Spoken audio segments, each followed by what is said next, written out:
Hello, everyone. My name is Apostate Aladdin, joined by my two cats today.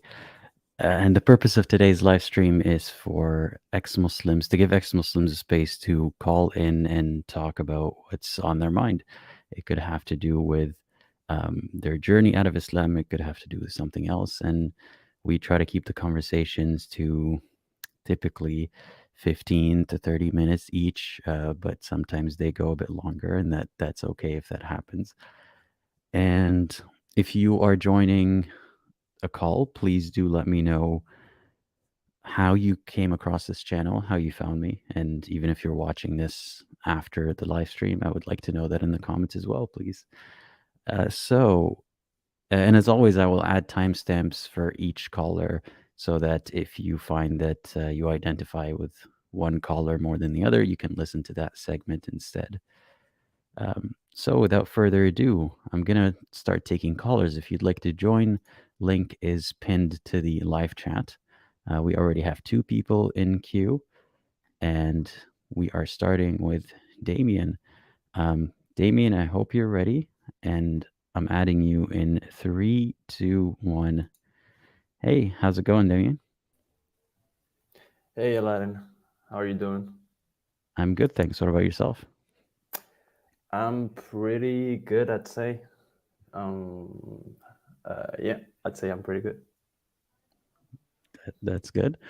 You had mentioned in the private chat that we had spoken before.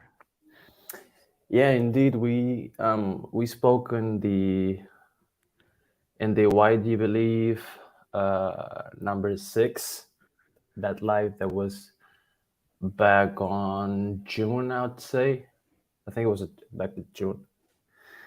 And yeah, so not a couple months, but some months have gone by, and more so than things changing, I'd say that things sort of have solidified per se, because I think the positive thing from that stream was being able to speak out the amalgamation and big amount of thoughts I had, and since they are thoughts, they were just internal. So I think that helped tremendously. That's good to hear. If you don't mind reminding me and the audience, what did we talk about last time? So basically, I was not considering myself anything, but the main point I think was that I was feeling more outside of Islam than inside, and but I just didn't see myself as an ex-Muslim, because I didn't think or understand the maybe the tag as a as something that I identified with, mainly because of the context of the time. But I think at the same time, based on opposition, it does help, because if you're not one thing, just by simple math, maybe you're the other thing, and maybe at that time I just didn't sort of understand it. But one thing that I sorry, one thing that I really appreciated at that time was that you said that you don't have to classify yourself as anything, which I thought that was very, very interesting, because as mentioned, by opposition, you once you're not one thing, you sort of fall on the other thing, and I thought that was very interesting, because I can say that I'm not the biggest fan of tags, but at the same time, I think it's very easy to fall into them. So I thought that was um, sort of eye opening per se, especially in a field such as religion or belief or spirituality per se. So I can only thank you for that comment, to be honest.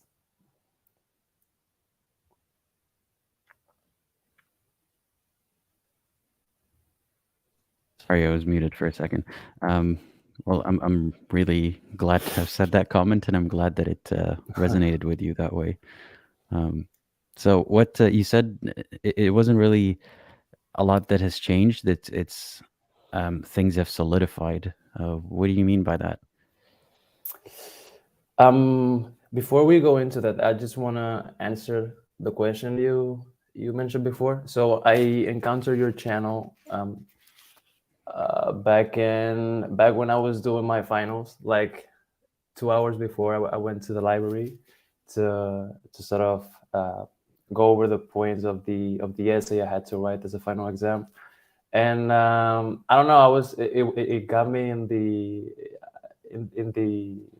I was just searching YouTube, and like a couple of days back or a week back, I started finding the you know ex-Muslim content, and yours just appeared in it. I think I mentioned this on the previous live stream. It was the shorts. It was the shorts, especially the one I remember. Funnily, was the one about the farts and the farts in relation to wudu and prayer. I didn't.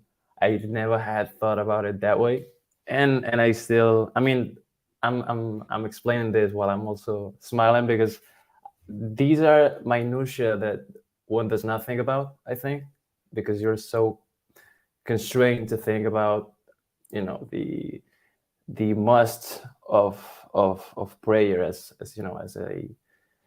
as a sacred thing, and how dare you think about something so trivial as that. But it does make a lot of sense, and back when I was a Muslim, that was one of the things that I sort of had in my mind a lot, because it's not like I suffer from what's the word, not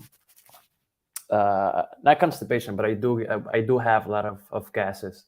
So when I had my wudu, I was always sort of fearing to to let one out and then having to do wudu again. So I thought that was very interesting from the point of view that you actually proposed. But from a as an anecdote, I think that's something that not many people talk about, but we all sort of go through, and it's a pain in the ass, to be honest. You Was that a pun intended?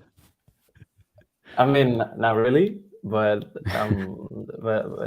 well, one could say so. But yeah, I thought that was just very interesting the way you actually posed the question per se, because I don't think it has any sort of solid answer per se, because it's something that I don't know, a sheikh is not going to take serious. Imagine asking that in a khutbah, in a Friday prayer. If you actually had the chance, just imagine that. Right. Like, you're not going to get an answer.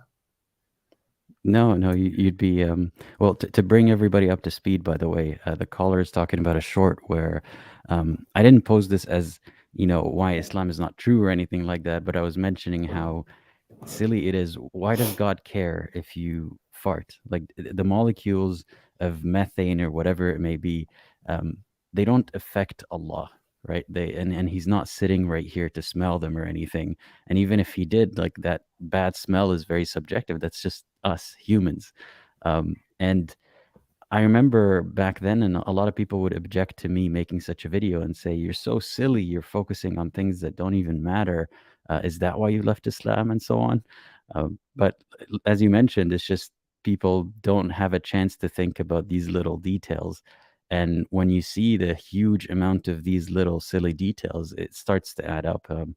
But I never heard someone say that it got them thinking, because I thought it was mostly people who've already thought of it who are agreeing with me or something.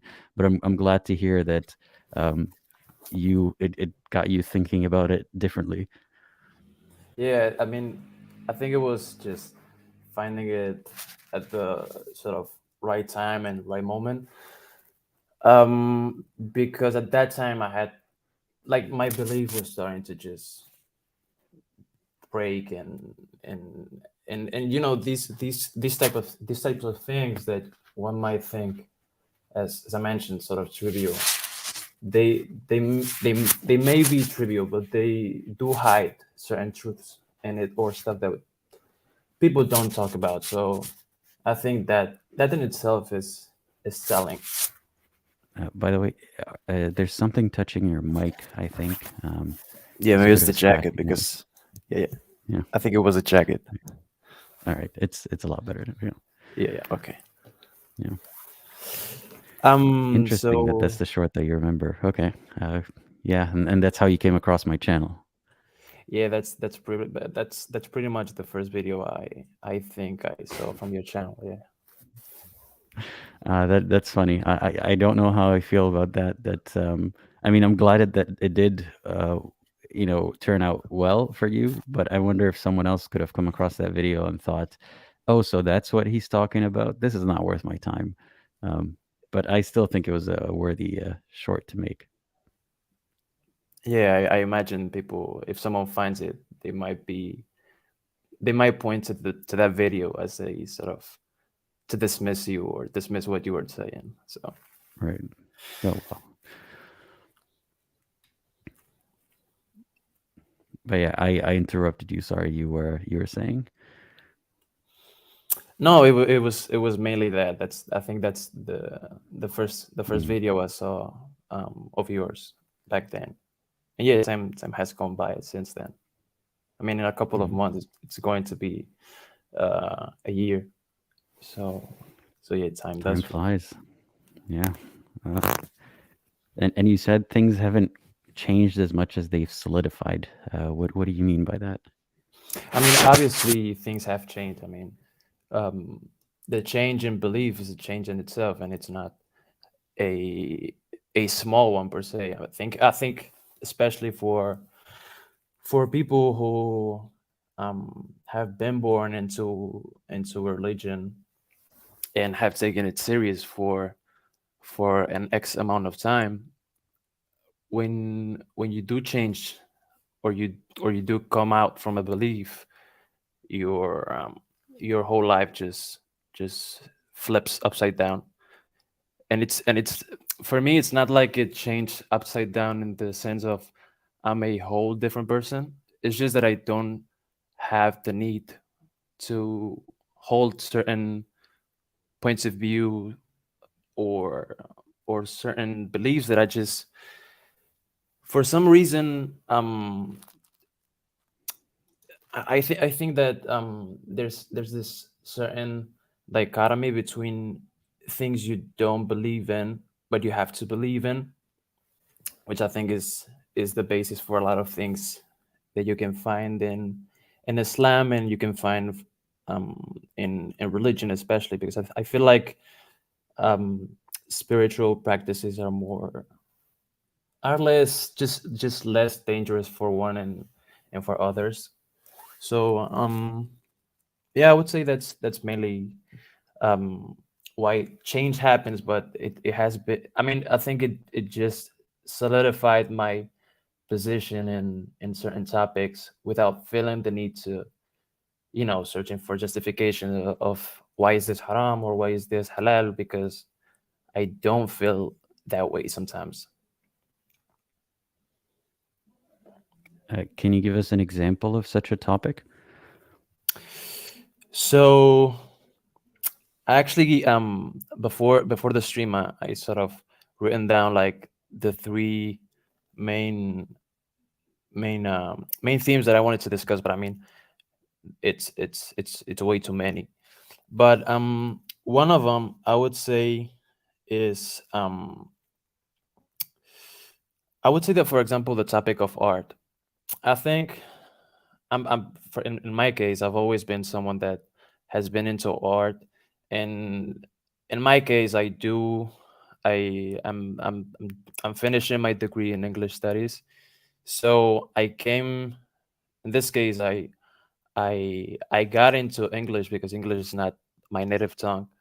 I got into English because of, in this case, rap music, and the topic of music in Islam in itself is very, people might say it is just sort of, it's not so clear because the birds do chirp, and how are you going to say that music is haram if the birds are a creation of Allah, and all of this discourse. So art in itself, I think It's I've always had a strong position of on art per se, but the position of Islam in this topic has always created confusion inside of me, and I think it's a topic that is very prevalent and very present in I mean in the minds of believers. So for me, music, for example, was not something that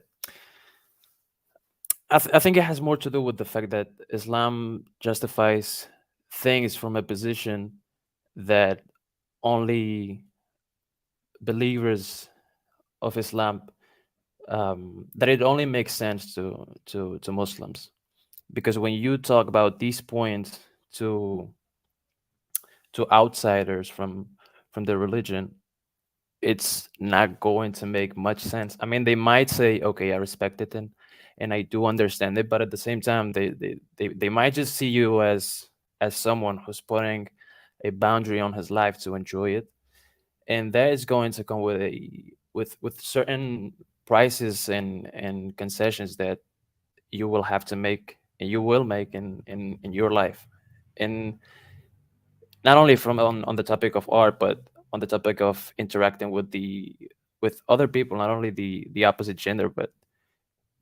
I would say, like,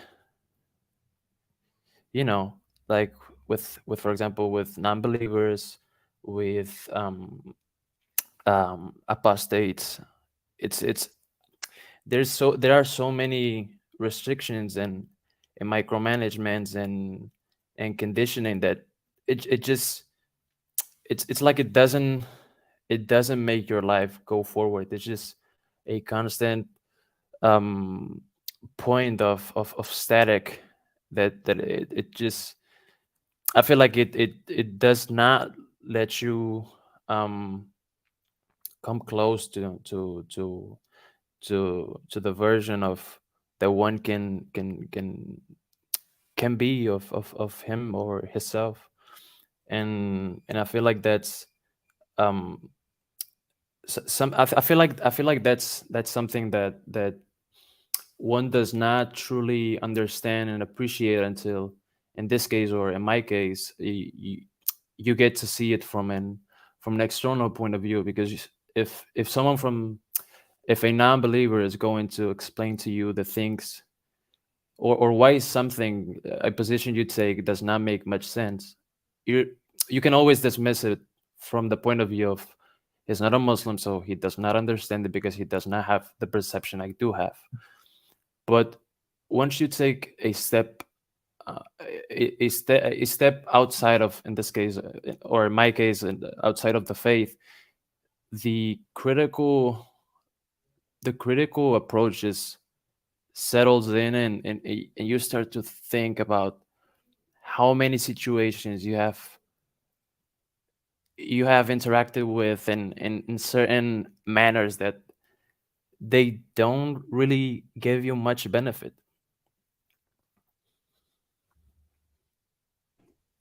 I hear you. Um, and thinking about it from the point of view of an outsider is part of what got me out of the belief, is thinking, I know this sounds ridiculous if I were to explain this to someone who's not a Muslim. Um, and how okay, then maybe they need my perspective, like you said, or they need to understand it from the point of view of being a Muslim. So what can I tell them that will give them my perspective? What can anyone tell them that will give them my perspective? And it seemed like the only way would be to have them involved in Islam in such a capacity that I don't even know how to get someone into Islam that way. It's not by giving good arguments for why Islam is true. It's usually fallacious. So when I thought of it that way, I realized it's not that they need my perspective, they need my illusion that I'm under. And yeah, that helped me think of it differently. Yeah, for some reason, just what you mentioned, I think there's a, unless you have a lot of empathy and unless you have the ability to think of stuff, well, stuff of Islam from an external point of view, I think it's highly difficult, or not, or just impossible to see critics of Islam as an actual and plausible thing, because I mean you have this as a condemnation, not only from the main sources such as the Quran and the life of the Prophet, and this was something that always was sort of present in my mind, because um like, for example, the the the, the Prophet always say that someone who tries to do stuff that the non-believers do is one of them, or that the one who imitates, in this case a kafir, is one of them. So you have a justification there to sort of dismiss any type of critical thinking. And if you're a believer, you're going to take that by heart, instead of just seeing it as like a big point of conditioning that does condition your life and your life decisions. So I think that it is very difficult to see things from a critical point of view if you do take everything as a capital truth. And there's no other way to go about it unless you take belief as a personal thing, which in Islam is very difficult. What do you mean by that? Take belief as a personal thing, and it's difficult in Islam.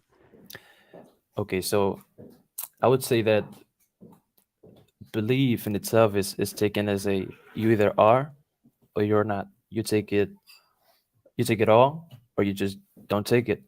And I feel like in this case, the only people who get to live with the cognitive dissonances are just people that may classify themselves as progressive Muslims, or they might fall under a certain denomination of belief. But if you're just, especially in Sunni Islam, you're either a Muslim or you're not. And if you do take a position that is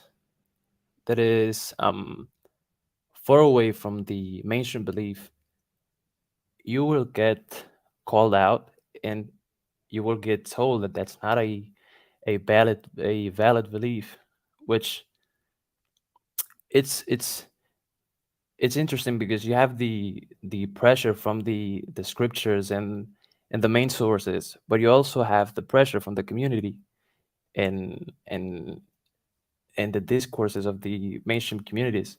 So it really does leave no choice or position as to actually construct your construct your own identity in a way.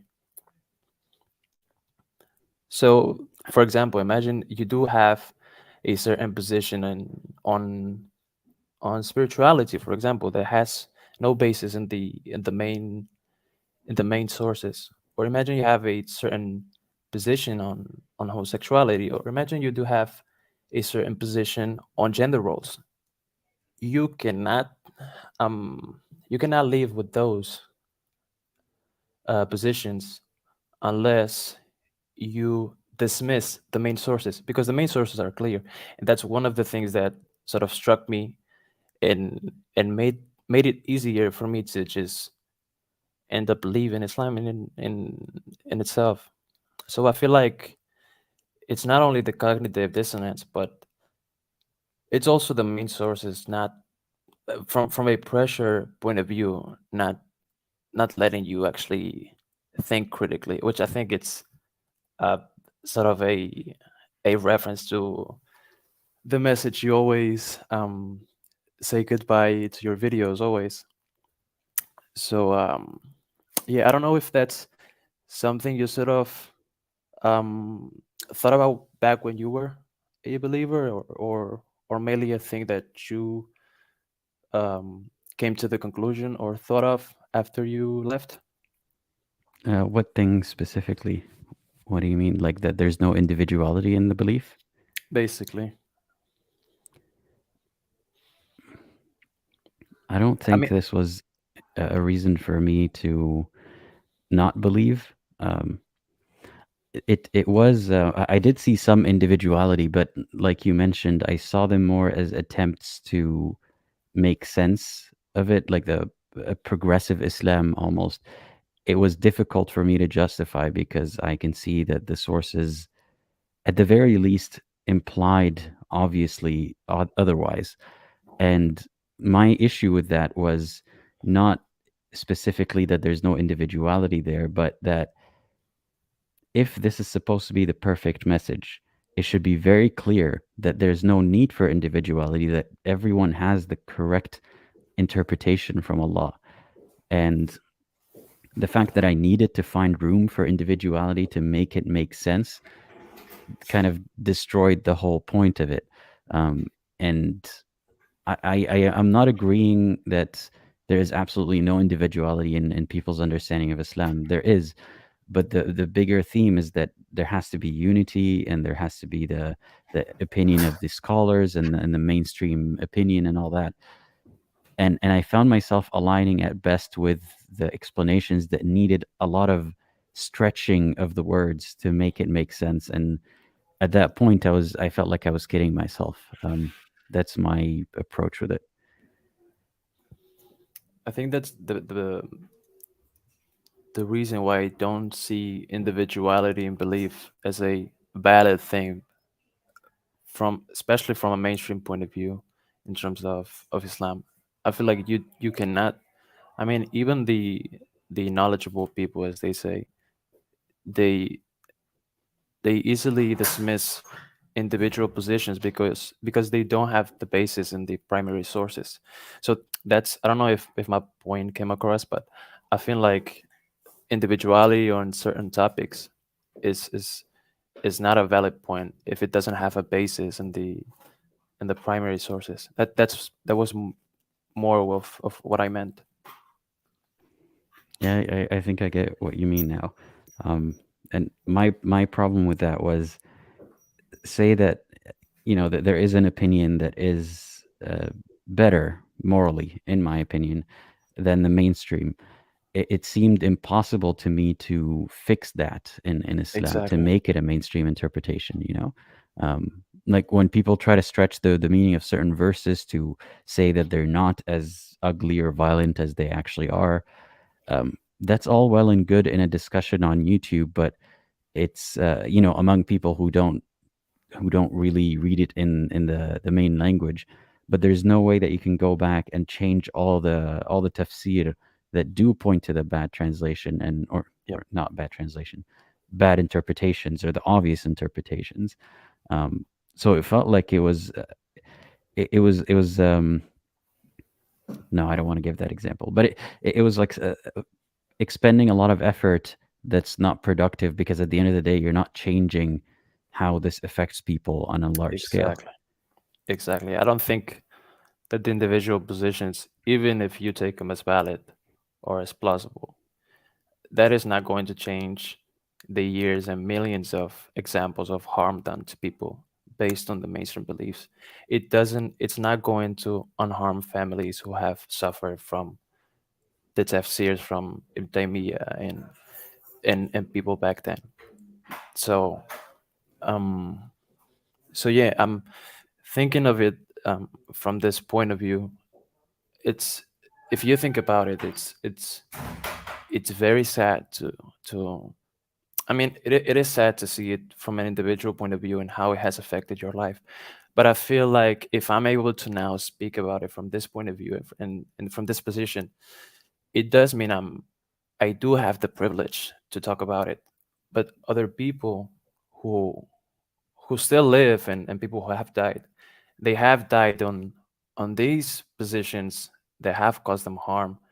And and thinking about it just objectively from a point of view of harm, it is it is damning, and it is sad, and and it opens up the door to questions of morality of these positions.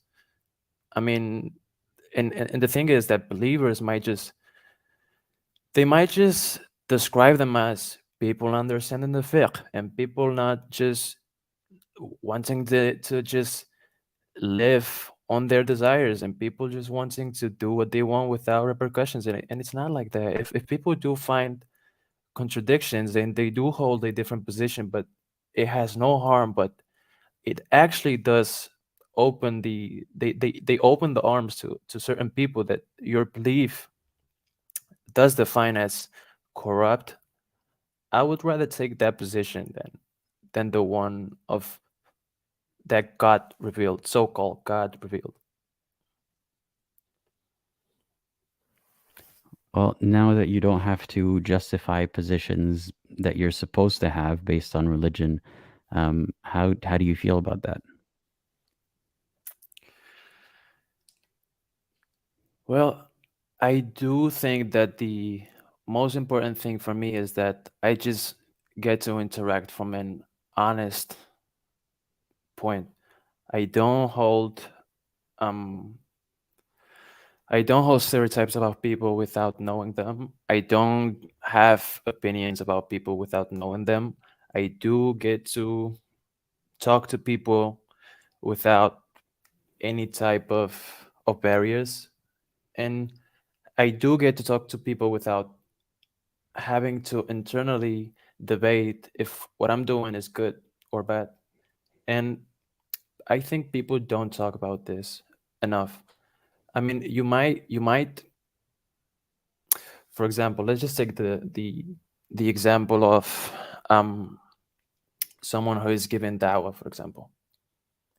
Based on the premise that this people is given dawah, and for example, is talking to someone who's trying to explain um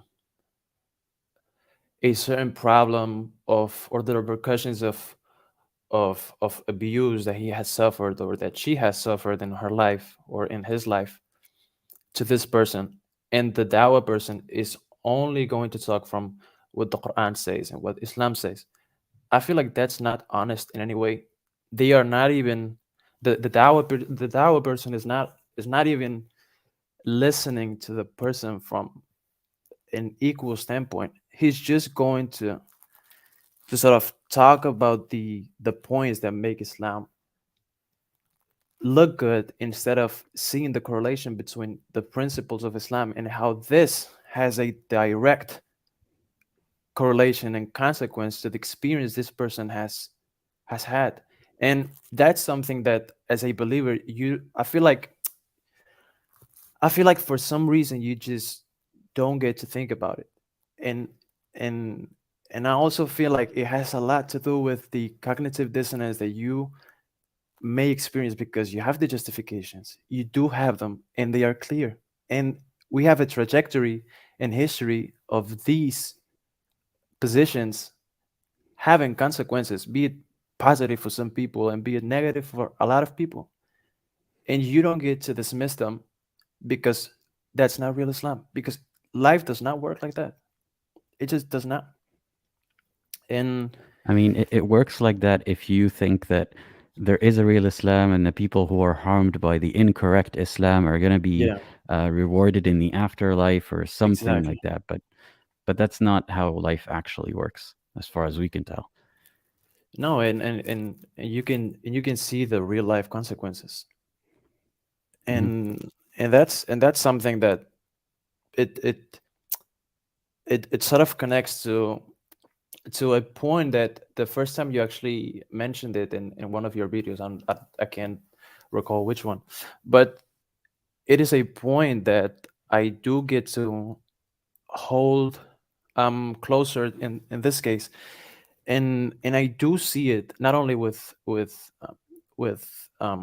Muslims, but I do see it with other hardcore believers per se, or people that do not hold individual beliefs that may contrast to the mainstream belief or of their religion per se.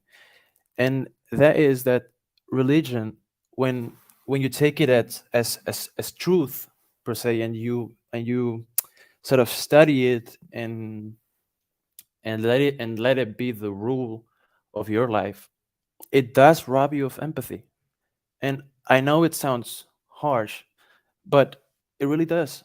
It really does. If you're talking to someone that holds a specific point of view that you do not hold, just based on that position of belief and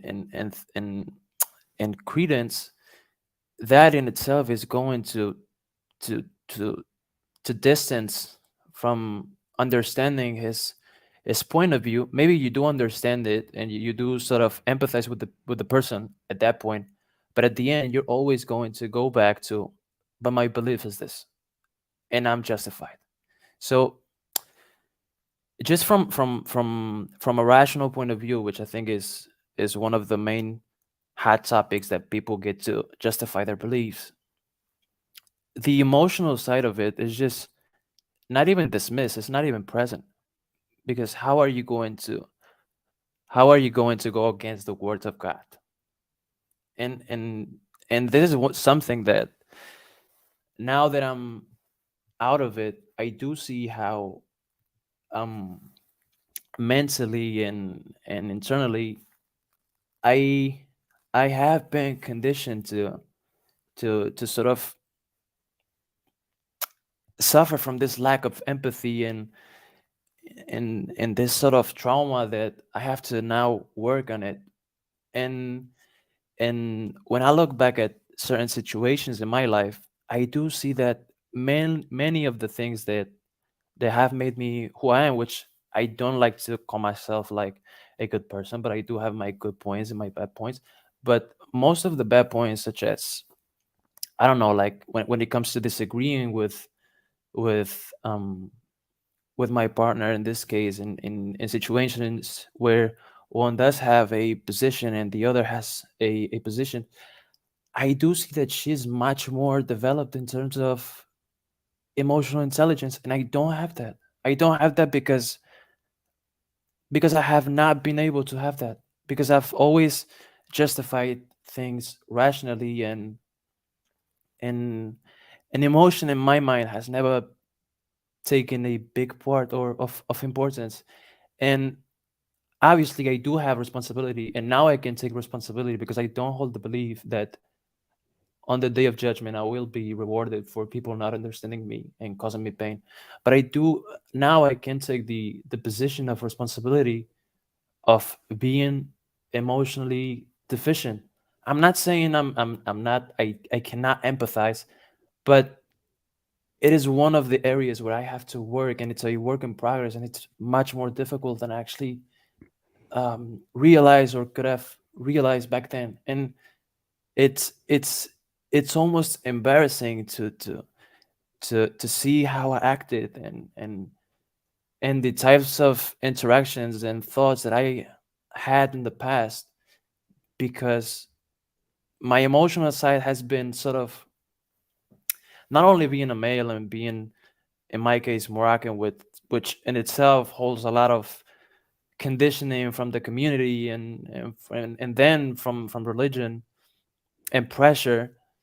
But it's sort of embarrassing how many things could have been different. I'm not going to say better, because I don't dismiss the person I am, and I'm not sad of the person I am. I'm very proud of the person I am, and I feel like taking certain steps in life do make me happy and proud. And I do have a lot of love, and I get a lot of love from close people and friends and colleagues, and that's good. But at the same time, it really makes me think about not how things, if things have had been different, how I could have come out, but just seeing now the repercussions and consequences of in this case not having been much more, just not taking the my emotional side as valid, because I, at one point, I just didn't take it as valid, because I just took everything from a rational point of view, and that's because of Islam. And it is sad how socially and and empathetically I have a lot of trauma that is inside, and I have to work on it. And I'm not mad that I have to work on it, but at the same time, it is, I don't know, it was a big realization per se to just say, okay, so this comes from this and this comes from this, and my relationship with this person went bad because of this, or you know, or I do have a good That's a lot of relationship. self-awareness. That's a lot of self-awareness, which is a great Yeah, thing. and I really have cried about it, especially when it comes to generational trauma and um,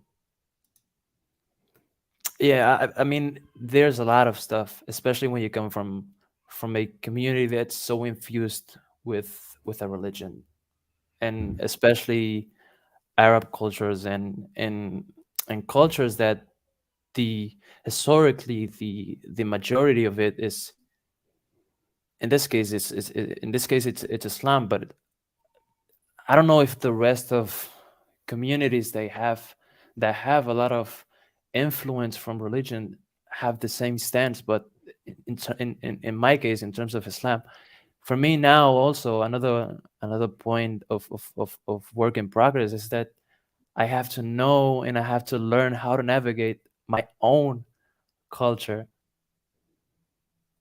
sort of disregarding or just being aware that these parts are infused with religion and social things, social gatherings, social celebrations.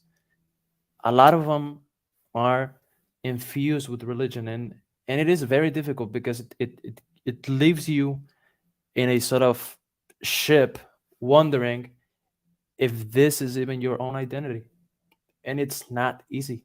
And and I feel like that's just something taken for granted for believers because they don't have a position in terms of thought.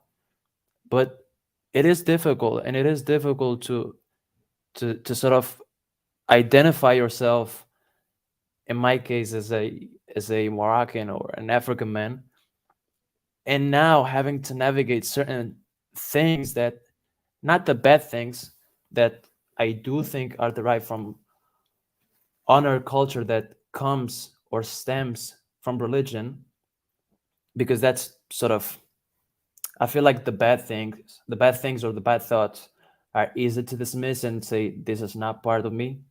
But at the same time, the sentiment of being part of a community that forms your identity, even if you do not want, because that's just a fact. That's just, you have been born into it, and it is very difficult. Like for example, Ramadan is coming in in a couple of months or a month and a half or so. For me, it is very difficult to I don't even know how it's going to go, but imagine going to imagine going to eat with your family on Eid, and all of them are going to be happy because Ramadan has been amazing. We have had so much fun. It has been hard, but here we are. And you being there as a fellow from the community, but not having that connection anymore. That's and that also makes you think about, okay, am I really, can I sit here with these people that I know hold certain beliefs, but they are also Moroccan in this case. How do you navigate a culture that is so infused with religious conditioning and religious trauma, and and I'll just stop here because I've been rambling too much about it. But No, no, that's okay. Well, I wanted to say a couple of things about what you just talked about.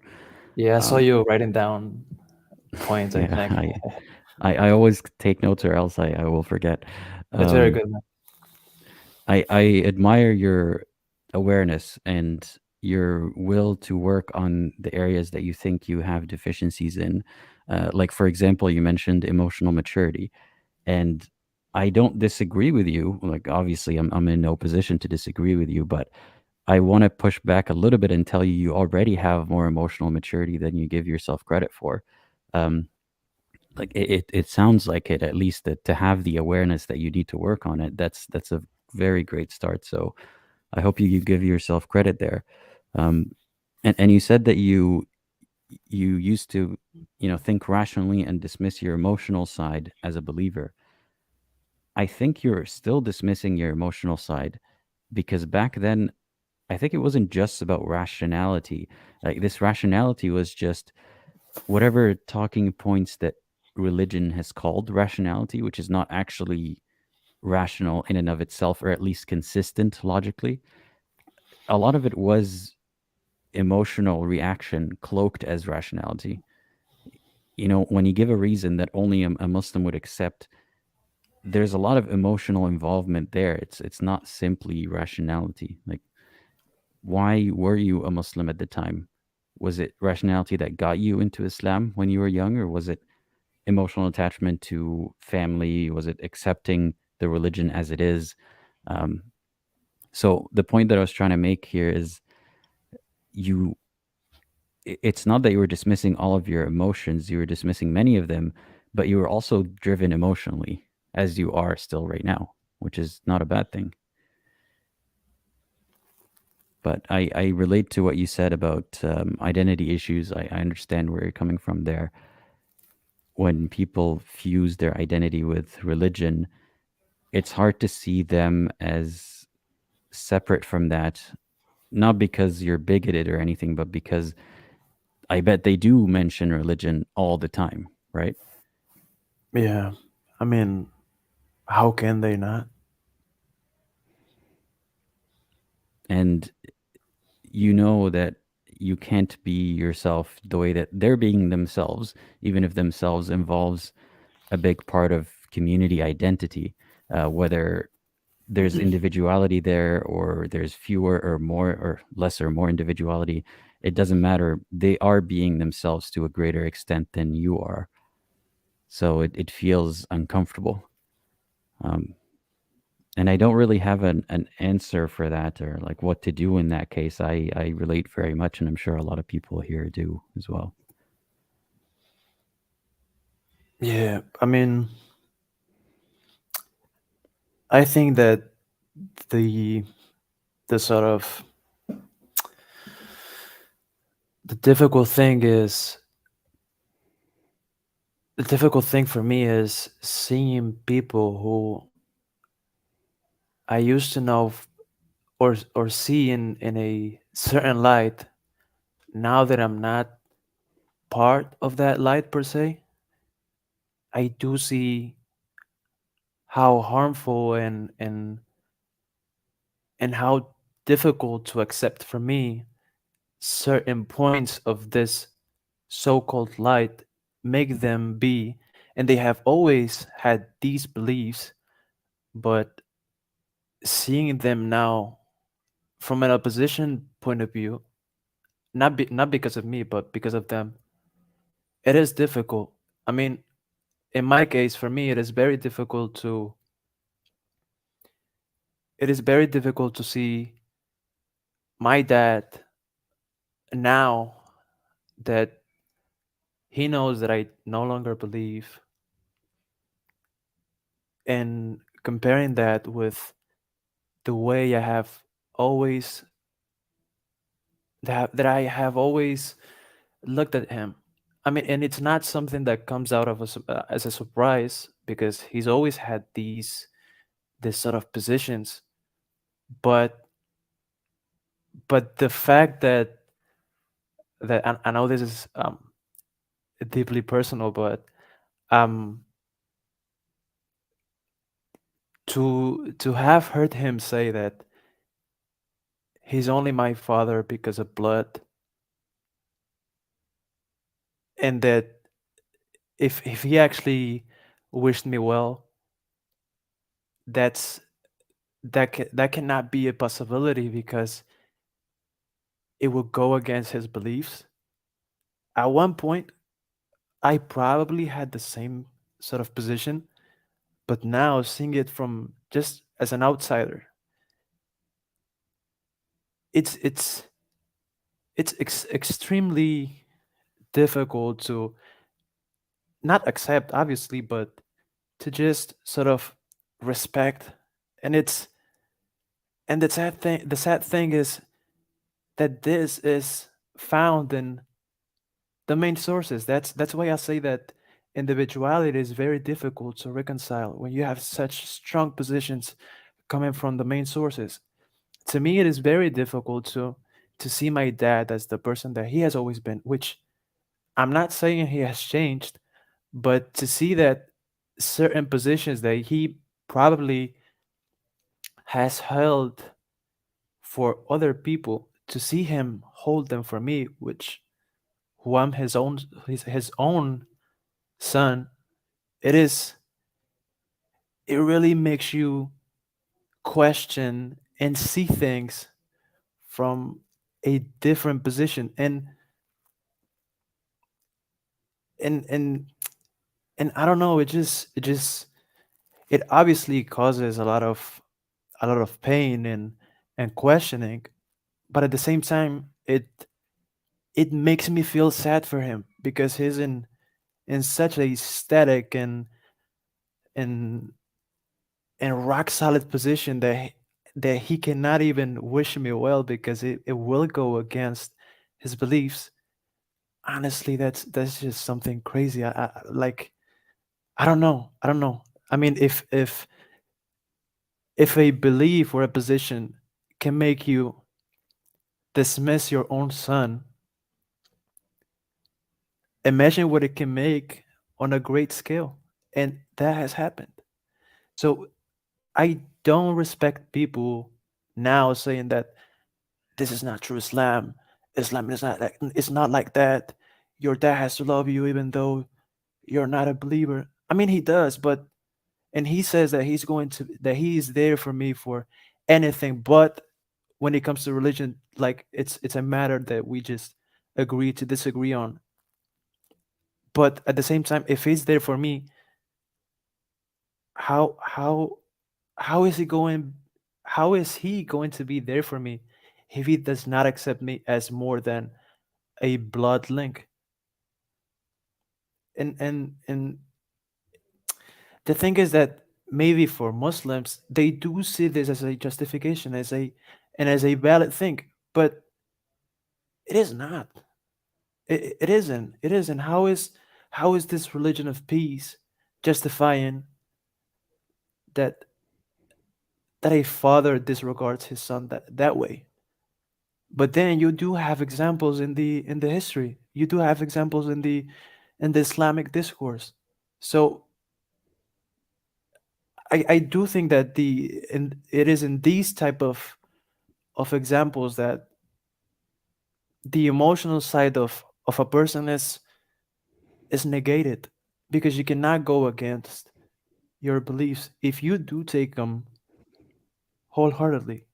And it is something that I think it is there. It is there and probably is not talked from a from a serious position. And and and this has made me think about how many other people have gone through something similar or even worse, and maybe they don't have the privilege to talk about it. Luckily, I do live with a friend ever, like even before living Islam, and even this way it is very difficult to talk with my dad because, as you mentioned, like he's always talking about the he's sending me links to videos by Zakir Naik. I sent him a video by Sharif Ghabar, and and I remember him sending me an audio saying, "I've seen this. This guy is a imposter. He is this and that." And I don't mean this as a way to put my dad in a bad light, but I do think that people who do hold a strong position, especially in their belief, they are going to disregard from not even a point of listening and then taking their own opinions. It's just going to be an enemy of Islam, no matter the discourse is an enemy of Islam. And if I don't have anything to say, I'm just going to take it from an emotional outrage point of view and say this person is only a liar, an imposter, and saying this and this and this. So, to make things short, I think that the emotional side is not something so present as a valid point, but It's not as you really that it's said, not present. It's manipulated. That it is, like the yeah, emotion is still there. It's just redirected close. into something else. Yeah. Exactly, exactly, exactly. I like what you said, that it's emotional clothed in rationality, or sorry, the other way, rationality clothed in emotion. Mhm. Like the first of all, it's admirable that you mention you still you feel bad for him is what you were talking about. That shows empathy. That even though his position is harmful to you and it's hurtful, you feel bad for him. I'm sure you also feel bad for yourself and so on, but that empathy is healthy, and it's a sign, and maybe it's a sign of why you left Islam. When you have so much empathy, you see that there are issues that others might suffer from, that even though you're safe as a Muslim, there's bigger issues than just, am I safe in the afterlife? What about the rest? This is coming from a similar place of empathy. And his reaction makes sense rationally, emotionally, all that stuff. If you live in a world where it is true that the God dictated this and that it makes sense for the greater good to cut off a kafir, even if they're family members, because what matters more is who is going to get tortured eternally and all that kind of stuff. So it makes sense in that worldview. And that's why I think it's dangerous to l- to let people have those kinds of beliefs unchallenged and hope Yeah, that they don't end up using them that way or arriving at the wrong conclusions, or the harmful conclusions, let's say. um, so it's better to talk about, on what basis are you behaving that way? On what basis do you believe that your son is going to go to hell, and you don't have a connection to him or obligation except that you gave birth to him? um, it's yeah, I'm sorry that you're going through all of that, and it must be frustrating, but your empathy is going to carry you through. Just make sure that it's not, that you're not taking on too much, and feeling on their behalf when they don't feel the same way towards you, or they can't because of religion.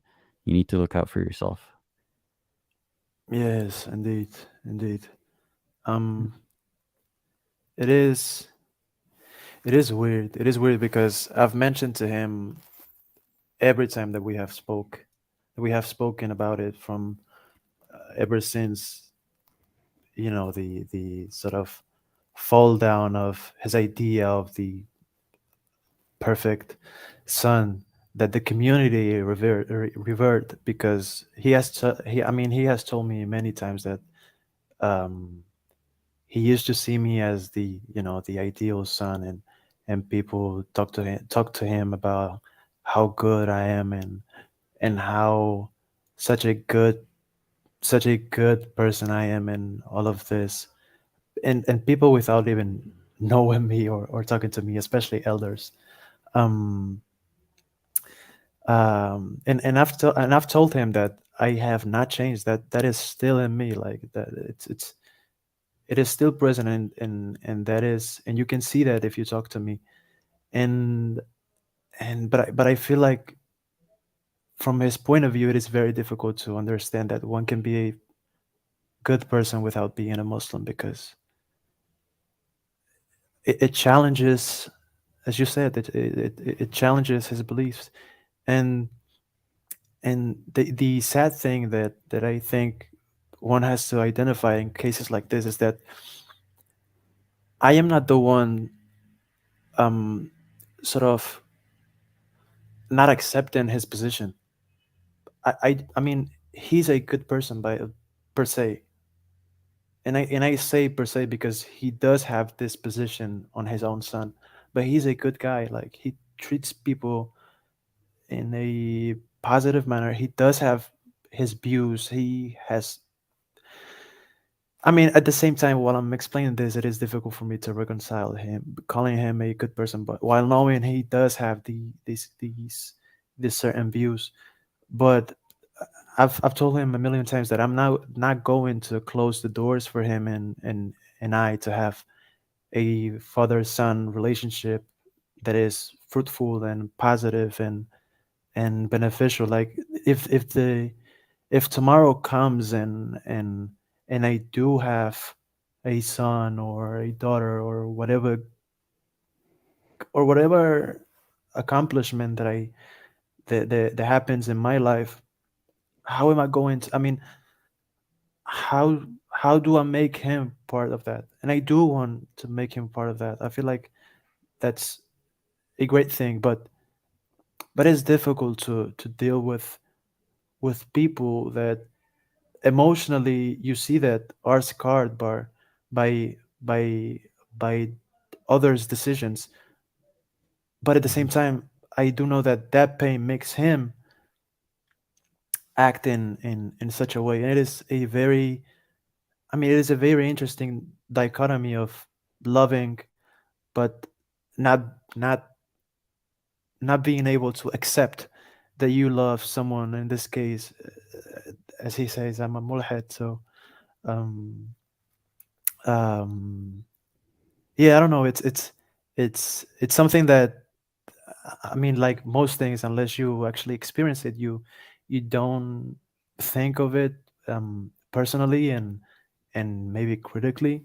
And yeah, I mean, I have not talked with other family members, but I know that the conversation is going to come at a certain point, and it's not something that I'm sort of evading or not wanting to confront. I mean, I'm very open to confront and talk about stuff, but I do know that the light in which people see me is going to change, because they are not going to be able to sort of understand how someone as me, or the version of me that they have known, is now at this stage. Like, how could I be so God fearing or God conscious, and now I'm the extreme opposite by their terms? And And um, that's okay if they don't it understand is, it. it is, it is. It's yeah. You said something that I want to point out, that you were calling him. You're saying that your father is a good person, but then you're conflicted because how could a good person act like this with his son? I think that putting a label on it, or making a moral judgment, a summation of is he a good person or not, is a very religious way of looking at it. Of, is he going to go to heaven or hell? Is he a good or bad person? It's a lot more complicated than that. Like, it really Yeah, depends on the context. Maybe in a Muslim community he is the best person ever. Like, he will never do anything, not even the things that are, morally questionable in Islam. um yeah, but in another context he's not a good person to you. So it it doesn't really, it's not as productive to have a summation, of is he good or not? Is he good for me or not? Is this a good relationship for me to have at the moment, is what matters. So that could be dynamic, that could change. Like you said, you have the door open. um, but yeah, sometimes we have these ways of thinking hardwired in us, of trying to categorize people good or bad, yeah, heaven or hell, and so on. Yeah. yeah. I think it's very interesting that you pointed that out, because as I was explaining it, that I'm also conscious of what I'm saying, especially when it comes to not your native tongue, which takes a bit more of time to sort of process and think about what you're saying. Um, but yeah, I feel like that's just like in many other things. It's just the sort of conditioning trauma that I have inside, that I have to sort of deconstruct little by little, not one day and then the next day is gone. Um, but yeah, I think that the emotional trauma that is left in in me and in people who actually have left the belief, um, it is something that it is present in pretty much everything, and especially in situations where you're confronted um to it. Like, I don't know, um like, what's your experience with sort of identifying certain ways of thinking about certain things when you're confronted with them. Like for example, um, where I work. I One of my colleagues from my department is a Jehovah Witness, and I've never actually met a Jehovah Witness before. Besides, and when I say met, I mean like interacting with them day by day, pretty much. Because I've had Jehovah Witnesses ring on my doorbell and spoken. I mean, and I have spoken to them with when I was a Muslim. Um, but I actually get to see certain things and certain positions and ways of interacting of his that I can identify with, and I can see that I actually had those same ways of behaving. Like for example, when someone at our work does have his birthday or her birthday, when it's her birthday, and they bring sweets or they bring a cake or they bring um certain things to for the office to actually um like know that they had a birthday and sort of open the doors in a way to celebrate all together.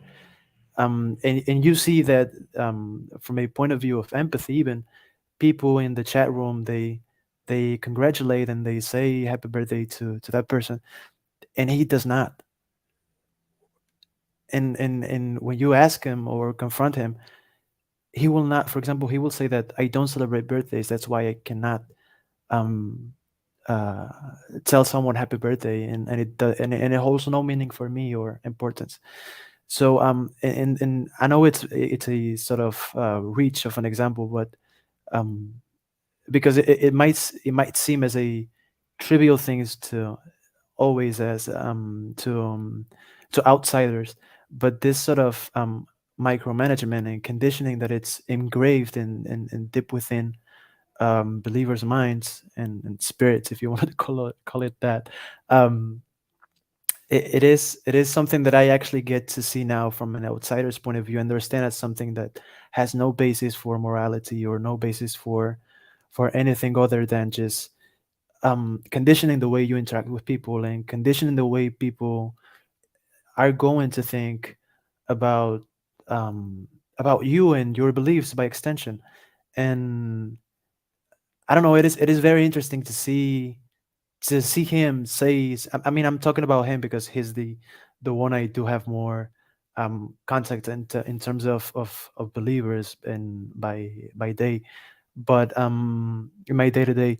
But it is very interesting to see how I see a certain old version of me in the way he carries himself per se. And I'm not in, and we are not even the same type of person. I was much more open minded and stuff like that. So I did not let the religion conditioning per se hold me so back to the point I was, like you could see it externally, but more like in terms of the way I held certain positions or beliefs towards certain things.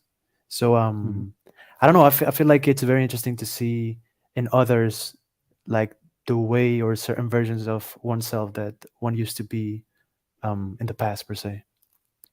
Or even in the present. And that's why when I have live streams, for believers to call in, not just Muslims, and you hear them have the same thoughts or say the same things as someone from another religion, Yeah. it can be, awakening for one of the two people, on both sides, or someone else uh, who's observing this, seeing the similarity, seeing that there's nothing inherently better about your conclusions, that the method is the same, that you arrived at it because you were taught by your religion that this is what morality is. And you said that it has no basis in morality, these kind of rulings. um, Perhaps it's more like some things do have some basis in morality, but the overlap. It's just because there's an overlap doesn't mean that that it is very well morally ground. So there are rules that have basis in morality, or what I would consider to be moral. There are rules Yeah. that are just more arbitrary because that's their interpretation of what God wanted. But yeah. yeah, it's very interesting. It's a lot to think about. Um, and I do have to get to the next caller, so Yeah, I I want to know. ask you. Sorry to the next caller That's for all right. taking so long. Sorry. Yeah. Is there anything else that's on your mind before you go? Um, no, to be honest, I'm looking forward to joining another live streaming in some time and see how things evolve and maybe have um uh a more lighthearted lighthearted situation per se. I'm not bad. I'm not in a bad situation, but everyone has their ups and downs and the things they have to face. And and other than that, I would just like to say and congratulate you for the work that you actually get to do and do each day, be it in your personal life or in the the light that we know you as Aladdin, which I think that whatever you do in your personal life, it does have an effect and it reflects on the way you carry yourself and the videos and the position you hold and how you actually, interact with whoever comes to these live streams or to speak their minds. And yeah, I would just to just tell you to just keep going at it and to I mean I know you might face at certain points situations of doubt or insecurities about certain things or maybe not, maybe I'm just supposing now, but just know that a lot of us are around the world just listening to your videos while we are at work, while we are in our free time, and we certainly find um, sort of a peace of mind listening to others speak their mind and see that one is not alone in holding certain beliefs and certain positions to just try to better themselves and by extension trying to better the world a little by day and and I don't know, just by a position, I just see that um, Muslim YouTubers do have a much more coarse, confrontational, not only approach but even comment sections, which I think in your case and many in the cases of many other ex-Muslims content creators, um, you sort of cannot find. I mean, people are just as another member is saying that just you're given a space, a safe space where one can just sort of speak about deeply disturbing things that maybe they've had in their experiences of life and they can do it from a position of tranquility and non-judgment and and yeah, I just think that's something I wanted to remark you on because I feel like that's something I really want to commend you for and it's something that is very positive for many of us and it's very positive and it helps with the internal struggles that we all face day by day. So so yeah, other than that, I just want to say thank you for the work you do and even which I know might come at one point if you decide to because you see it as something that has burned you out for any reason, just know that that is your right and you have um all the right to do that because you don't owe anyone what you do. So what you're doing is just phenomenal, just just for the fact of doing it and helping so many. So yeah, after all this rumbling and Bible I just thrown at you, that would be it. Yeah. Well, I appreciate you saying all that, and it is encouraging, um, and I'm glad that my work is having this effect on you. Yeah, Thank you, man. Same goes to you. yeah. I hope you have a great rest of your day. Same. Take care. Bye bye. Thank you to Damien for this call. I'll get to a couple of chats and then we'll get to the next caller. I am not taking any more new callers in queue, but I see that someone has been kicked off. So here's the link to join. But please, no more new callers. We have 4 more at least in queue at the moment. So let's get to this chat. ES1002, thanks for the super chat. They say, sorry, Aladdin can't join the stream. Here's a hadith to discuss if you want. Sunan ibn Majah 1853. See you in a bit. And I did look up this hadith, and I think that is the one about women making sujood or prostrating to their husbands. Muhammad saying, if I were to command them to prostrate to anyone, it would be to their husbands. That's a hadith that is regarded as Hasan, meaning not Sahih, but I've heard it before shared in social media as, you know, a sentiment that women need to be obedient to their husbands. So unfortunately, it is a hadith that many people do take seriously, but many Muslims also see issue in it, saying, "Oh, that's disbelief. You can't prostrate to anyone but Allah," and so on. So there's a debate around that hadith, but I think it's not a good hadith, obviously.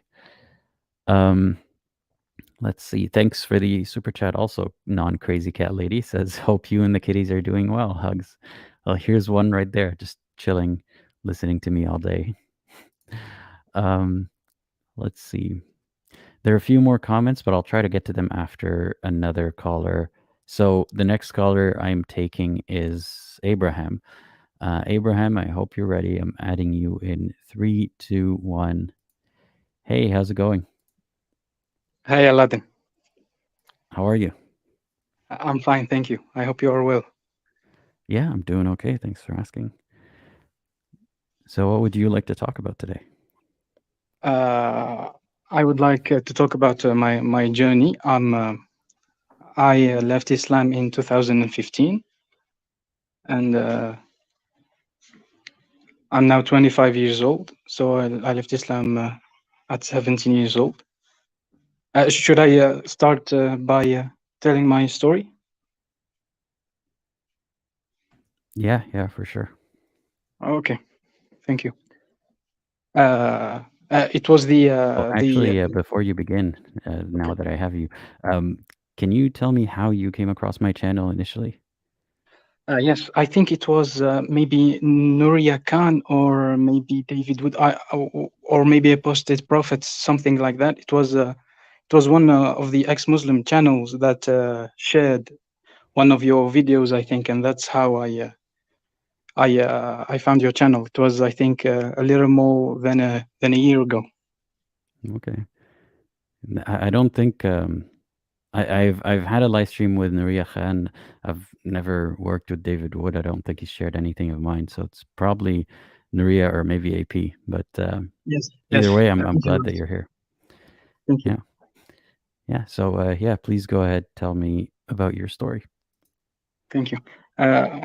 So it began in 2015 with the terror attack against Charlie Hebdo, with people insulting Islam and thinking that it was the true way of Islam and all that. And as a Muslim, I made it a mission for me to defend Islam and to prove to all these people, these Islamophobes, that Islam is a very good religion and they're all wrong. And of course, with the more I studied the religion, the more shocked I was, and I left it. I believe 3 months after that, maybe in April 2015, and after that, I became an atheist. I stayed an atheist for 5 years until 2020, and then I became an agnostic after thinking about it more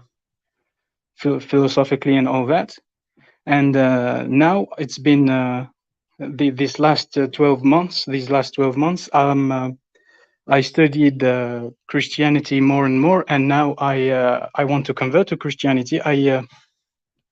I consider myself a Christian at heart, but unfortunately in my country I cannot get baptized or get more information because I believe that I now know the basis of the religion. But concerning the most more precise questions that are not easily found on the internet, I need to talk to other Christians. But unfortunately, in my there is a church in my region, but it is how do you say that? It is there's the police are watching the church, and so I don't want to get into trouble. So I don't want to risk anything by going there. I don't want them to notice me. So that's where I am right now. I was going to ask, is it possible to be a Christian without baptism? Like, is that an important step? I think that when you're not able to get baptized, you're considered a Christian. Because if I was able to, I think that I would go and get baptized, but I first need to find the right church for me, because I don't know if I want to be an Orthodox or Catholic or Protestant. But either way, when you can't get baptized, it's not really a problem. I think I asked the Christians about this, and that's what they told me. And is it possible to speak to someone online about these questions instead of in person? Yes, I try to, but in general, people online are not really Christian experts, if you know what I mean. They know the basis of the religion, but if you want to go more deeply, it's very difficult to get the right answer if it's not from someone who studied, who's an expert in Christianity. If you know what I mean. Well, I am certainly not an expert, and I'm not going to even try to answer any questions of yours. But I'm curious to know if you don't mind sharing one of these questions. I'm really sorry, Aladdin. I didn't hear you. Can you please say it again? Sure. Can you hear me now? Yes, now I can hear you. Yeah. I'm saying I'm not a Christian nor an expert, nor am I going to try to answer any of your questions. But I am curious to hear if you don't mind sharing one of these questions that you're hoping to find an expert to answer. They're not really theological questions, or more. Yes, they're theological questions about things that are that don't really matter. If you know, they don't matter either way. It's just that I'm curious to know what's the Christian answer, or the answer of the church history about this. They are really trivial questions. They're not. I can give you an example. For example, there's a question about. I have a list. Yeah, for example, how the turning the other cheek passage in the Bible is understood more precisely. You know, I would like to know all the possible interpretations for it. For example, and this is a little difficult to get all the interpretations. That's a small example. Well, I am tempted to ask you a lot of questions about what motivates you or what convinces you to believe in Christianity. But since the live stream is not, about why do you believe, I'm trying to ask questions that don't exactly push us in that direction. But they're all related to Islam. I don't think that it will be something that's it won't be that unrelated. All the points are related to Islam. So the points for why you believe in Christianity are related to Islam? Yes, it's like I take a point from Islam that really hurt me or that I strongly disagree with, and I compare it with myself, and then I compare it with Christianity, and that's why it's something that touched me. For example, when I find that it's the exact opposite for something. Okay, that really exposes a difference in how we thought about it, because I was going to ask a lot of, or I wanted to ask a lot of questions about what makes you believe in Christianity, but I guess it's just a contrast to what is wrong with Islam is right in Christianity. But is there what is it about Christianity on its own that makes sense to you without contrasting it with Islam? Yeah, what attracted me was the teachings of Jesus. I was always, when in Islam we nearly don't know anything about his life or what he did, or we have some passages, but we don't know who he was and what he taught exactly. So I always had him in my mind, and I told myself that one day I will have to study Christianity, because I did my master's degree in dharmic religions, the Indian religions in general, and studying religions is something that I really like, and I can spend hundreds of hours studying every little detail. So when I finished. Well, not really finished. When I finished my work about dharmic religions, I then shifted to Christianity in general. Um, yeah, I'm censoring myself because a lot of my questions would have to do with why you believe in Christianity, which is not exactly No, it's not the really topic of the Christianity. stream. It's Jesus. Yeah, It's Jesus Jesus. as a God or a messenger of God. At first, of course, I didn't believe that he was God or anything like that. I just studied. I just read what he taught, what he taught, and his teachings and his morals, and I was blown away. For me, of course, it's something subjective. I always thought of myself as a moral person. I always thought of myself. Of course, it's an arrogant sentiment to have, but I always thought of myself as someone like that. When I compared myself to other people and to what people do, I always told myself that I was better than them. I will try to help them. I will try to show them the way. It's a bad thing, of course, but that's what I thought. And when I understood his teachings, I was blown away, and I saw how much how insignificant my morals were in comparison to his, and that's what attracted me to him. Yeah, I think this is it. But Yeah, him I'm sorry. preaching or having, sorry, I'm sorry. I was going to say him preaching or having good morals. Does that relate to his holiness or status as a god or extension of God? Of course, and not necessarily. This is where the faith kicks in, I think. And yeah, and that's what again, it will drive me back to the question of why do you believe? Like, what gives you the faith here? Him being a good person, is that the basis for you believing in him as a Yeah, god? I see what you mean. Yeah, I don't just see him as a good person. I see him as a perfect person, and it's this perfection that shocked me, and it opened the door for the possibility of him being more than a simple good human being, because his teachings, for me, of course, they're unimaginable for me. I would have never guessed that he was someone like that, and that's why. So just him being exceptionally good of a person, you said it opens the possibility of him being God. So what Well, yeah. seals it? What makes it definite or very It's, likely? okay. For me, it's faith. It's like I want to trust him.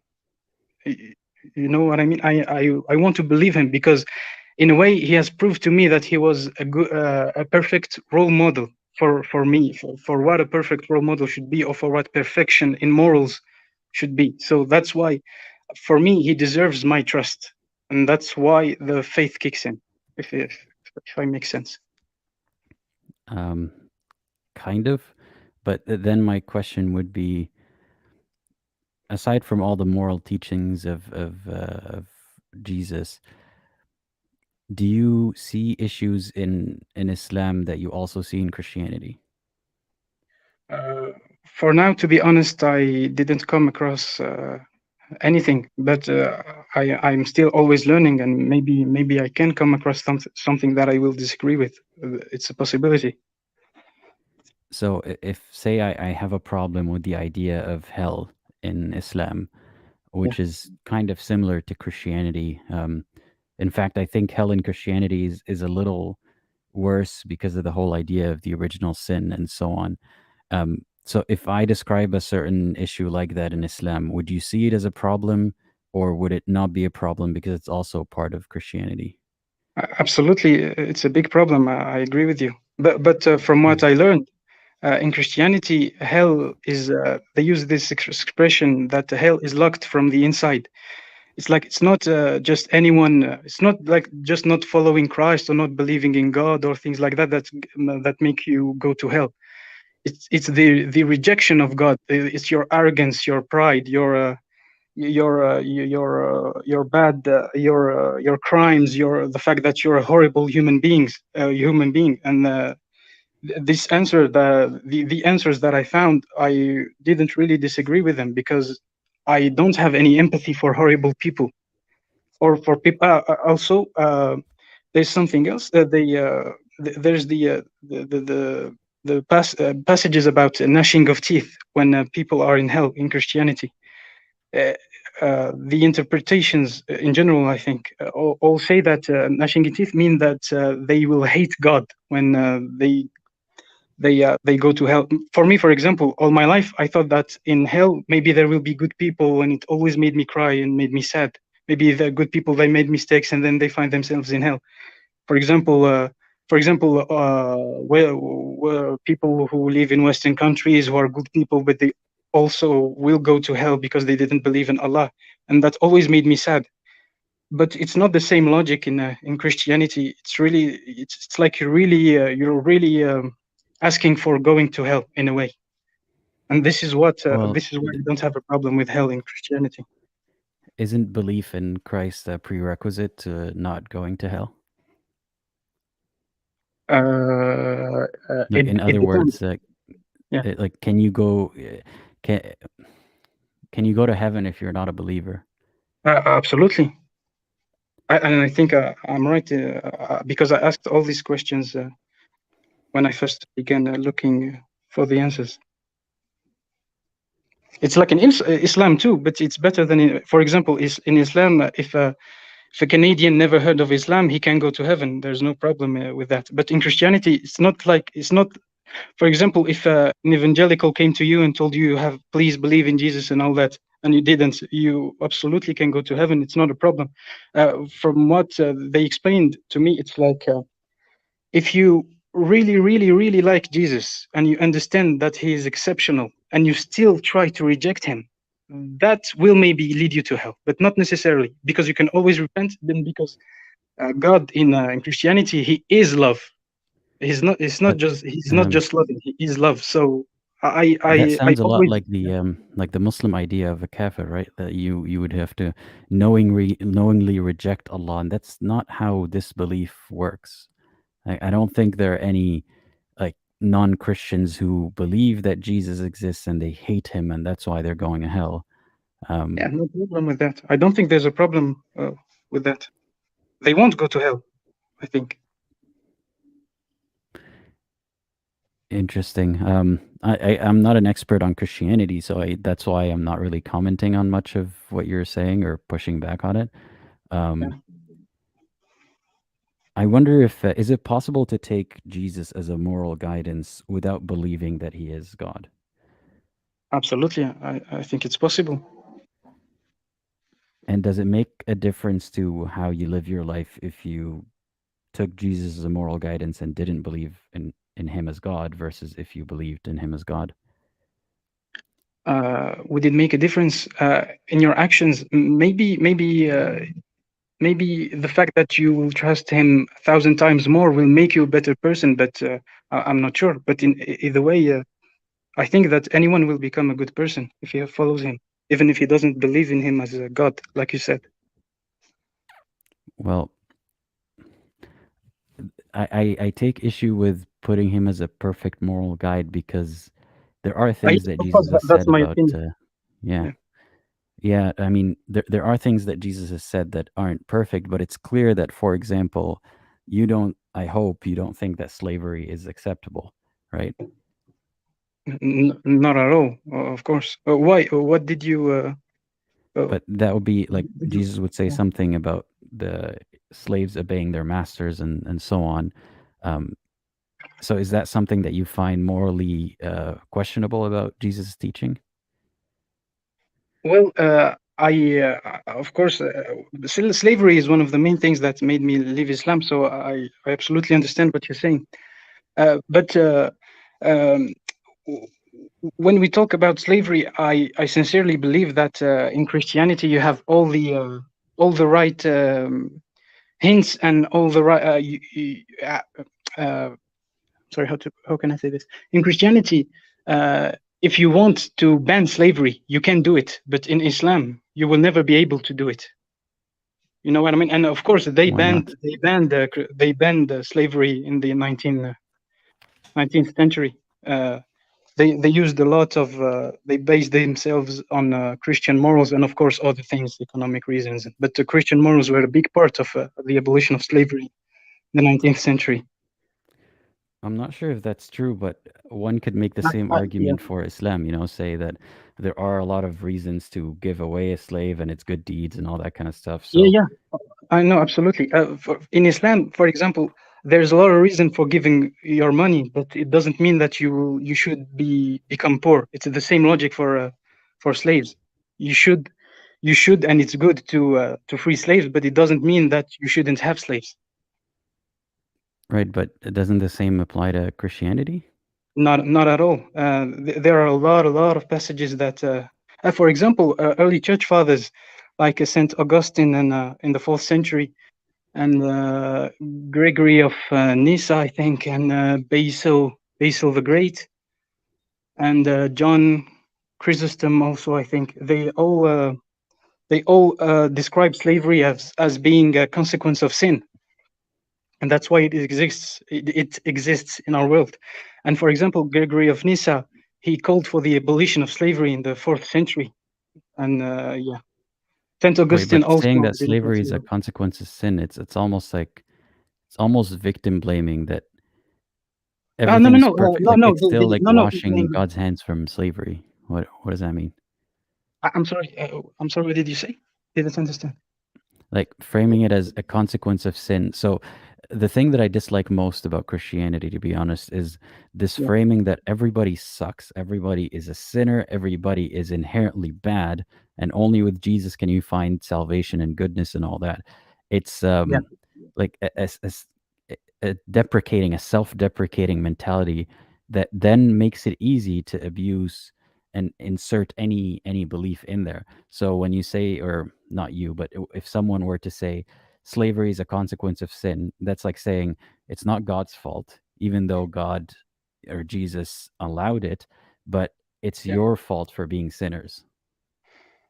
I understand what you mean. It's not like it's not that they say that we're all inherently horrible people. It's like no matter what good we do, we will never be enough to we will never meet the standards of goodness to be with God. It's more understood like this. Well, can you imagine if I'm your father, for example, and I say, no matter what you do, you're not going to be good enough to be my proud son, to be as good as me, or whatever it may be. It puts you in this position where you're always trying so hard. Yeah. It doesn't stop there. It's like, you're not good enough, but I forgive you and I love you, and that's very abusive, though. It's like that's actually abusive spouses do that. They make the other person feel very low, and they say, even though you are not as good as I want you to be or as good as you can be, I still accept you, and that's graceful of me. So thank me for being with you. Not really. It's not like you're not good at. I see what you mean. It's like God only wants perfection, and we can never be perfect. But that's not a problem because He loves us anyway, and He wants to have a loving relationship with us. But it's still the same thing because He wants perfection. That's on Him that He didn't create perfection. He created imperfection and is guilt tripping it all the time and giving himself credit for accepting it despite it not being perfect. You know what I mean? I understand. It's here it is where free will kicks in, because He cannot make you perfect if you have free will. if you have free will, maybe it won't allow you to be perfect, but at least he will know that your love is sincere and that you're doing your best and that he's not controlling you. It's like the total opposite of Islam, where everything is predestined. There's no predestination in Christianity. Well, that part about if he created you with free will, then you're not going to be perfect. Perhaps that is true, but what he can control in that paradox is his preference. So he can not impose this impossible standard of wanting perfection and then forgiving you for not being perfect. That's the thing. No, he did not impose it. That's the thing. He's telling you what's perfection for him and what are his standards. But he also understands that we cannot meet those standards. I'm sorry? He is the source of this existence, of this whole problem of he wants perfection, and he creates imperfection, and then he's guilt tripping the imperfection for not being up to his standards, and then making it and then giving you the illusion that he's so merciful for accepting you regardless of your imperfection. Not really. Where do you see that it's guilt tripping? I don't understand. What you mentioned, how God's preference is for perfection, but he created us imperfect, or free will, therefore imperfect. But he's so merciful that he'll and loving that he'll take us despite our imperfection. It's I don't know how to state it more clearly. It's I understand what you mean. Created the situation, you know. Oh, the caller got disconnected. I didn't touch the keyboard. I think it was a connection issue. Okay, perhaps the caller will join again. We'll see in a second. Oh, Abraham is back. Hey, welcome back. I'm really sorry I got disconnected. That's all right. Yeah. I think I was going to about perfection. I know that it's really logical to disagree with all of this. It's just like when for example I talk about myself, I always find that no matter what I do, I will never be perfect, and I always felt like this even before Christianity, and this idea that it's not a problem. You just have to do your best, and I will love you no matter even if you're not perfect. This touched me, if you see what I mean.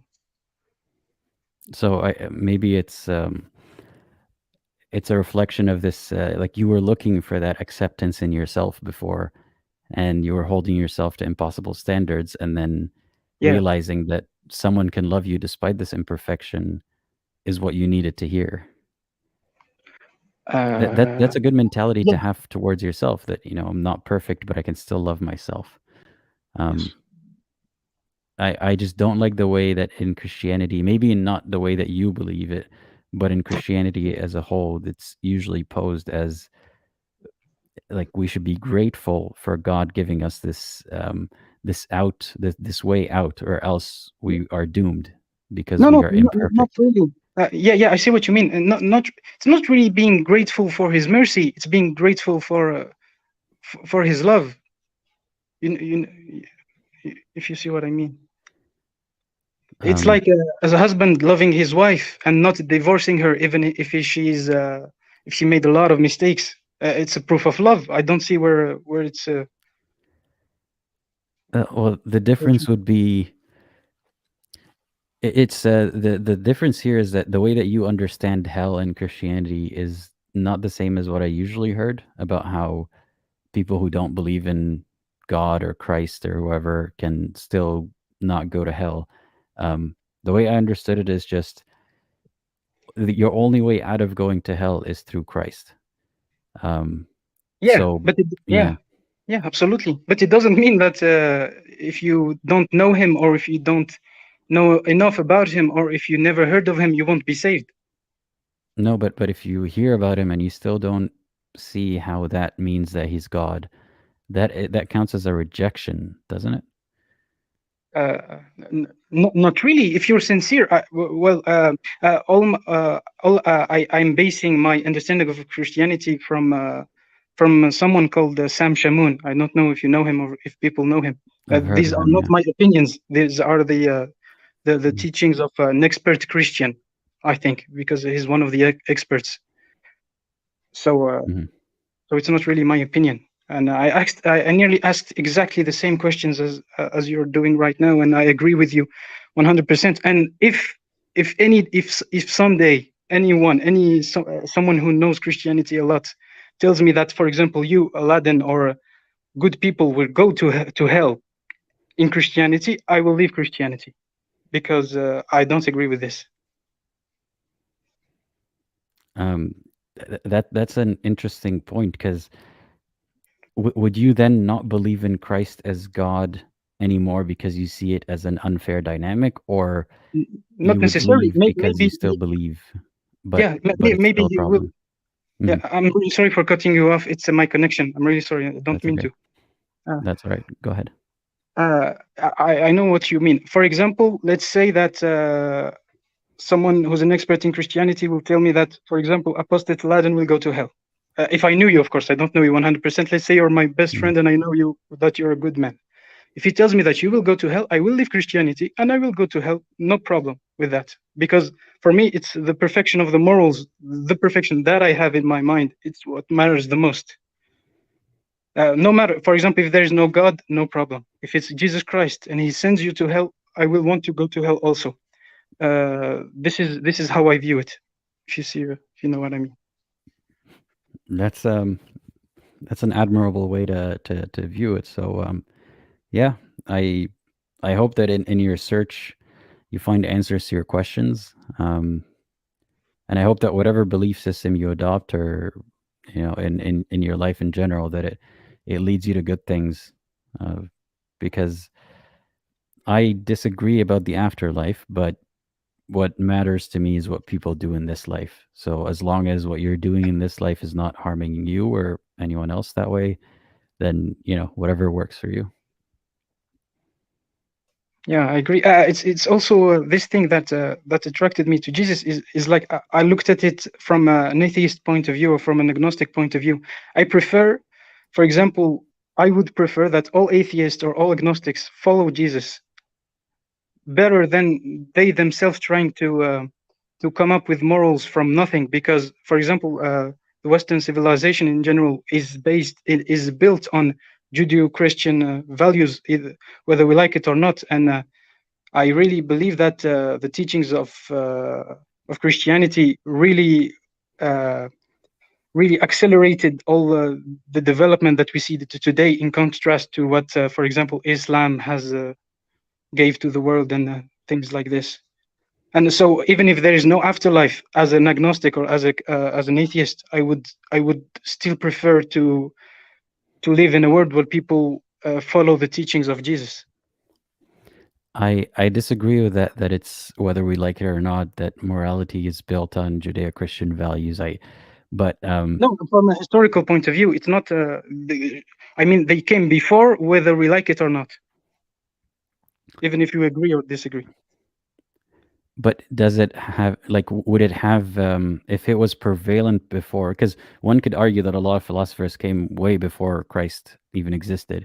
But even let's say that, yeah, it was more pertinent or more popularized as a set of moral rules through Christianity, rather than actually deduction and arriving at these moral values ourselves. Does that mean that it is the source of it, or like there can't be morality without it, or that it just happened to gain popularity before? I agree that in theory and hypothetically, of course, all these teachings may possibly come from just thinking and talking about it. It's surely possible. I mean that I just mean that Christianity gave an extreme boost to all of this, because it gave those morals as by authority, and it's not like it's not something debatable. For example, give to the poor, it's not debatable. Give protect. Loving your neighbor and praying for your enemies, and try to love God. For example, you will be a spiritual man. Maybe you won't.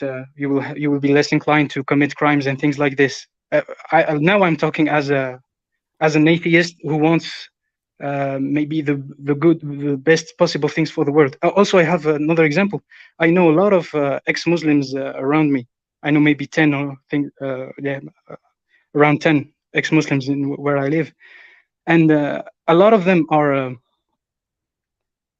they make their morals on the go, and they choose on the go, and of course they are absolutely have the right to do that. But I always try to view it to be detached from that and see if they're the best person possible right now. For example, a friend of mine, let's say he's called I don't know, Ahmed. Maybe Ahmed would have been a lot better if he was a Christian, better than he is now as an agnostic who doesn't know what to do, who has to do a lot of work to maybe come up with But one moral what kind teachings. of Christian though? Like was it the Christian during the Crusades? Was it the Christian now who has your values who's arriving at this kind of Christian like Christianity? Jesus.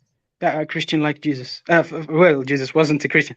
Someone who follows Jesus the best he can. Yeah, but That's the word I mean. which teachings of Jesus? Because again, the way that you're arriving at what Christianity is from Yeah. your base of having a healthy mindset about morality, about trying to find a good moral guide, and so on. There are many people who did think that they're following Jesus, and they did a lot worse things. So But is it's that their it's easy fault to or say the that fault if of he Jesus?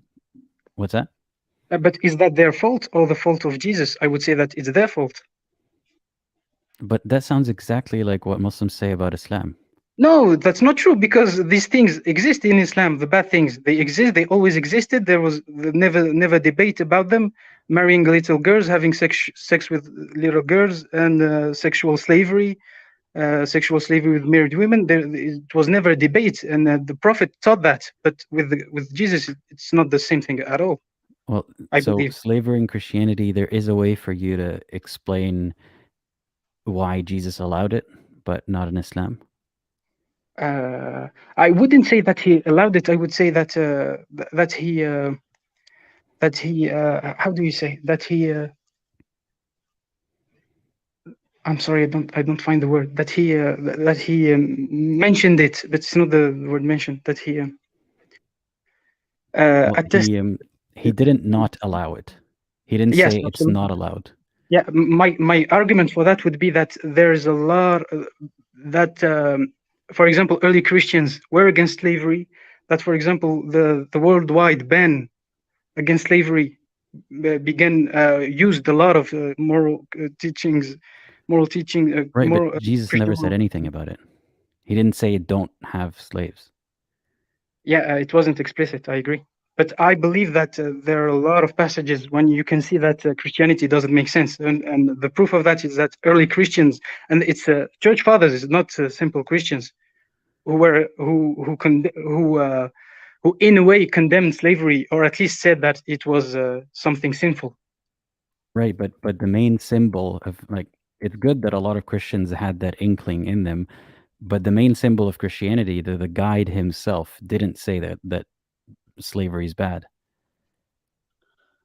Yes, explicitly, yes, it's not explicit, but there are a lot of passages when I read them and I try to be critical, because I read them as an agnostic and I really wanted to destroy Christianity. I try to be honest. Maybe, of course, I may be wrong, but But when I read them, what I'm I saying really here is saw that that it doesn't make sense to have you slaves. can't, like, if you Yeah, see that this is slavery is morally bad, and you yeah. see that the moral guide did not ban it and talked about it casually, if he didn't mandate it, he did allow it in a sense by not banning it and by talking about it as if, and maybe he did allow it. I don't know. I'm not an expert on Christianity, Yeah. but the point here being, you're giving a lot of leniency to Jesus and his teaching that in Yeah, another I will. religion you would see as Yeah, a problem.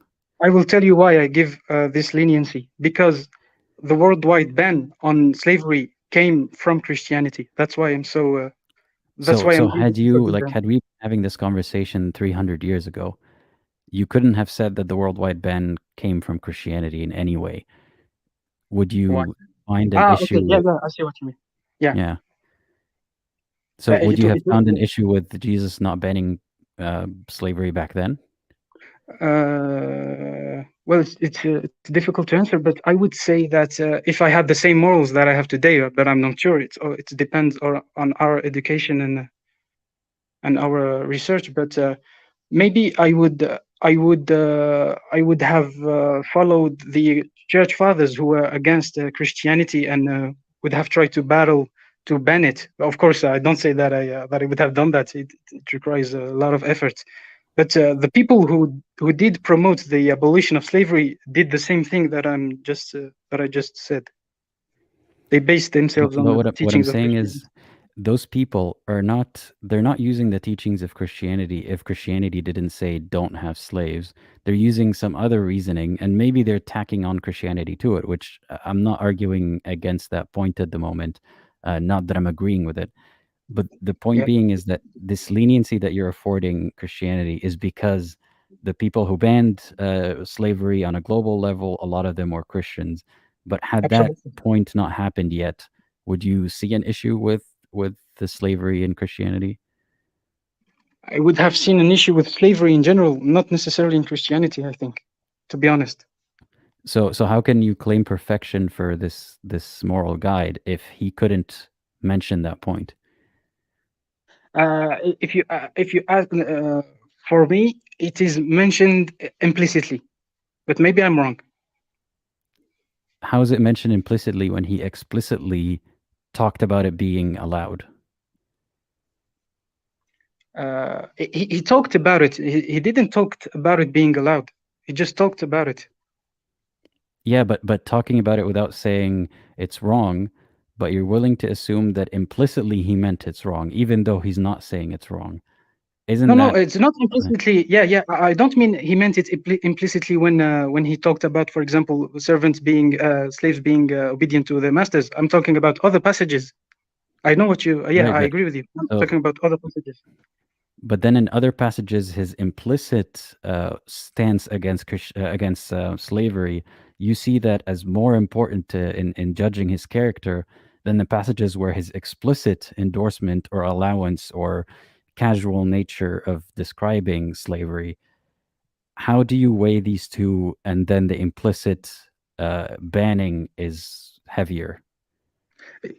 You're telling me that true perfection would have just been saying would have it would mean that he should have said ban slavery or don't have slaves. This is what you're telling me, if I'm Sort understanding of, correctly. because I can't describe true perfection. I don't know what it is, but I can tell when it's not close to perfection.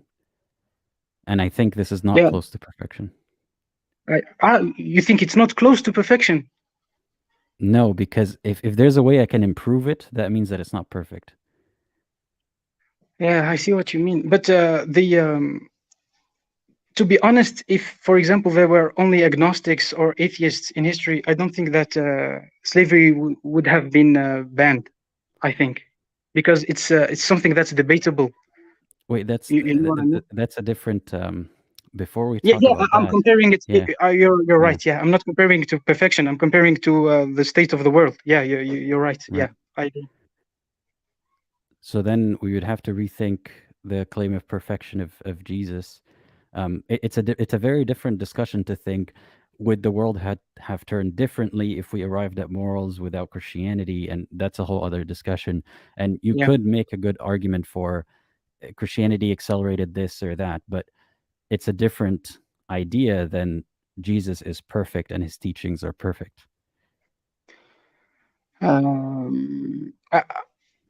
I agree, but yeah, if perfection is subjective, then I will always then there is always the possibility of explaining it in another way.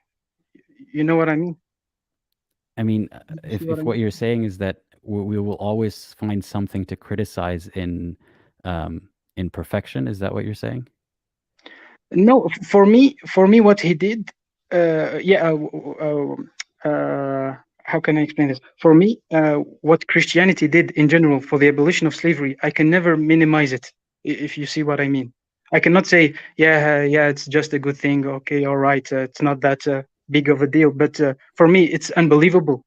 It doesn't make any sense to ban slavery. For me, I think it doesn't make any sense because it doesn't. It makes less sense to force its ban on the world. That's something that's insane. And to be honest, I think I can never minimize the impact these teachings had on the world. I think for me, they're exceptional. And I agree with you. It would have been maybe better to just say, don't ever have slaves or things like that. But the way that Christians understood it, a lot of Christians never had slaves, and because it's like it's incompatible with the. And Yeah, I'm not of course, arguing absolutely. too hard against your point of, Christianity bettered the world, or that I'm not arguing with that, not necessarily because I agree or disagree. I'm putting that aside for a moment. But the biggest flaw with claiming perfection, be it Muhammad, be it Jesus, whoever, is that the moment you see one imperfection, it should shatter that claim completely. So whether it's true or not that Christians did own slave or, fought slavery at some point and all that kind of stuff, it's all very irrelevant to Jesus being a perfect moral guide. If you can see one way he could have done it better. I see what you mean. I will explain to you what I mean by perfection. For me, I never found anyone better than Jesus in his teachings as a whole. I never found anyone better, and that's what I mean by perfection in my understanding. If you see what I mean, for me, there has never been anyone better than him. I'm sorry. Why does it have to be one person rather than a collection of the best ideas from each era or person? For me, why it's incredible when it's just one person, because it's really difficult to just come from one person. That's what I put it higher than a collective group of people. If that person is God, then it's not just good enough to be better than all the other human examples. It should be perfect too, right? Absolutely, I agree. This is where faith kicks in. I agree with you. If we're talking in an absolute sense, maybe we can disagree about the perfection, and I even can agree with you that it's not as perfect as how we see the world today. But for me, the fact that it's exceptional, that it blew me away, this is where the faith kicks in for me, if it makes any sense. Well, so the faith is enough to account for almost a contradiction in the claim of Jesus' perfection, and that we can see ways he could have improved. Do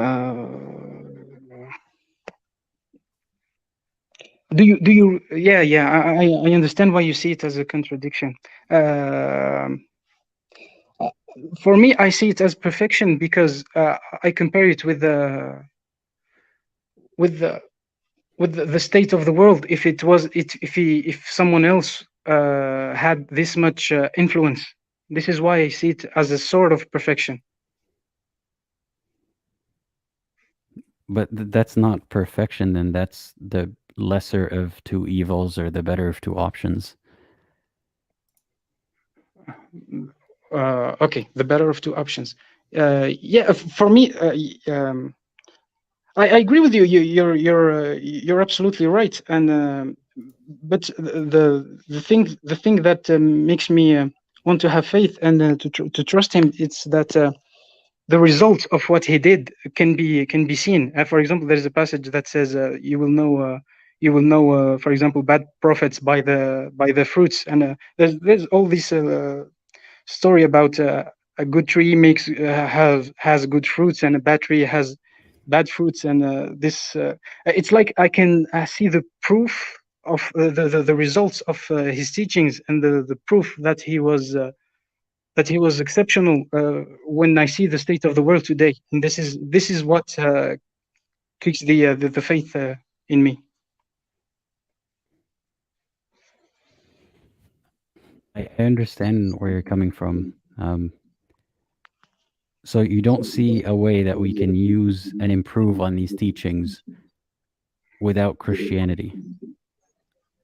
But can it be done? Because Christianity exists, and we cannot think about the morals without addressing the morals of Christianity, I think, because it already exists. So don't you see that there are many irreligious countries that are doing better without any moral guidance in their constitutions, and they're doing better than, you know, nations that are led by Christianity, or better than Yeah. what we see if we infused more Christian values? For me, I would say that from the beginning, Christianity was never meant to be a state religion, because you can separate religion from the state affairs from Christianity. It's not that big of a deal. It's compatible with a secular country. And I would also say that these countries that are doing better than Christian countries, maybe, I would say that that their history, they came from a Christian or Judeo-Christian background, and this is why I think that they didn't come from nothing. Well, chronologically, maybe they have, but then can we point all the way back to the Greeks and say that we should worship the, or follow in the footsteps of Greek mythologists and philosophers, because they have come up with a lot of these ideas that Abrahamic religions are using.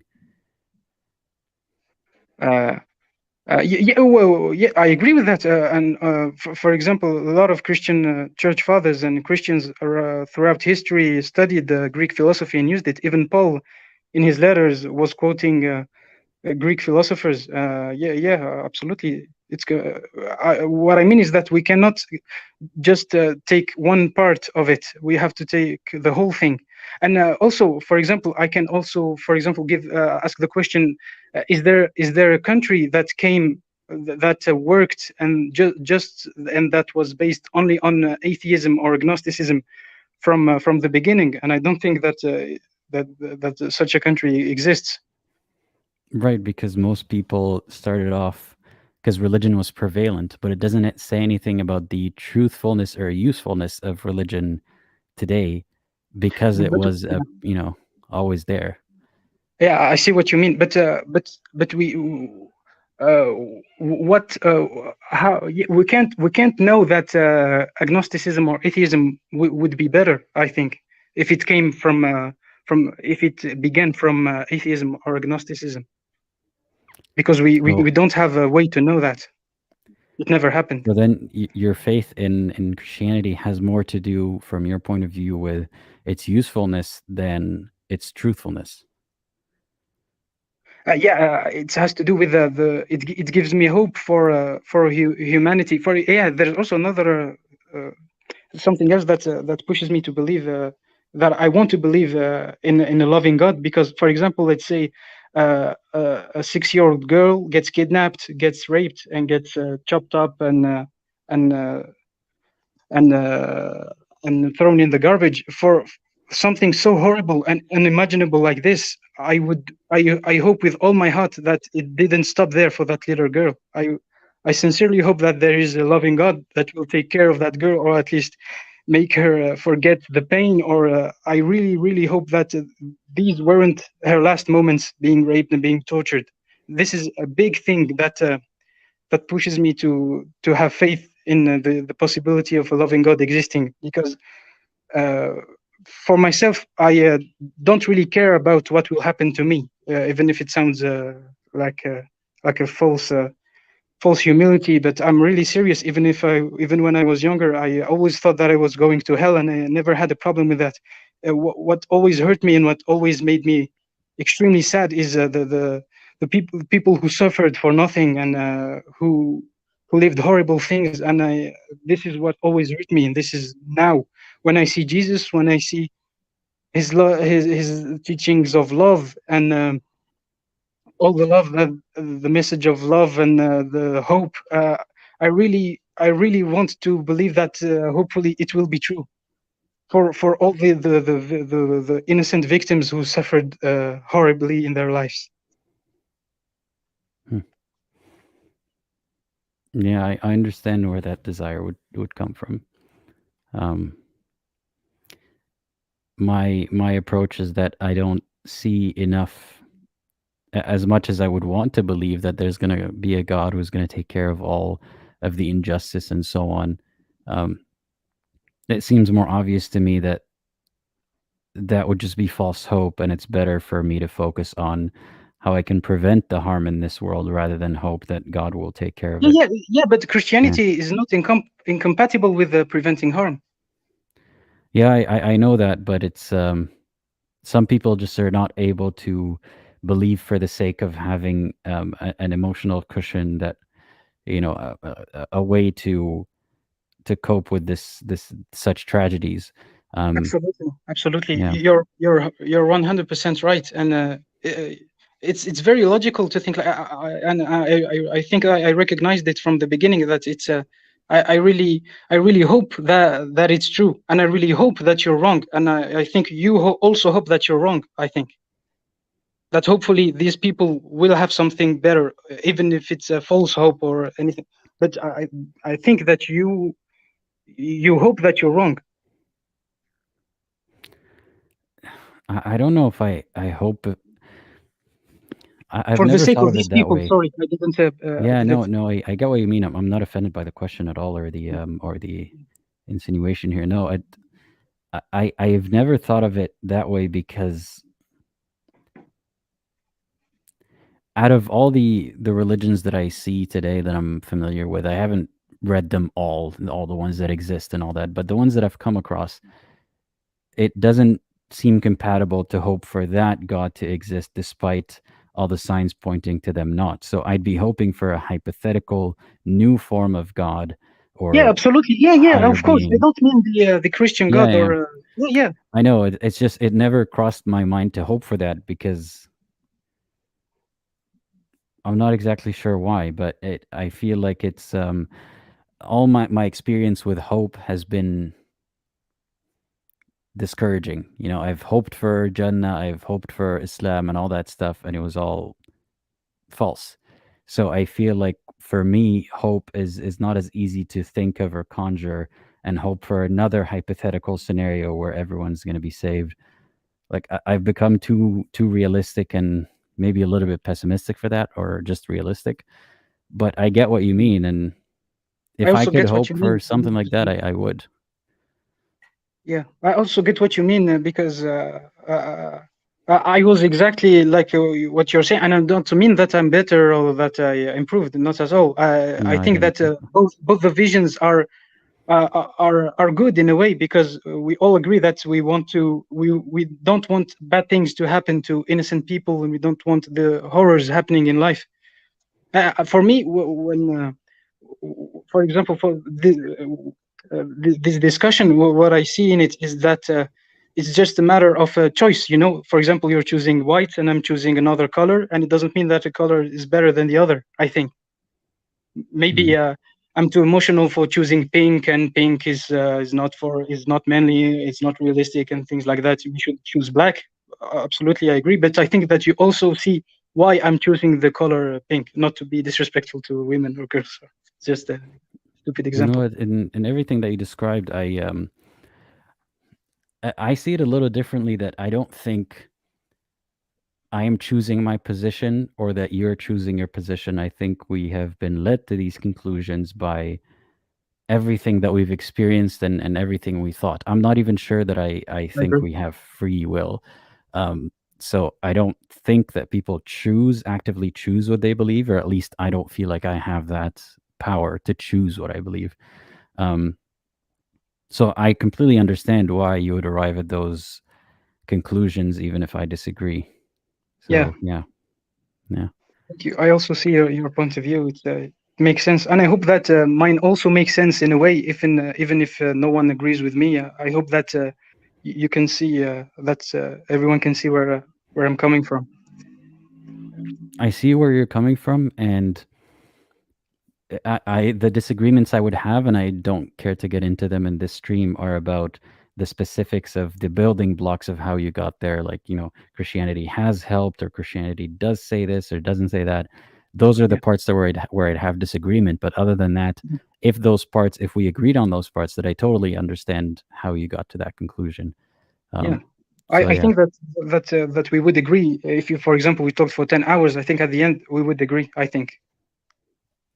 it's possible we wouldn't, but again, that doesn't matter. What matters is the process of how we got here, and that's more important than whether or not we agree on if Christianity helped the world or all what you mentioned earlier. Oh, yeah, I see but what yeah, you mean. I meant agreeing on bad things and good things. yeah, we probably have a very similar moral framework. I think. Yeah, I think Yeah. also. Think too. Well, yeah, I appreciate you calling in today. Thank you, Aladdin. Thank you for having me. Yeah, for sure. And I hope you have a great rest of your day. You too. Goodbye. Thank you. Bye-bye. Okay, thank you to the caller, Abraham. I am going to take the next caller now. Who is the next caller? The next caller is Stars. If you're ready, I'm adding you in 3, 2, 1. Hey, how's it going? Hiya, can you hear me? Yes, I can hear you. Wonderful. Do you have a specific point where you would like me to start? Well, I'd start by asking you, how did you first come across my channel? I think I saw your comments in the subreddit Exmuslim, and then I found your channel through there. Interesting. I don't really use it that much anymore, so I'm always surprised when someone finds me there. Yeah. It was a while ago, but I've seen your comments here and there. I know they're rare, but yeah, I've seen them, and I then found your channel, and I as opposed to lots of other people who try and do the same thing, I found your diplomatic approach is something that I appreciate. Thank you. I'm glad you found the channel, and I'm glad you're here. I don't really have a specific, way that I'd like you to start this. So whatever you feel like talking about today, feel free. Okay. So I am a young ex-Muslim woman who is raised in the UK. My parents moved here from Pakistan a year before I was born. And I was effectively raised in what I'm going to call a mini Pakistan, as I'm sure lots of people here are aware. The immigrant communities tend to cluster and don't allow much by way of outside influence of the culture in the country that they're living in. So what was the first point where I started questioning? It started quite young, honestly. I'm 20 now. And I remember learning about the Day of Judgment and Qiyamah and everything like that when I was like 5 to 6 years old, because my parents sent me to a madrasa type thing every weekend. And I remember it giving me nightmares for weeks, because obviously it's a terrifying prospect, isn't it? And my little 5-year-old brain didn't really comprehend it in a way that was nice, that's how I'm going to put it. And I couldn't articulate it back then, obviously, but I didn't like the way everything seemed based on fear.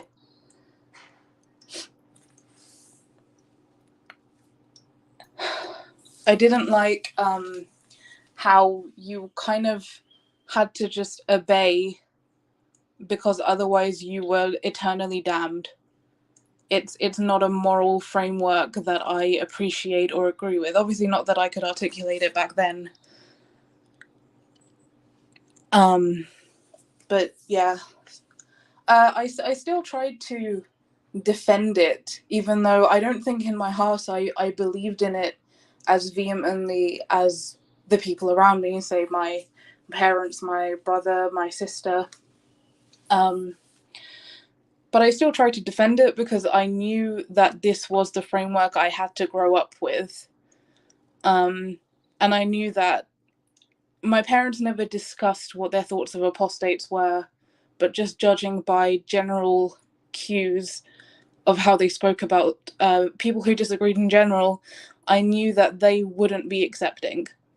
And if I'd shown any sign of dissent, I probably would have been on the first plane to Pakistan with a one-way ticket. So I was trying to reconcile it from a very young age. There were lots of different things that I disagreed with, like obviously the teachings on women, that's kind of a given. I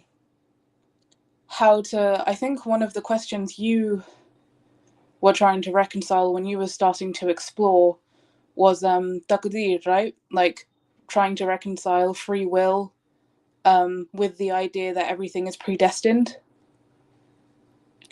I had the same questions. And it essentially led me, I guess, to the same conclusion that you found, which is I can't, it's just not something that I want to keep in my life. When I grew up, which I left my family home almost 2 years ago now. So I'm able to live freely and authentically to myself. I'm sorry that you had to leave at such a young age, but I hope that you're happier now than you were before.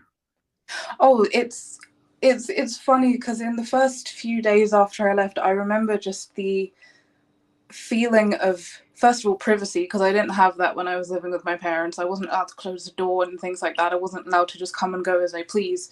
But there was also just the fact that I was able to sit there and decompress, and it was a case of I didn't have to worry about when the next prayer is or whether I'm in a state of wudu or stuff like that. I didn't have my mum constantly talking about how I should read the Quran more. And when I was living with them, I left in 2021. I had finished my A-levels the year previous. And at the time I was balancing my A-levels, I had a job, and I was also in an alima course at the local masjid. So it was a lot. So it was a case of I had to go to school. I had to write all my essays. The alima class was from 5 p.m. to 8 p.m. every evening. Every evening? Yeah. Weekends, different hours, but we did have to go in on weekends too. So it was a lot. I was stressed. I was very, very strained. It was essentially they were trying to condense a university level ilm course into 3 hours. And the girls in there were very young too. I was one of the oldest ones. There were girls that were 12, 13 years old. I don't think they had a clue what was going on. And another thing that led me to question it was, ironically, the fact that questions were not particularly well received if I ever had asked them. I didn't ask any personally, but I know there were some other girls who were asking difficult questions to the alima, and she would just glare at them and then ignore what they're saying. Mm-hmm. And I didn't like that. I didn't like that we couldn't ask questions. And obviously there's the whole thing of how separated we are from the other sex, even just as children. I had a friend when I was about 8 years old who was a boy in my class, and then I got to about 9 and my parents told me that I had to stop talking to him. And I was never able to properly form friendships after that either, which is quite sad, but it is what it is. And I just remember thinking how weird and creepy it is that our masjid would hold like a celebration when someone finishes the Quran for the first time. And for both males and females, no matter what age you were able to recite the final verses into a microphone that the whole masjid could hear. They'd have they'd make a day out of it and bring food and everything like that. But if you were above the age of about 11 as a girl and you were reciting, they were not allowed to give your name out so that people couldn't identify you by your voice and be attracted to it.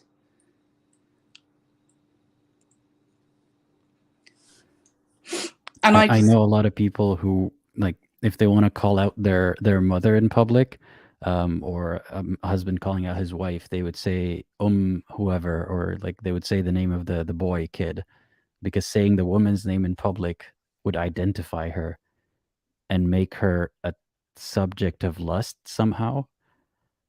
Yeah, definitely. I remember no boys above the age of 10 were allowed to be educated with the girls.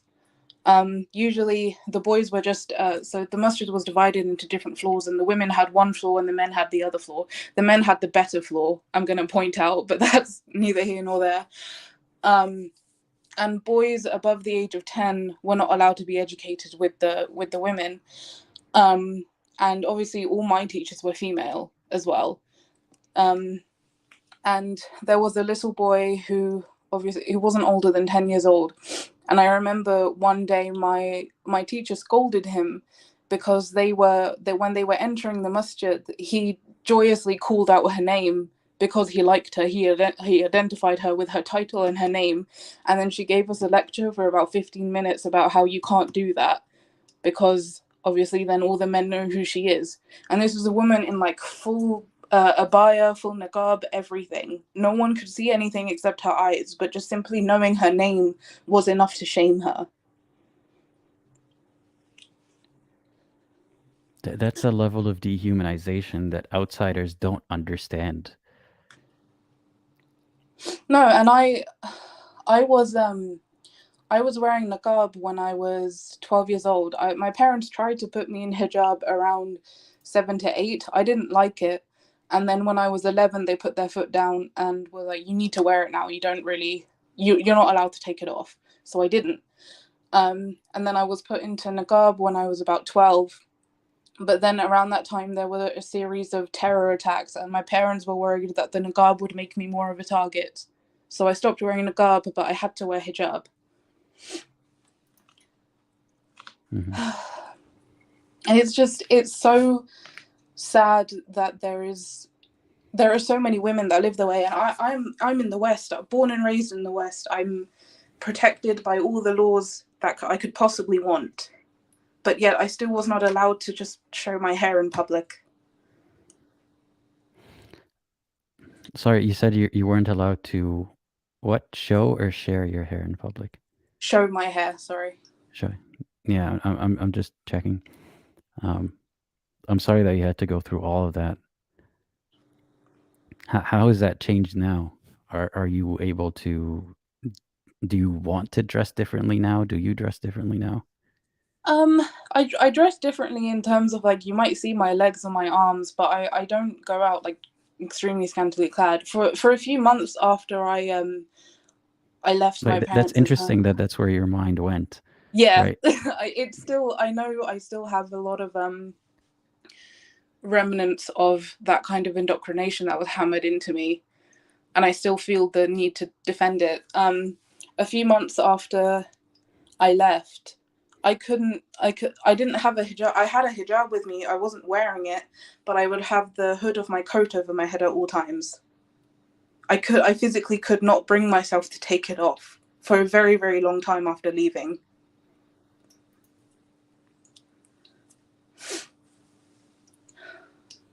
But now, how does it feel now? Yeah, now I can go out without something covering my head. It still feels odd, but I can do it. Which it's nice, honestly. I'm happy for you that you have made that adjustment. It was really difficult in the beginning, just because I felt like I was sinning constantly, and I felt like I was being a bad person just by doing something that's pretty normal. Mm-hmm. It sounds like a very stressful environment that you grew up in, and I'm sorry that you had to go through that, and I'm happy that you're not there anymore. You mentioned that the reaction that you got to, or that other people got to questions and doubts, it was very negative, and I'd like your input about this what I'm about to say. This seems to be an emerging problem among Muslim communities, the problem of doubts and apostasy, that the youth are straying away from the path and so on. And it's difficult for them to know what to do, because if you start discussing these questions openly in public, you might lead more people to doubts and apostasy. And if you But if you don't acknowledge them, they're pent up, and then they resort to talking to people like myself, and more doubts and apostasy. Yeah. Do you have any input on that? Like, is that the reality of it in these communities? What do you see around you? I definitely think it's a difficult situation for them, because the ulama, they have to be very careful with the way they answer things, because they know that taking a strong stance against, let's say, LGBTQ issues, most young people around me wouldn't say anything about it. They might have the doubts, but I don't think they would openly question it, because I think they know the answers they're going to get. Like, I know that if my mustard teacher were to answer me truthfully, she would say that homosexuals should receive punishment, but they can't say that. They know Why that they can't can't say that. Why not? The wider community, if it came out that they were saying that, that would cause problems. You know what I noticed is that feeling of being censored, that Muslims can't openly say, well, they often do, but I mean in some communities, like in the UK maybe, they have to censor themselves and not say straight up what they believe and how they feel. I see it sometimes coming out, that pent up expression, that lack of freedom of expression as they see it, comes out as extra bigotry in secret. Definitely, You know what I mean? because my parents wouldn't have gone up to the white people around us and been like, if you're gay, we want to punish you. But within the home, they were pretty free talking about how these people were deviants, these people were degenerates. Similar things, if they heard someone committed suicide, it would be the same sort of talk. That person's going to hell, that person was stupid, that person, threw away everything for absolutely no reason. And it was a very toxic environment to grow up in. Though I knew from a very young age I disagreed with those stances, it was still hard to hear. And why do you think you disagreed with those stances if you grew up in a Muslim household? I honestly, I don't know, and it's something that I've pondered quite a bit, because my sister was 2 years old when she left Pakistan to move here, and then I was born a year later. So in essence, she started school over here. She was never in school over there or anything like that. But yet she is my polar opposite, and we've had the same upbringing. So I'm not sure why I'm so different. I'm not sure. I can understand my brother, because he was 15. He was raised in Pakistan for 15 years in a little backwater village. So I can understand why he is the way he is. But me and my sister, we could have been much more similar, but somehow we aren't. And she's incredibly scientific. She loves science and everything like that. And she just graduated with a degree in chemistry from one of the more prestigious universities in the UK. But yet I know it must be difficult for her to not be able to accept, say, the theory of evolution. And she has to reject something that's very logical, that has been explained and makes sense, just because her religion tells her to. Do you think that either of you chose the way that you turned out to be? It's a difficult question, because there were a lot of family dynamics that basically meant she's academically performed better than I have at pretty much every single stage. So growing up, she was the person I was compared to constantly. So we could joke together sometimes and laugh together sometimes, but we disagreed fundamentally in a lot of different things, and she would pick on me a lot. And it got to the point where in my family, even my little nephews, the oldest of which is now 11, when he was about 6 and above, he started bullying me the same way the rest of the family would, because that's what he was seeing. His dad was making fun of me, my sister was making fun of me, and she was always his favorite aunt. So Well, there was if a you don't lot mind of me asking, like, making fun of you for what? Like, what was the joke or the topic? just it was a lot to do with my intellect and how I can't seem to fit in. There was a lot to do with weight because I was always on the heavier side growing up. And it was just, you know, my parents would talk about dropping me off on an island with no food. That is horrible.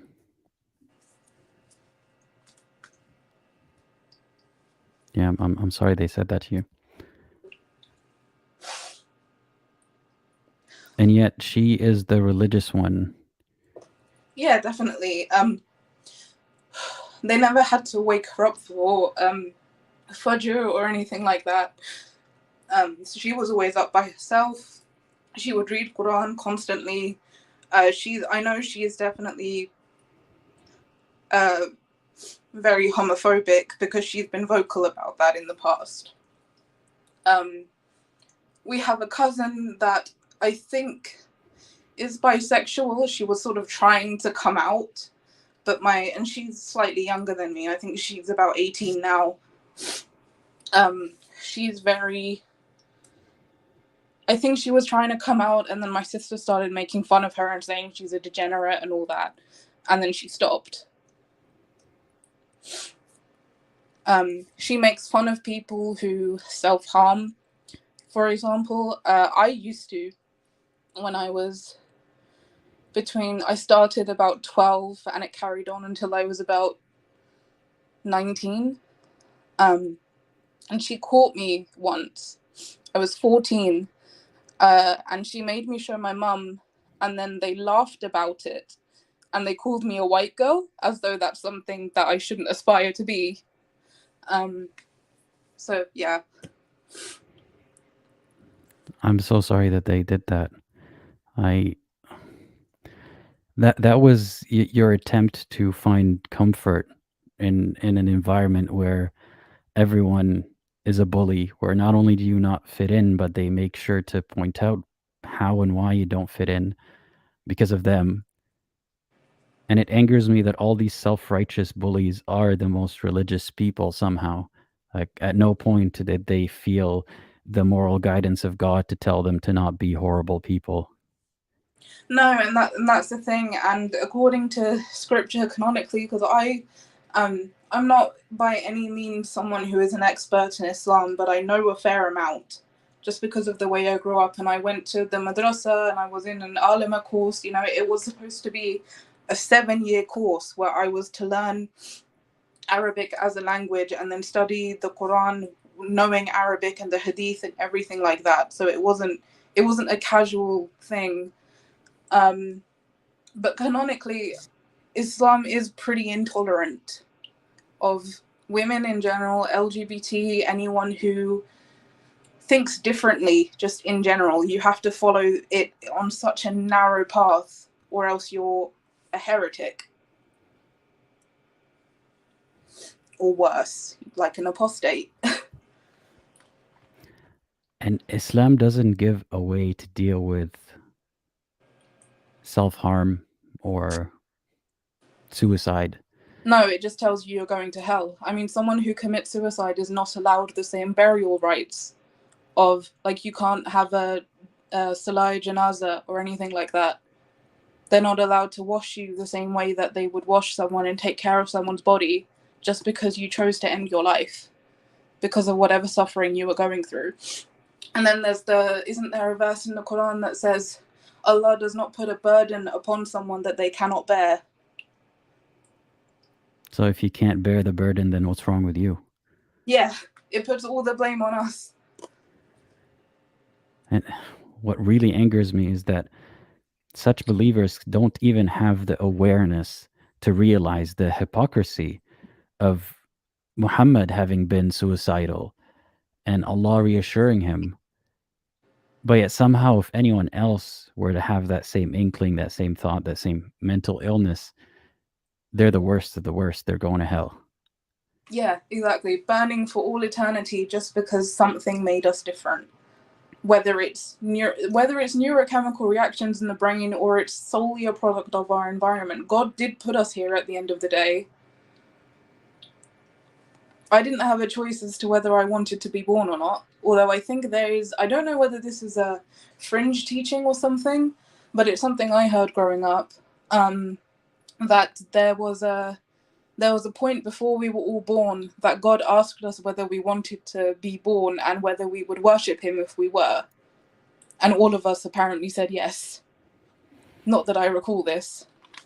It's a verse, and I believe it's a verse, and it makes perfect sense to a believer, right? If you tell this to a believer, we've all consented and God erased our memories, they'll be like, oh yeah, that checks out. That makes sense. But it's such an insidious way to gaslight people. You said yes when you're unconscious. Like, if you say that about sex, for example. What's that?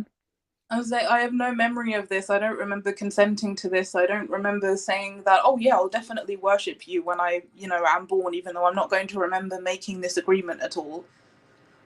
I ask people, what's the difference between that actually happening and God erasing my memory and that have never happened at all? How can I verify which one of those two is true? I guess that's where they say that it's all faith. You have to make the leap of faith. So believe me, you consented to this. Yeah.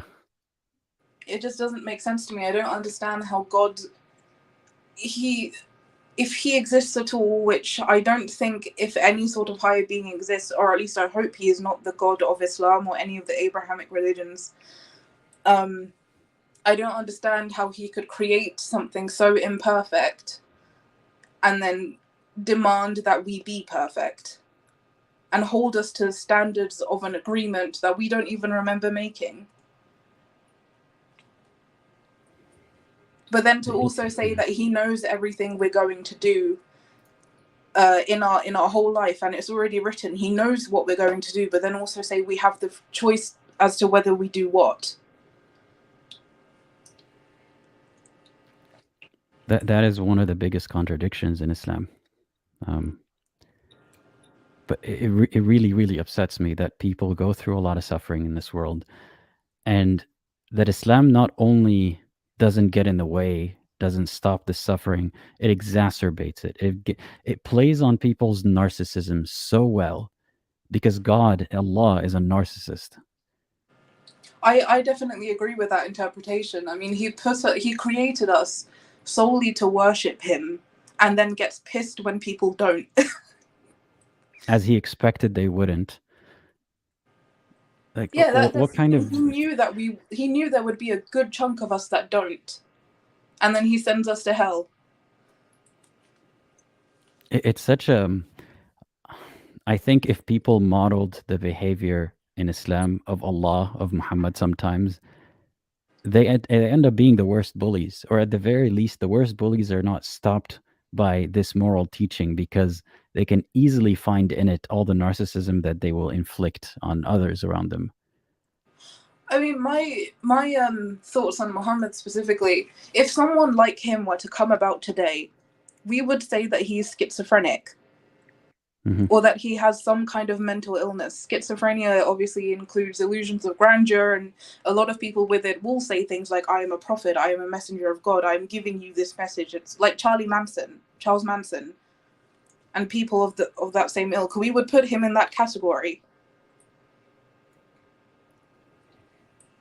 And even, Muslims would think, then, could a crazy person have written this entire book, and all that kind of stuff? First of all, yes. Secondly, he doesn't have to write the entire thing. There's a lot of insertions that are easily in there, because of other people.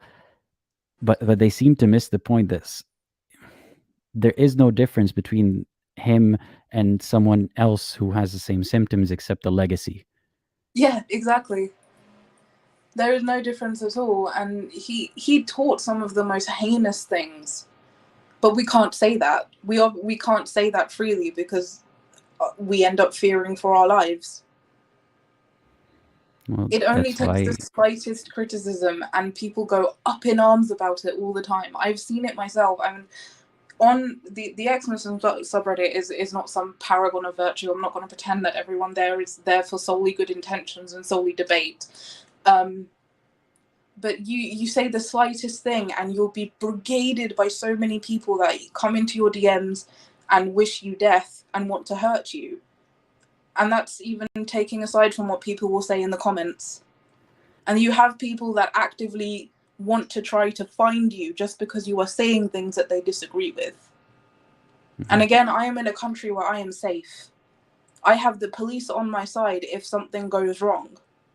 This isn't even taking into account the people for whom it is actually dangerous in a more real way, in terms of everyone around them can kill them and it's not really going to matter.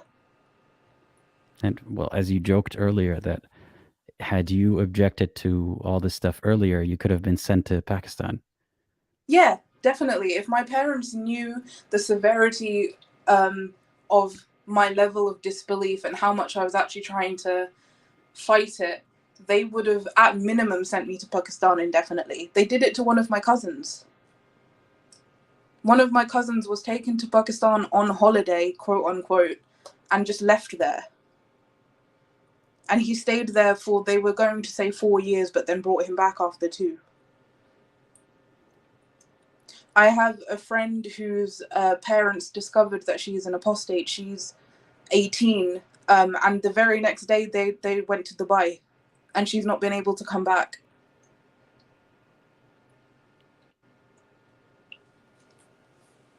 So many people are essentially kidnapped this way, but we don't hear anyone lift a finger about it in the West. But God forbid you draw the prophet or something. Yeah, I do struggle with how the West seems to just ignore all this happening right under their noses. I tried as a minor to get help so many times. There was a point where my dad locked me in the house and punched me in the face, but it didn't leave a mark. And I went to the school about it, and I told them what was going on, and the safeguarding officer told me it's towing the line between strict and abusive parenting. And I'm going to say something that might be controversial, but I think if I were a white person and I'd come in saying that my dad punched me in the face, they would have taken that a lot more seriously.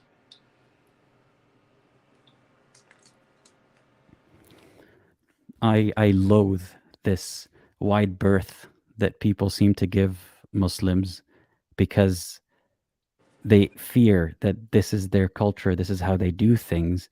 We don't want to mess with that. It's just, I don't understand. I mean, I get it, because it comes from a place of wanting to protect minorities, right? But if that whole culture is based on so much abuse, then why protect it? There was a girl I know that she was sexually assaulted by a Pakistani boy that had recently moved here for university. The police told her that he doesn't know the laws of this country, and even if we could find him, we wouldn't give him more than a slap on the wrist. This is when people say things like, you know, Muslims are coming to our countries and they're messing with our societal balance, and they're committing more crimes and all that kind of stuff. And I fight back. I say, no, a lot of Muslims are educated. A lot of Muslims are so on and so forth. This is a generalization. But then stories like these do happen. And I just have to sit I'm there not and trying to. I'm not going to sit here and try to say it's a majority of Muslims or anything. I will never campaign for something that's going to hurt Muslim people. But when there are so many that do believe that I deserve pain and suffering just because I left the religion, or I deserve to be put to death, that's a problem. That is a problematic way of thinking, and it does disproportionately affect, obviously, Muslim people. But then maybe you can just say there is something wrong with the actual ideology. But they're not going to say that. It seems like whenever we try to speak about this, we have to be put into one of two camps. Either all Muslims or most Muslims are bad people, and like beware because they're taking over your country and all that. Or this is just their culture. You know, you just don't get it. Where's the in between, that there is fertile ground for this abuse in most Muslim families? Whether or not they do it is a different question. That's the thing. My family, my parents, they are your average Pakistani Muslim. They are not extremists. They are not in any way, shape, or form extremists. They are your average Pakistani Muslim family that moved to a different country. That is it. They are not some extreme, like, you know, that they wouldn't, like, my dad wouldn't marry a second, third, fourth wife. He wouldn't marry a 9-year-old girl, for example. But he is still just, there are so many things that they believe that are so problematic. I mean, I remember. So sorry to interject, but remember when there was a lot of outcry about, you know, some Scandinavian or European country, I think it was Denmark, like stealing kids from Muslims. Sweden, I think, wasn't it? Sweden. That usually, and I can't speak for every single case, but usually that is just them trying to enforce some level of like human rights, and Muslims taking offense to that, seeing as overstepping, you know, coming into the stealing your family. children away and stuff like that. I know over here, because I was in the foster system for about 6 months when I was 10 years old. And I know that over here, at least, foster care is always done with the aim of reuniting that child with their biological family, because that is sort of inherently considered the best situation for them. But obviously, you know, you get people like my parents that will cry about how they're unfairly attacking them and taking away their kids for no reason whatsoever, when the reason actually was that my mum came to the door of my school and she said something along the lines of, "Wait till you see what I'm going to do to you when you get back home." And then I, as a 10-year-old, obviously started crying because that scared me. She said it in Urdu, but I translated for the teachers when they saw me upset afterwards, and social services were called and I was taken away the same night. But then after that, after I got sent back home, everything became so much worse. I mean, my mum talked about how they had to take away the lock on the bathroom because my dad would pass out from stress in there and then they wouldn't be able to get to him. And then they would say that's my fault. So they're the abusers and they're blaming you for the stress. Yeah, it was the same thing with my mum. She's exhibiting some signs of early onset dementia. She doesn't actually know how old she is, but I put her like mid-50s to late 50s. And it's been like this for a while. She is quite scatterbrained in terms of she can't retain information. So you can tell her something, but she's not going to remember it. And you'll have to explain it again in like 2 minutes' time. Motor skills she starts struggling with. She's always been a phenomenal cook my entire life, but within the last few years she started forgetting how to season things. She can't get on an escalator properly. There was a point where we were in London and we were going to the underground and there's a giant escalator that everyone was taking, and she bottlenecked the whole thing because she couldn't figure out how to put her foot on it. And I get blamed for that, because I'm the one who caused her so much stress that she's forgetting how to function. And my brother and my sister hold exactly the same beliefs, and I know that because they will tell it to me. Your educated sister. Yes, my educated sister who just graduated from one of the most prestigious universities in the UK. She holds the exact same beliefs because she tells me that she believes these things. I'm not just, you know, it's not a case of I'm guessing. I know she is bigoted, and I know that she is, in general, just not a very nice human being. She told me once that she's not nice to me just because she doesn't have to be. I wonder if it's because she's taught that she only does things that she has to do because Allah says you have to do this, you have to do that. That's the reward system. Possibly. It's just it's quite sad because she could have been someone that I could have leaned on throughout what were the hardest years of my life. But she was one of the people that actively made it hard for me to stay alive. More than even my brother, my mum, my dad. She was the one that was bullying me the hardest. I'm so sorry that you went through all that. I'm angry on your behalf. And Do you hold it, like, to any extent? Do you hold some degree of responsibility? Like, do you believe what they're telling you? When I was younger, I did, especially when I tried to get help, and the police just wouldn't do anything about it. And then everything would get worse as soon as my parents figure out I tried to get help. I don't honestly know whether it was just the police where I grew up that were like that, because I've since moved fairly far away. So the police that I dealt with after leaving and my parents were trying to find me were a completely different division. And the police where I was at the time were so much better with handling it. I mean, I sat with them, they interviewed me for like 8 hours straight when I was living in a women's refuge. And the man was like, just from what you've told me, there are at least 5 to 6 different crimes that I can list in a report.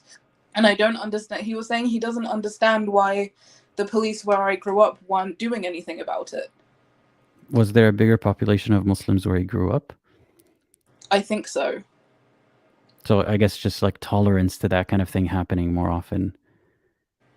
Yeah, and then they, because obviously the perpetrators are not in the same jurisdiction as where I am now, they had to send the investigation over to them, and they just shelved it. Even though I know definitively there were at least 5 to 6 different crimes listed, they just shelved it. They put it on the shelf, and that's it. And then when I finally managed to get them, when my parents kept trying to find me and harass me, somehow they got my new phone number.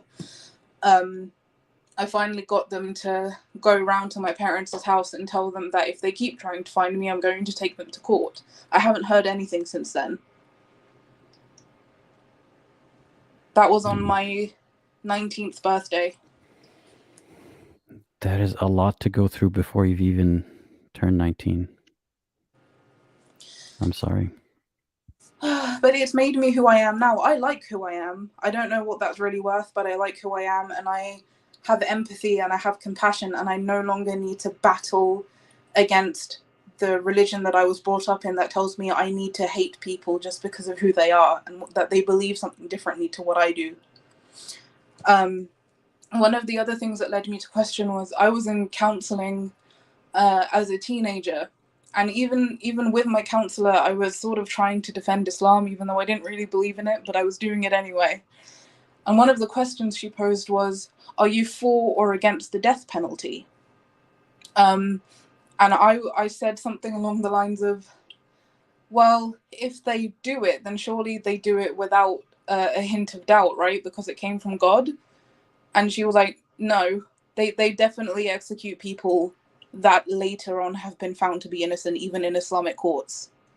And that's one of the things that's really one of the moments that led me to start being intellectually honest with myself and start actively trying to dismantle this way that I was thinking, that even though I don't really believe in it, I'm still going to defend it.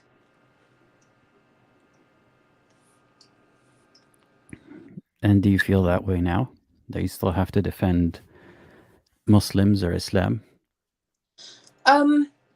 Muslims and Muslims probably yes, because I do see them being tarred with a very broad brush and being just lumped in with, you know, every single one of them are extremists and want to behead you just because they believe differently. That's just not true. I know I grew up around lots of other people that were in my age range that if I looked at them and thought they would want to behead me, they probably wouldn't. And it's not fair that they get lumped in with the extremists. But I am Islam, no, because I know the scriptures. I know what's being taught. I know what's canonical and what's not for the most part. And if I don't, then I look it up. I don't defend Islam at all.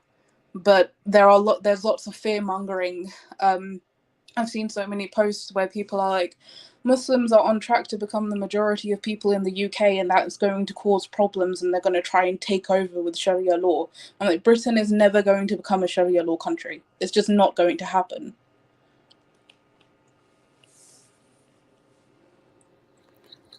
How do you think, if you have any input on this at all, how do you think one could advocate for more representation and help for people who were in your position without at the same time demonizing Muslims?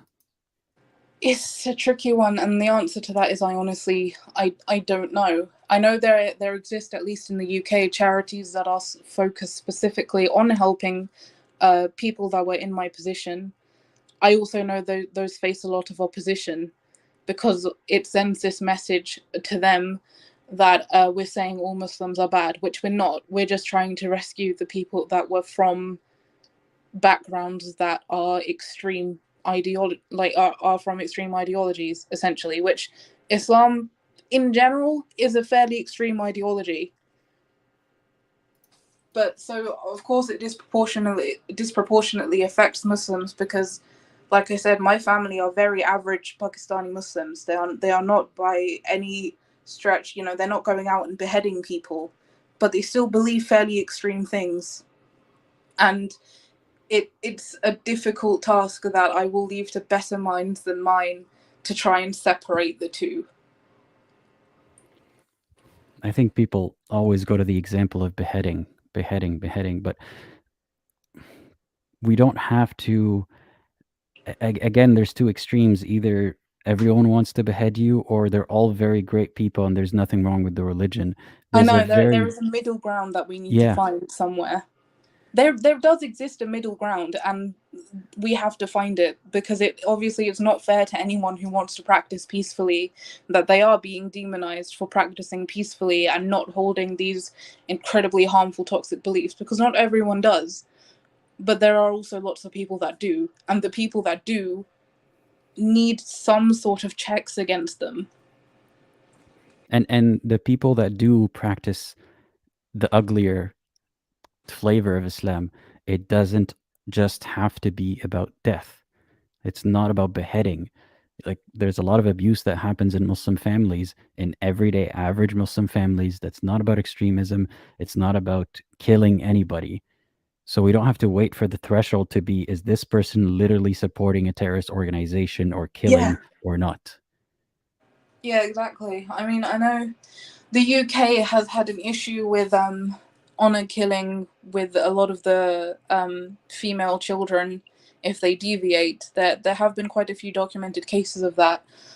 And I could have been one of them. I know that it's a hard thing for me to believe even now that my parents would go to that extreme. But I could have been one of them. I mean, my dad punched me in the face for something that was a much lesser offense in his eyes, and would lock me in the house. I mean, the fact that you're even pondering the possibility, could I have been one of them, is a sign that this is a problem.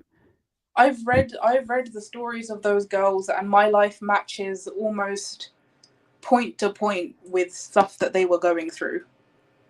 But and the bigger point is, even if you luckily weren't one of them, but even if you were still in that situation and you still weren't killed, you still were in an abusive situation. It doesn't have to get to the point of honor killing. Exactly. For but people to no count one was it, doing anything to help me. I tried so hard, and no one was doing anything to help me. But if it wasn't within the context of Islam, I think I would have gotten help a lot sooner. Mm-hmm. You know, I have a close friend who, he was hit by his family a lot growing up, and that's very common. Like, this is not, I have one friend, that I've heard this one story from. No, this is just commonplace where I grew up. And he was telling me about how his father was comparing him to white kids and saying, these white kids, they'll call the cops on their parents. How dare they? Yeah, I've heard people laugh about that too. And it's just so sad, because I don't understand why, just because you caused me to be born, why do I have to bow to every single one of your whims? Even if you are actively hurting me. Why do I not deserve to get help if you are actively hurting me? I blame a lot of it on, sure, it's cultural, but a lot of it stems from this whole idea of birr al-walidain, obedience to parents in Islam. That you can't even exhale in disagreement with them. Yeah, you can't say oof to your mum. You can't say No. oof. Yeah. So if they beat you, whether it's you deserved it or didn't deserve it, like deserved it, as if you could ever deserve it. Like, listen to me. Mm. My indoctrination is coming out. Whether you did something wrong or didn't do something wrong, you still don't have the right to protest it, because all their good deeds of like their goodwill of being parents should overpower whatever harm that came to you. Mm. And I just remember my mum talking about how she's very dramatic sometimes, and she would say things like, oh, if I were on my deathbed and I were asking for water, you're such a bad child that you wouldn't get me water. And I honestly, I can look back objectively and say that I was the kind of kid that a lot of parents would have killed to have. I was quiet. I wanted to be in my room and read books. That's pretty much all I wanted. But, you know, I couldn't read books because they were giving me ideas above my station. And there were points where my dad was so mad that I liked reading that he would threaten to burn my collection.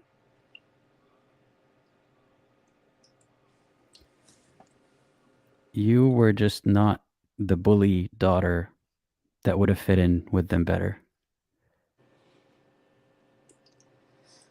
And I'm sorry that you're punished for your empathy, for not being a terrible human being.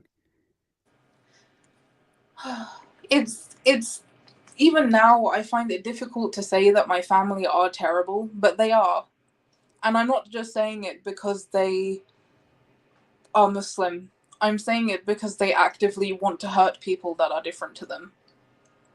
I mean, I remember this was relatively recent, a boy in France that they know that person's family. He was on the phone at the train station, and he was standing too close to the tracks. He had headphones in. He was talking to someone on the phone, and then the train blew by so fast that he kind of just fell in front because he was shocked by it, and he got run over. And I remember my parents talking about it in a hush-hush way, sort of saying, was it suicide? Because if it was, then he's going to hell. And they were talking about how even if he was a body, because he was turned into a bag of mincemeat, essentially. I mean, they were saying that all his mother got back from him was a foot. That's the only part of him that remained whole. They were saying that even if he was a body, they wouldn't be able to give him the burial rites. It's so fucked that that's what people think about. Like, they hear of a death and their first thought is this person going to heaven or hell? Yeah, you can't just empathize with the mother who just lost her 20-year-old son.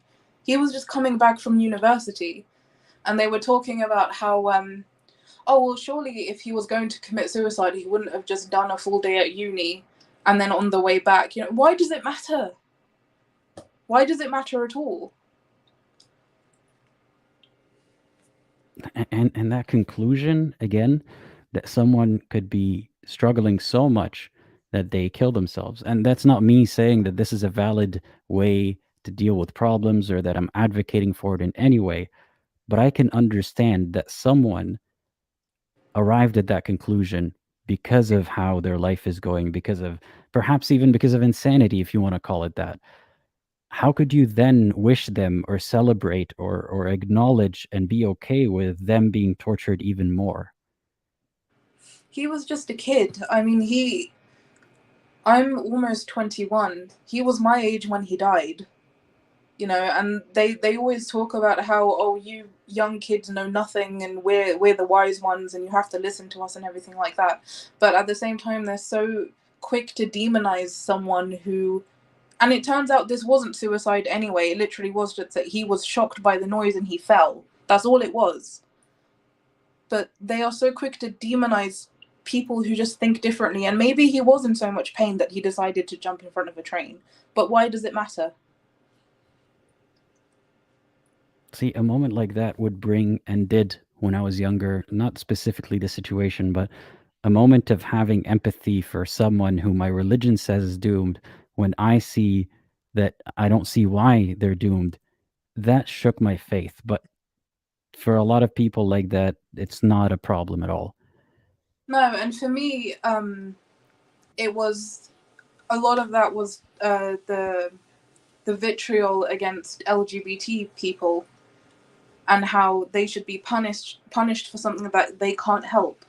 And I always wanted to ask my dad, I mean, you think these people choose their sexuality, because that is the angle that they were going for. And I always wanted to ask him, do you think you could choose to be gay?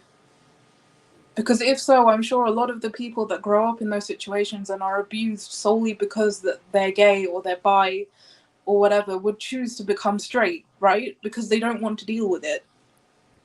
But of course, my dad would never be able to fathom choosing to be gay. Because That's to the him, same it's not exact a thing choice. as like belief, right?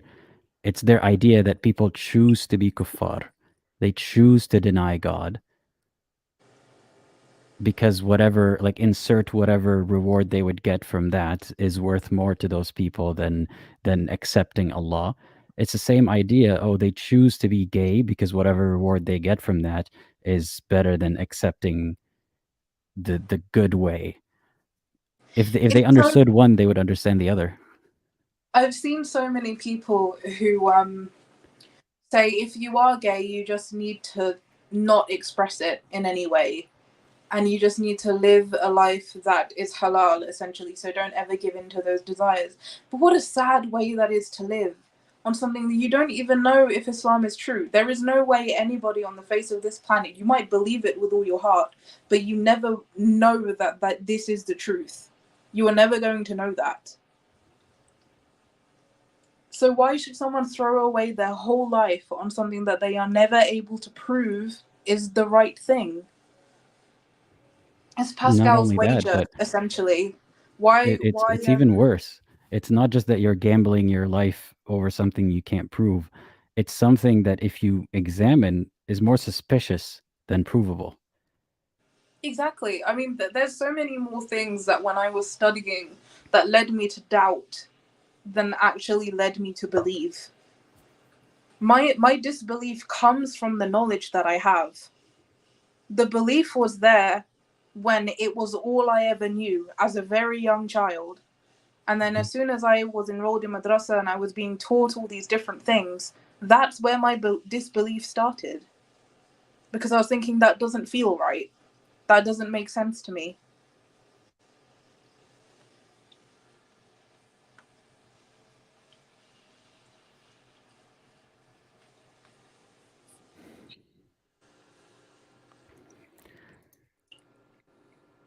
But what do you hope would change for the next generation?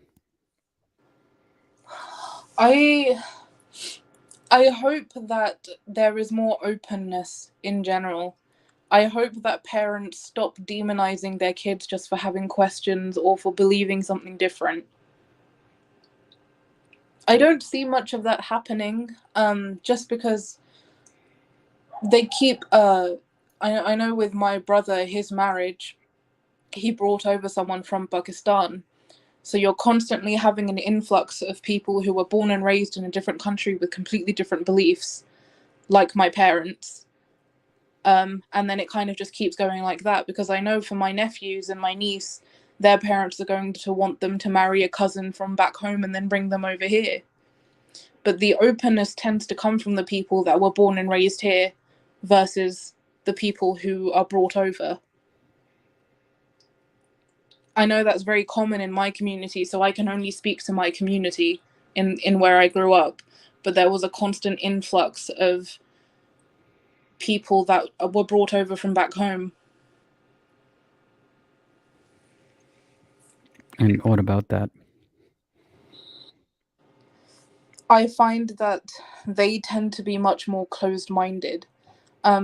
My sister-in-law, thankfully, she learned how to speak the language and everything like that. There are much more checks now when someone comes in. But when my mother came over here, she didn't have to learn the language. She didn't have to pass any tests or anything. She just sort of came over, and she still to this day, 22 years into living here, can't speak English. She cannot speak it enough to even book a doctor's appointment. So there are more checks, but I don't see much by way of actually ingratiating themselves into the wider community. they tend to stay in little clusters, which is the cluster that I was raised in. So there's not much by way of openness that's actually getting in there because they don't allow it. And is it true that the more closed these clusters are, the more abusive they tend to be? I think there is an increased risk of it, for sure. Especially, again, where I grew up, the police were not willing to help. They were not willing to do anything about it.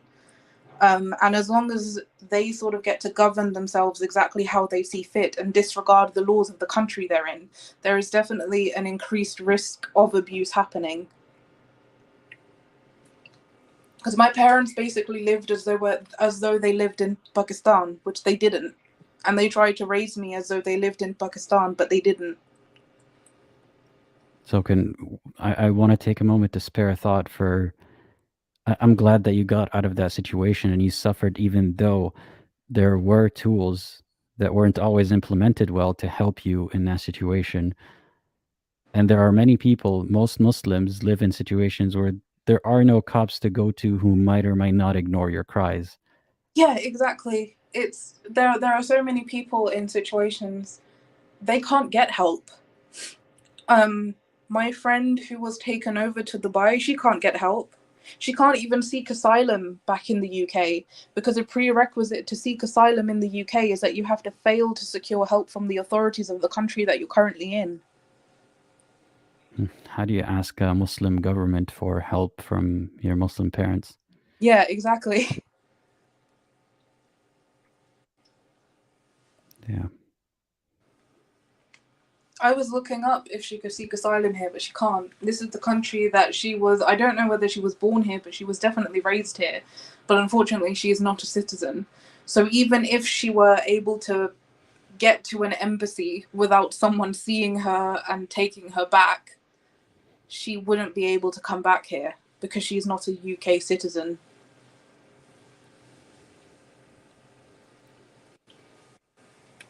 I don't know whether, like, to give a general warning to everyone who comes from a Muslim background who lives in a non-Muslim country, keep an eye on your documents when you're going back home.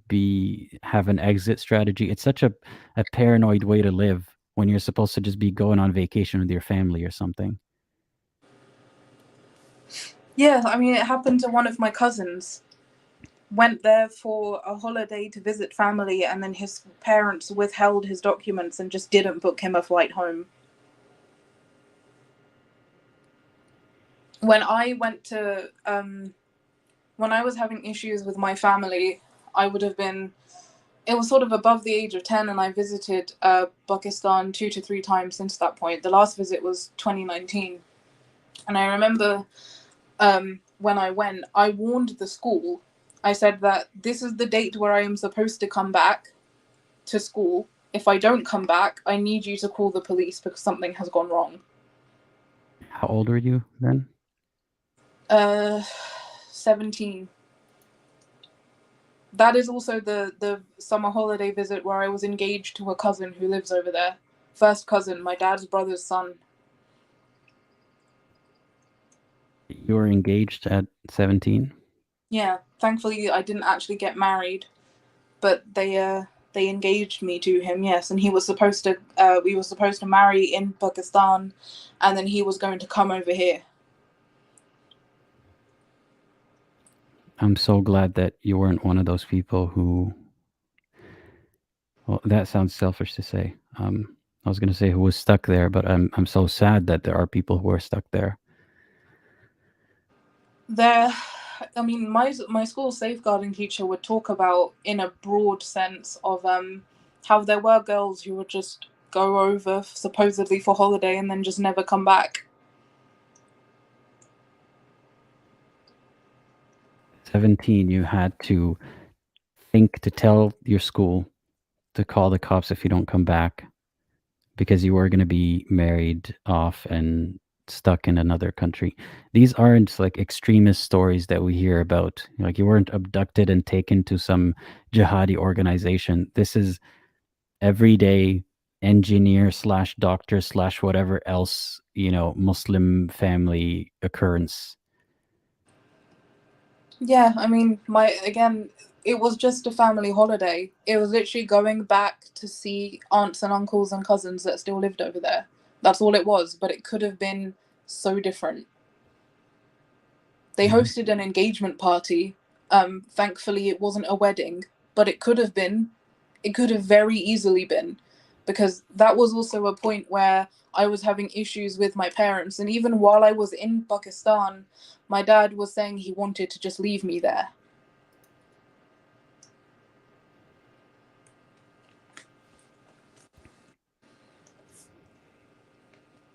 Have you ever thought about someday, hopefully, if you're ever in the position to be able to help, to start some kind of organization to help people in those situations? Yeah, definitely. It is something, one of my long-term goals is to work with women that were in, and men that were in situations like mine. At the moment, it's not a possibility just because my own mental health is so poor that I can't do work like that. But at a point where I am more stable, it is definitely one of my long-term goals to be able to work with people like that and bring awareness to those situations, hopefully in a way that just isn't pushed back against the way it is now. I hope first and foremost that you do heal from all that, and that you're always safe, and that you don't have to go anywhere near that environment ever again. It is scary, and I know, as awful as this makes me sound, I have a lot of trauma responses when it comes to seeing just Muslim people on the street, like the way that the women will look at me. And I know this because when I in my town where I grew up, everyone knew who you are. Everyone knows whose kid you are. Everyone knows your mum, your dad, your brother, all your aunts and uncles and everyone like that. They know who you are. And people where I am now, obviously I'm not a hijabi or anything like that, but you can tell my ethnicity when you look at me. And it feels like they're trying to figure out who I am, which is a level of paranoia that I do not like at all. And I remember when I was in hospital once, a psychiatrist came to speak to me, and she was a young Muslim woman, and she picked up immediately because I immediately sat up in bed and started drawing the covers to myself, and she told me I looked scared. And then I explained some of my background, and she was lovely, bless her, she was so lovely. And she understood why I felt afraid of her, but it made me feel so awful. It's not your fault if you associate the hijab with traumatic memories. Because what you're describing, the way that you have to be paranoid about people recognizing you, and this what people call a community is actually a cult. I'm a huge fan of just calling it as it is, which I will say Islam is a cult, and the way that so many young people are brought up, even in the UK, let alone other countries, it is a cult. As soon as there are laws that dictate that anyone who leaves should die, or that you can actively come to harm just if you say anything that disagrees with the doctrine, that is a cult. Or that you are a hateful person for calling them out, and that you have a thing against a minority. Yeah, I think that's a very powerful weapon here, that weaponizing this overly sensitive moral compass of Westerners who don't want to be racist, they don't want to be offensive, they don't want to be bigoted. So any kind of criticism that anyone would levy against that community would be seen as the aggression rather than calling out the aggression. Funny but sad story that I have about that. When I was living in a women's refuge, I was only there for 2 months when I was 18. There were other women in there with me. I was the only one that was escaping like parents versus an abusive partner. And everyone else was a white woman. And one of them came up to me, and she was slightly tipsy. She was kind of drunk. and she started talking about how I shouldn't leave the religion just because I've had bad experiences with it. She was saying I don't need to throw away the culture and the religion. She was saying they're peaceful and everything like that. And I was dumbfounded. I was sitting there just eating dinner, and she started coming to me and saying, you know, Islam is really peaceful. You don't need to just throw it away because you've had bad experiences. How many hours after school did she go to Islamic school for? She was born and raised in the UK, white woman. The only version of Islam that she has probably seen is the incredibly whitewashed version of it. But somehow, even with all my stories, because everyone there, we were quite close because we were all women that were escaping awful situations. Some of them had kids. So we would share our stories and we would empathize with each other and help each other when police would have to come round and speak to us and everything like that. But somehow, even with all the stories that I was telling, which was stuff that I've shared here today and more, she somehow came to the conclusion that I shouldn't leave the religion at all, that it is in fact peaceful. Because the version that's been shoved down her throat is that Islam is peaceful. I don't like making a big claim, is Islam peaceful or not, as a big moral judgment of... Yeah, definitely. Yeah, I'm not saying this against you, but I think whenever someone tries to talk about it from that angle, is Islam peaceful or not, I think that's an unproductive discussion to have. I agree. I didn't say anything like that to her because I knew it wasn't going to get through, and it just comes across as me being bigoted in some ways, and it's just unproductive in general, because there's no also point like you don't have to justify yourself to her. You don't gain to benefit anything from changing her exactly. mind.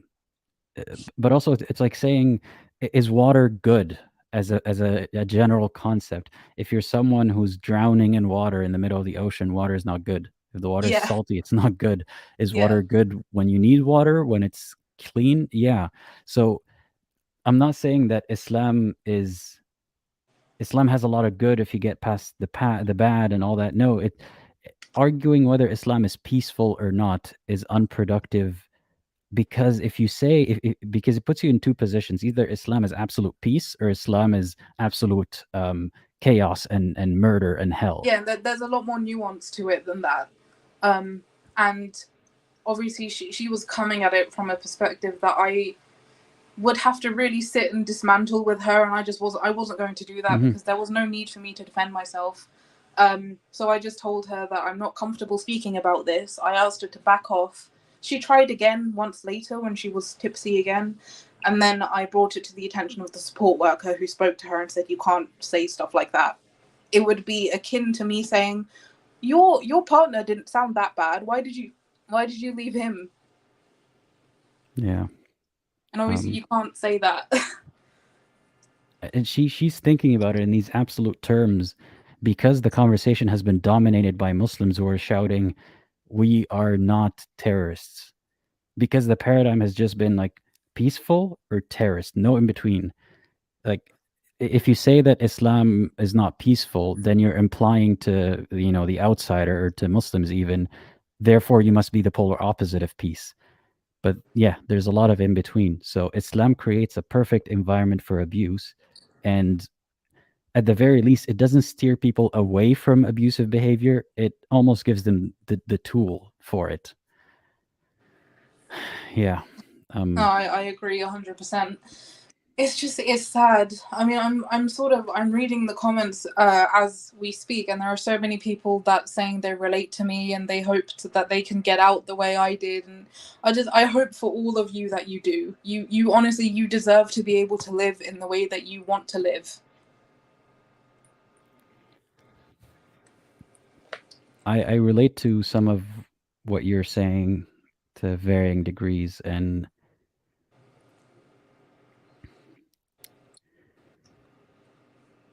when people say someone left Islam because of trauma, I've talked about this a lot before. But it pisses me off that they don't see the obvious problem here is that their main arguing point is whether or not like they don't even care about the actual problem. They just care to at the end of the day say we've washed Islam from your claims. That's what matters. It's not whether you went through it or not. It's not whether Islam made it worse. Is Islam culpable here? No, it's not. This has nothing to do with Islam. Let's move on to something else. They don't try to put in measures so that Islam isn't used in this way in the future. Yeah. Do you think there can be, like what you described, these resources for people to get help? Do you think that can happen while the person providing the resources or the organization providing these resources for help in abusive situations, can it be an Islamic organization? Is that possible? I so far have not seen Islamic organizations providing such a thing. The organizations that I have seen, some of them I've utilized in the past to sort of get myself help, are majority either sort of secular in general or done by people who have been in these situations before. There's one called Karma Nirvana, which if you're in the UK and you're in a situation like mine, please contact them. They are amazing. They are brilliant people. How do you spell that? Karma, so KARMA, Nirvana, NIRVANA. They are a brilliant organization. They focus on abuse within South Asian communities, and they cater to both men and women. So please, if you're a man, I know they put a lot of emphasis on the women aspect of it, but they will help you and they will signpost you to where you need to go. Yeah. That's something that bothers me is that, oh, the caller has dropped off. The people that I see standing up for human rights and doing all this sort of charity that involves abuse and situations that I think are exacerbated by Islam are non-Muslim. There doesn't seem to me to be a room for like a Muslim organization, for example, that caters to women who are abused by their husbands or fathers. Because imagine, like, you're a woman, you go there and you say, my husband beat me. Then they ask you, so did he leave a mark? Was it severe? Or was it just like, did it cross the threshold of abuse that we allow? You can't combat abuse with an abusive mindset, with an abusive framework like Islam. You can't have an anti-abuse organization that is also Islamic. You can have Muslims who are against abuse, but can you base it on Islam with solid foundation? I highly doubt that. You can pick some verses that say be nice and all that kind of stuff, but at the end of the day, the license has been afforded to men, in this example, of a woman who's harmed by her husband, by Islam. So I hope that this whole discussion of Islamophobia stops being a barrier for people who want to get help, for victims of Islam and Muslims to get help. I'll get to the next caller. Thank you very much to the caller for joining us. I'm sorry that she had dropped off. I hope she's fine. I hope it's just an internet problem or something. And I'll get to the next caller. Next caller. Oh, Stars is trying to get back. Huh. Give me a second. I'll try to get the caller back on track. The link is in the live chat. What did I want to highlight? Non-crazy cat lady is saying it's illegal to hate your kids here in Denmark, and we don't take that, and we do take that very seriously. Violence against kids is not tolerated here, which is why Denmark is seen as Islamophobic. Thanks, Human Kirk, for the super chat. They're thanking Stars for sharing, and she's not alone. And Nazon, thank you as well for the super chat. They say, this is why separation of religion and state are important. However, Islam is more than just a religion. It's a political way of life. I agree, unfortunately. Stars is back. Hey, welcome back. Hey, sorry, my thumb accidentally hit the leave button. No worries. Yeah, it's the thing about it being political. People, with the whole thing in Iran, lots of people push back against it, saying that it's it's not, it's a political agenda that's using Islam to push itself. But Islam has Sharia law. That is inherently a political system. And if that is true, even that political agendas can use Islam to push themselves, then Islam could be refined better to not be usable that way. Yeah, exactly. But Islam, people always talk about how the hijab is a choice, but My it's ass. I struggle I'm sorry, to but I yeah. so struggle to see where they're coming from, even when they say that, because you're not allowed to. I mean, yes, you can choose to take it off, but that doesn't mean you're not going to suffer consequences both from your community and God. There are a lot of themes of coercion in religion, and gaslighting, and that's one of them. Saying you do have the choice with a gun to your head. Yes. I mean, God tells me that I will burn in hell for choosing to show any part of myself that's not my hands, my feet, and my face. But you're telling me that I can just choose to disobey anyway. Mm-hmm.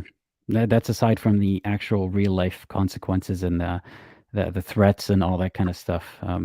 Just the mental threat of hell, that is the first and biggest form of coercion. Well, yeah. And it starts being taught so young. I mean, my sister, she was a full hijabi by the time she was 6 years old. She has not taken off her hijab since she was 6, and she is now 24. I wore hijab every single day from 11 years old to almost 19, even if it wasn't even if it was just family around me. I didn't have to cover my hair, but I had to cover my breasts. Even if I was wearing loose clothing in general, if my brother and my dad were home, I had to wrap my hijab around my chest.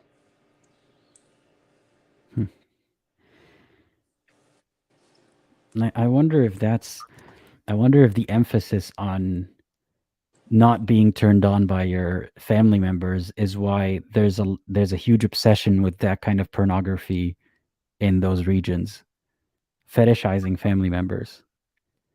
Possibly. I mean, all I know is I was 11 years old, which is when I first got my first period, and when I hit puberty, essentially. And from that point, I wasn't allowed to just sit at home with. I mean, I could be wearing like a big oversized hoodie and leggings, and my brother would talk to my mum about how he can see the shape of my thighs. And you were a child. I was a child. And then they dare and ask us about why incest is bad. Yeah. I'm so glad that you're out of that environment. So am I. And I try to think of it as though I've already been through the worst part. I've been through the worst part of my life, and from here it's going to get better. And again, I hope to all of you that are listening and can relate in any way, I hope you manage to find the freedom that I found. I hope so for everyone as well, and I'm glad that you found it. I will make way for the next caller now. I've taken up enough of your time. No, I appreciate your call, and so many people appreciate you sharing your story, because not just the people who are commenting who say that they can't join the live stream, there are many people who can't even comment, and they're thankful that you told their story for them. So thanks for being here. It's been lovely to be able to speak to you, and please keep doing what you're doing. I can't emphasize enough how much you actually help people by speaking out, especially the way you do it with being so diplomatic, and you've never given the impression that you're angry at anyone who holds opposing views, and that is so important. I'm glad that I'm being helpful. Please, everyone, be well and please find peace. I hope you all do. Goodbye. Goodbye. Thank you once again to the caller. I'll take a couple of comments before we get to the next caller. This live stream is going on for longer than I expected it to, but that's okay. I'll make time. Thanks to Human Kirk for becoming a member. I appreciate that. And Elizabeth, it's very nice of her. She says, not coming from a Muslim background, but thank you for making a safe space for people. Hugs to those who need it. And then she had said that she has a lot of Muslim/ex-Muslim friends. And I'm glad that she cares, even though she's not, in a sense, affected by it directly. I appreciate that. And thank you, Ursula, for this comment. Thank you for creating this safe space for all of us. It's very happy to hear that. And yeah, one comment by Asad is saying, I was told as a kid from my religious friend that if I ever have questions or doubt about religion, just say Bismillah and it will go away. It clearly did not work for him, and it's not working for a lot of people. Okay, I'll take the next caller. The next caller describes herself as being in a similar situation to the previous caller, or where the previous caller used to be. So let's hear it from Agnostic. I'm adding you in 3, 2, 1. Hey, how's it going? You are muted. Hi, how are you? I am good, thank you. What about yourself? First of all, I would really like to thank you to create a space where people can just people have an outlet to let out the frustration and the suffering that has been causing them from early age, and they can just let it out. It's so therapeutic, and I really appreciate that. And if there's like a universal karma thing, some good vibe thing, I hope it gets to you, because you're doing so good for so many people. And I've been trying to reach you for such a long time. I'm sorry I'm talking really fast. That's okay. It's because I'm on so many medications. So I was just like, sorry if I just like feel or sound a bit drowsy because I'm on a medication. But it just like I've been trying to reach APU, anyone. I just want to tell my story and how much this religion has damaged me. I still cannot just call myself atheist because there's still like part of me that cannot comprehend that there's literally like no one. I'm not saying it's not like Jesus, God, Allah, whatever. There has to be someone, one. That's why like I cannot just outright say I'm an atheist. Okay, so back to the unpacking thing. So there are various, let's just say there are various way and path of my life where Islam has interfered and literally like butchered my confidence, my mentality, my physicality, everything. So I'm just gonna keep it brief, because I'm, like I said, I'm on medication. So I'm just gonna start with. Am I speaking too fast? No, you're fine. Go ahead. Okay, so I grew By up. the way, just before you begin, actually, you don't have to call yourself an atheist or have any position on whether God exists or not. That doesn't really matter. At least, like, it doesn't matter that you have to believe that God doesn't exist. Yeah, just try to focus on yourself and everything else. So I just wanted to make that point. You don't have to take a position on God. Yeah, I mean, I don't. I mean, I used to be. Okay, so I'm just gonna start from the beginning. I got your point. It's just like, I understand what you're saying. Anyway, so I grew up in a super religious family, like super religious family, and I think you have seen from my chat that I am from Napak country, which means impure. If you know which country I'm talking about, I hope you know. They banned your channel and AP's channel. I can just watch the videos, so I don't get notification or anything, but I've been trying to reach you guys for a long time. Anyway, I grew up in a very, very religious family. And from the very beginning, I was I wasn't allowed to wear like even like kids clothing. Like I have to wear full sleeves, and like when my grandfather was alive, I wasn't able to wear like even like I was like I have this memory of being like 3, 4, 5, 6. I mean, I wasn't allowed to wear kids clothing. I was like strictly wear shalwar kameez, which is a traditional Napak country clothing, which is basically you're covered head to toe and just your wrist and foot is shown. And God forbid, like from my mom's side of the family, they lived in London, so they used to send us clothing and things and stuff. But the clothes they would send us is Western clothing, so we weren't like my dad would say you're only allowed to wear it inside the home as long as you're inside the home, and God forbid if you wear something like that outside. My dad would first of all it started out as locking us in the dark room. Us by us I mean I have 4 sisters, me being the eldest one, and the second one is my she's just 1 year younger than me. So it, I have a very vivid memory of certain events that went by. So like from age 3 to 5, maybe it first started locking me and my sister in the dark room, this to get this where I don't even remember like something we would do bad or something like that, and he would just do that. And eventually it kind of started become slowly physical.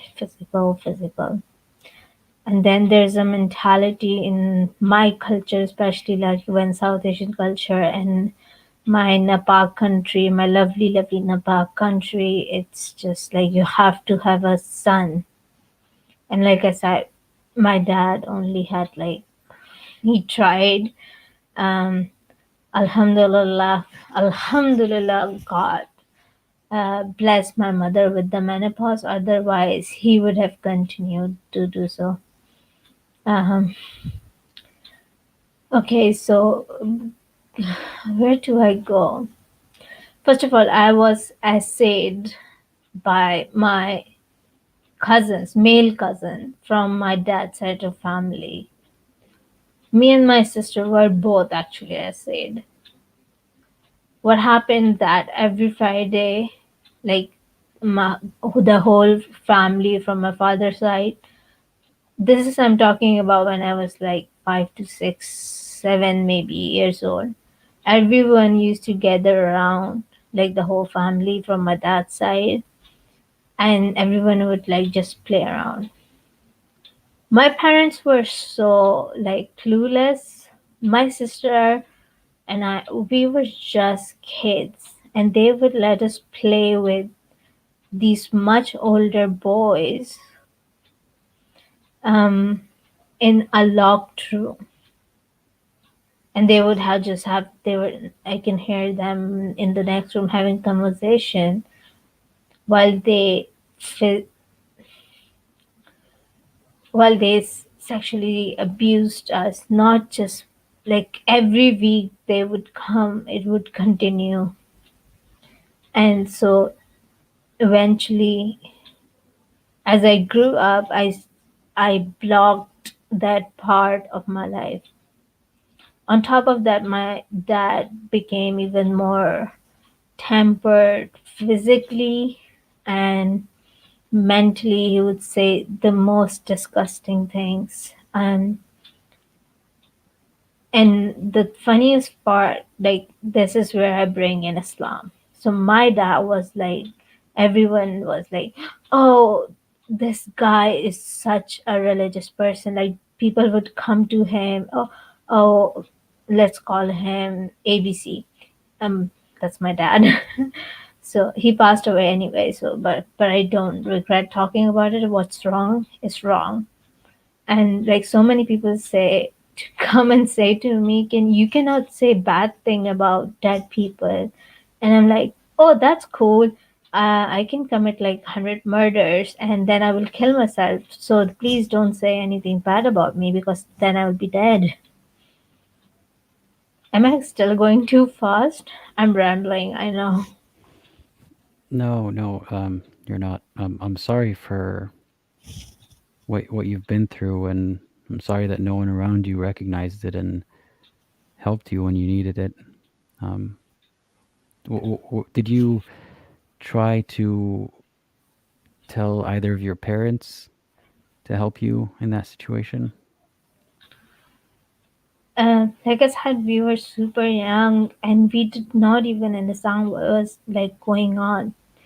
For us, I mean, it felt like we were playing games, and like we have no clue at that time. So, but I will give you an example. When I was in college, I was again going alone to the college, and I crossed this lane where a couple of boys were playing cricket. This is me, 17, 18-year-old, and the couple of guys were playing cricket.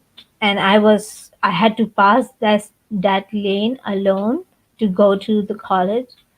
And when I passed that lane, these and mind you, at that time I used to be very fundamentalist, very, let's just say, like this, very practicing and very obedient Islamic person. So I was covered head to toe. So this is like, the people make this excuses that if you wear different type of clothing, if you wear westernized clothing, then you are welcoming, especially living in a South Asian society, you are welcoming men to harass you. But mind you, during that time, I was fully covered. I was wearing hijabs, I was wearing gloves, I was covered head to toe. Like, literally, there was no part of me showing this. These guys came, there were like 3 or 4 guys, they came and they started surrounding me. And I don't want to go into detail, but I don't know, like, even just thinking about it brings trauma back. So I went to my mom and I was like, this and this happened. And so when I told her, she said, take a little bit days off the college and don't, like, she very seriously looked me in the eyes and she had like no sympathy, zero sympathy. Like, it's a very normal thing to happen, because I was sobbing like a mad person. Oh my god, mom, this happened to me, it could have gotten worse. And like, I was scared to go out now alone, mom. I cannot go out. And that affected so much part of my life. It's just what. But the funniest thing is, my mom, everyone, like I said, my mom, my dad were super religious people. Instead of comforting me, instead of telling me, oh, it wasn't your fault, and it was like, she was like, hey, Allah is testing you, and you have to be patient and don't tell or repeat anything. She, like, very strictly, don't tell or repeat ever again what happened to you in any cost, if you want to maintain your any, like, the I don't know, honor, whatever the. I'm sorry, I have a sailor mouth. I'm controlling it a lot. But imagine Feel free to express yourself. I went, and I always was a very anxious, socially anxiety. I always had it, and even now when I like go out for work or work parties or anything, I need time to recharge when I'm around surrounded people, and just like not telling anyone. And before my childhood essay, this is like second essay, and actually not second essay, there was other incident, but then that wasn't like just some biker did things to my bag anyway. So, but like, don't tell anyone. I knew there was something wrong with me that was quote unquote told me that you like your company yourself. No, I was scoping, and I wasn't giving any shoulder to actually cry out. I would wake up in the middle of the night sweating.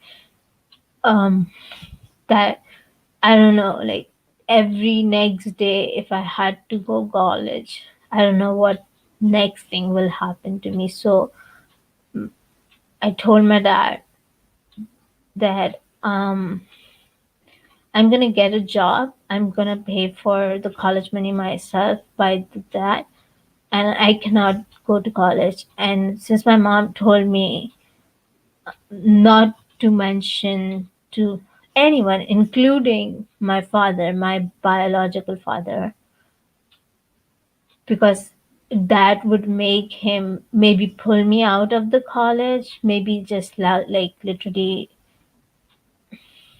stop my education altogether, like just keep me in the house. He would take extreme measure, not like get angry on behalf of me and try to seek those guys out and would tell them how dare they do this to their daughter. No, if he finds out that this and that happened, he would just pull me out. That's at least my mom told me. So she was like, don't tell him. So I was like, what should I tell him if he asked me why I'm not going to college? And there was this girl who we had a riffraff, so I used to mention her here and then. So my mom told her, oh yeah, this girl bullied Sadra. Just named myself. Sorry, I just named myself. Anyway, okay, I don't care.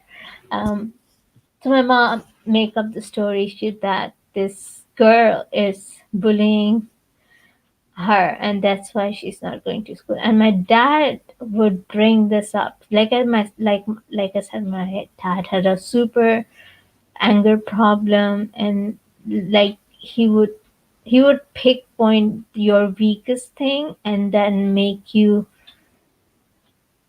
It was just such a, I don't know, I don't know if it's okay or not, like, but he was very manipulative. So like if he wants to make me feel guilty, he would always bring up this story. Oh, you didn't even go to college because like you were scared of this girl. Like how are you gonna like move on in your life?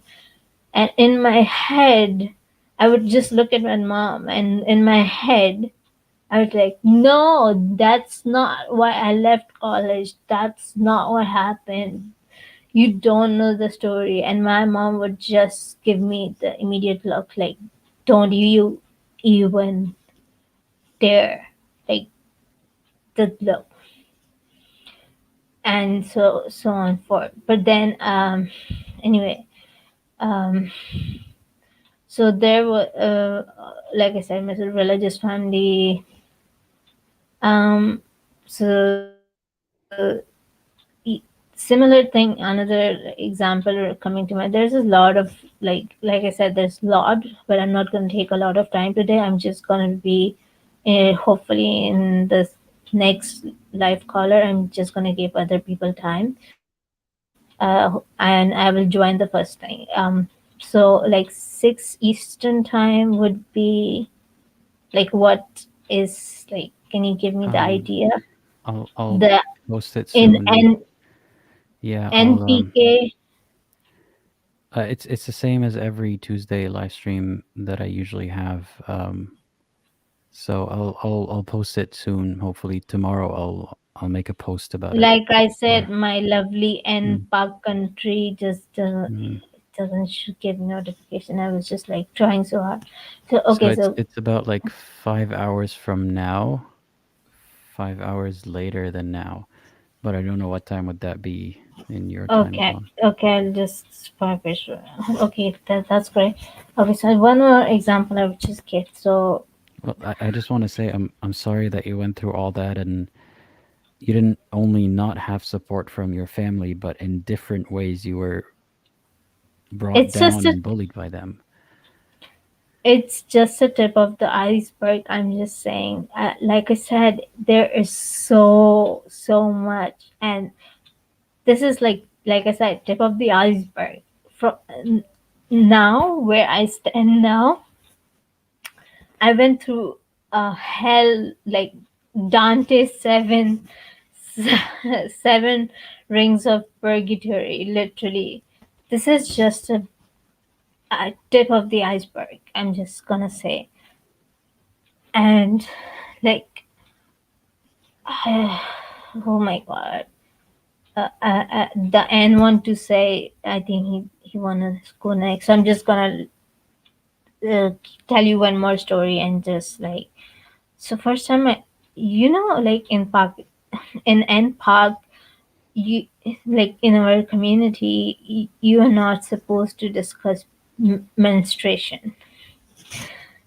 And when I got my menstruation, I I had some idea because of like here and there I heard in school people talking, but like never. My mom just gave me a proper, hey, this, your body's going to go through this change, this thing can happen. Like no, nothing. Even like discussing about it, it's such a considered such a disgusting thing. So when I first got my period, and um my mom was like, oh no, oh my god, like there was like something filthy happened to me. And then she was like, oh my god. And I, first of all, I was in shock, like, because like I said, I didn't really know much. I knew what it was, like, you were, but like my mom was like freaking me out. So I kind of settled. I don't know, like half shocked, half settled. She was like, okay, do, don't tell anyone outside of like the family, like your immediate family should know. Don't tell. We used to live in a like with our other relatives as well, so our cousins were very close to us and our aunts were close to us. So like she was like, don't go around telling anyone what happened. And so the very same night, my dad used to come home. So we have this regulation: pray 5 times a day, read Quran. I'm not gonna say. Some people are gonna say, no, no, it's recite Quran, and I'm like, recite means you are reading something that you know the translation of, and no, I'm just reading. I don't understand a single word of this book. So anyway, my dad would come up. Um, uh, my dad would come up from the work, and he would just ask all of us, like me and my sibling, did you guys pray 5 times? Did you guys read Quran? And then that, like I said, that was my day. And so he asked me, and I was like, no. And he was about to raise his hand, and then my mom was, and then I was like, I couldn't, because my mom, like, mom told me not to. And then I thing he kind of started to understand. And then he looked at mom like very angrily. And then I don't know. Then and then we were going to sleep and to our room, but I could hear my dad shouting, like, "Can't you teach her not to say such thing in front of a man? Like, she's not supposed to tell people that she have a menses or like she cannot pray." Dude, you're my father. Like, Wait, so to break it down to everyone listening, he was gonna hit you for not praying, but then when you tried to explain or look at your mother to explain, I can't pray because mom told me not to pray because I got my menstruation, then he started shouting at her because you admitted to a man, your father, that you menstruated. yeah, exactly. Like, and I was so confused. Like, I didn't choose this lifestyle. Um, hello, if it's not a very pleasant experience, if anyone like, hello, it's basically a week of hell. Nobody wants it, and you're having this awful weeks for like, you know, 40, 50 years to come by, and it's not easy. Like, I didn't ask my body to do this, and there were so many superstitious about it, like, don't touch this, don't touch Holy Quran, don't do this, don't wear this. And like, oh my god, my brain was like, it's in bits blown, and I start like feeling guilty. Oh my god, why did I have this? It's like, I they made me feel like I have committed some sort of a sin. And then I would just cry to, like I said, at that time I was very religious. Like, growing up, it was just so. And I I'm would so sorry. cry. Like, there was no way out of that. You know, you say anxiety, you might have anxiety. Well, it's because you're always thinking of how can I avoid being punished or shouted at, or even like feeling guilty yourself for something you did wrong, which is not something wrong, like menstruating. It's a very difficult environment to exist in without being stressed. I'm really, really sorry that you went through that. And like, when I mention now, now I've when I finally I'm in my I when I turned 30, I decided, when I was teaching, I started teaching way before, like 25 to 30. I used to teach, and I thought, I'm gonna change the perspective of the children I'm going to teach. I'm going, not just the subject, I'm going to take 5 or 10 minutes out of my time to make them a little better, like, at least give them something to think about, uh, other than the subject, so like they wouldn't go full on like stupid on the level of stupidity I had to face. Um, and then, okay, if N is okay, does N want to come back? I just have one more thing. Sure, you can go ahead and share. Okay, so there, I don't know if you know about this book called Besties Ever. It's Yeah. it's all given to all Sunni Muslim girls, especially. What is it called Besties again? Besties Ever. It's like jewel of books, especially given to women, like at the age of 7 to 9. Please spell that.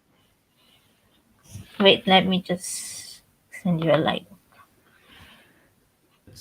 Stars Eternal says, I know it. I've read it. It was mandated in my madrasa. So this is some kind of Exactly. like Yeah. Desi So community. Yeah. it's so disgusting. So my dad, on top of Quran, the next gift, it's Besties Ever basically means a book of jewels. So on my 8th birthday, I got this book of jewels. And this book, if you read, if you have a time to get a summary of it or just a little bit, it is the most like next to Quran. It is the most misogynistic book ever. And there are so many inappropriate things, like the relation between husband and wife. It's like soft pornography. The couple of phrases are literally soft pornography, and you are like, the sheikhs or the mullah or ulama would suggest give that to your daughter to early age, so when they grow up they would become a good wife. Like, uh, here are a couple of examples. Women should not wear heels, because the voices, the tic tac of heels, they would get attention of men. And then I'm like, isn't it like in Quran or Hadith? I don't follow Hadith. This is maybe time for another topic. But like, why is my heels is making problem for some guy? This is a small example. And then if you're wearing a perfume and men can smell you, you're supposed to take a bath, to purify yourself, like after menstruation and sex and stuff. So like, and I was like, this is just like a couple of examples. I'm going like, uh that's that's just the gist of it. And at the so I was this is like my childhood. But later I was diagnosed with bipolar disorder, and like I was also a bit of a spectrum, and I used to show so many signs, but my parents would come read couple of surah or verses and just like, you know, blow it on me. Like when I used to started crying out of nowhere, like nothing. I feel this hollowness, and I would just cry, and I would cry to like Allah, and I was like, Allah, like I used to feel so guilty, like God is punishing me. I must have done something wrong. I must have, like, because that is something that was taught to me from like the very beginning. From like the minute I turned 3 or 4, my Islamic education basically started. So every time like I would like feel depressive episode would take in, I feel hollowness or numbness or like sadness, and I would just cry, God forgive me, like, because that's you're told, if you're in pain, God is testing you. God is testing your patience. But then again, it contradicts itself when, I don't know if it's a surah or hadith, like, the Allah supposedly loves you 70% more than a mother. Now there's my mother thing also, like I said, but like I don't want to take a lot of time. It's already like a lot.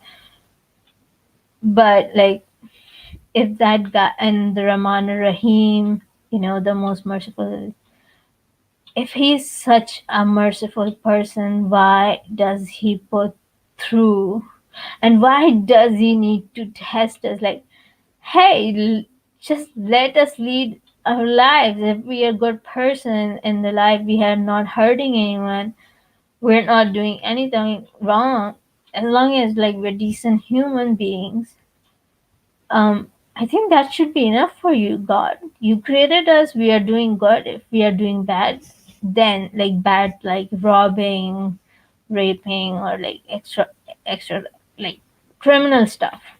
But like, why do you demand so much? Like the pressure of training was so hard on me.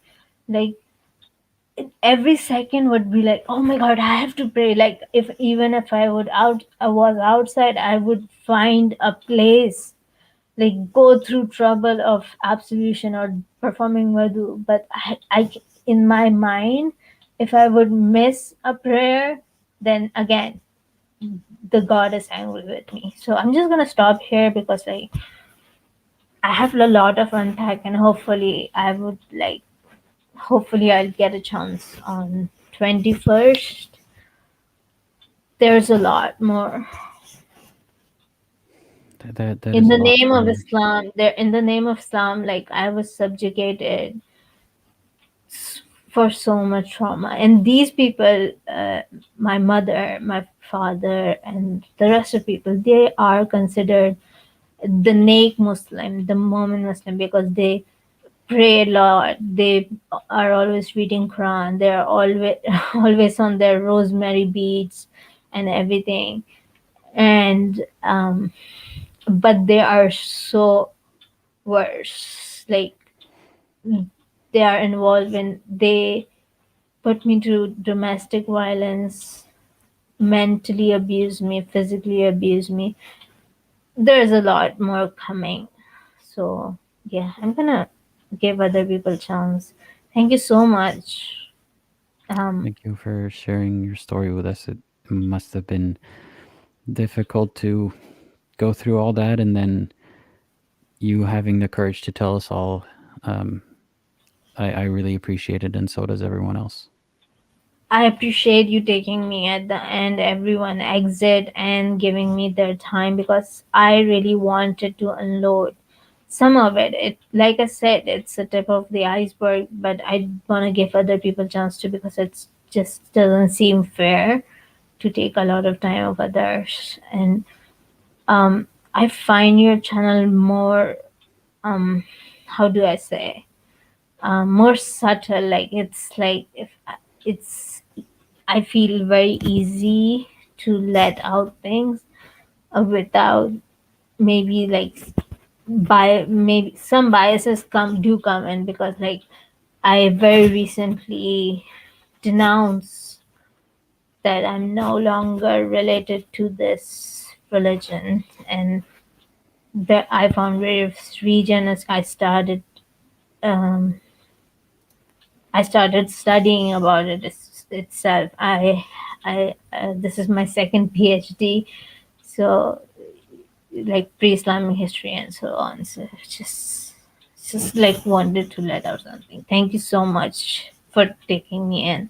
Thank you, and Exit and Aladdin. You're doing an absolutely.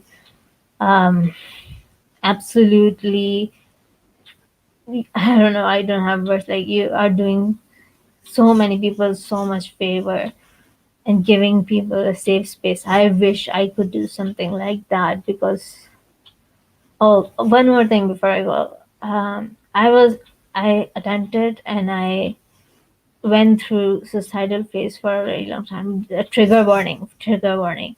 Anyway, so um, I had this slashes on my hand, and one day my coworker saw those and he said, "What happened?" And I told him like I tried to end myself, and he said, "You're so lucky you don't die, because like God would forbid everyone, but like Star was saying, like suicide was like such a big deal. God would literally forgive everyone, but God would never forgive the suicidal, because they're cowards, and like you're God's property, and you cannot harm your, I'm God's property. Like, why is he treating me such a horrible way?" I'm so sorry that Explain. you said that. Yeah. Yeah, he was an idiot, and I was like, sure, okay, okay, thank you so much. Because if I start, I would just cannot stop. I'm glad that you got to let out some of that pent up frustration today. Yeah, and thanks to so many people to be so kind. I honestly, like, I at this point, like when someone is kind to me, I'm in awe and shock, because I've been like maybe for next episode I can unpack my real life telenovela. Well, I hope we get to speak again, and I hope that by then you're in an even better place.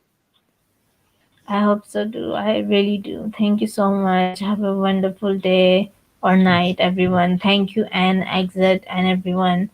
Thank you so much, Aladdin. I really appreciate everything. Yeah. Have a good one. Bye-bye. Bye.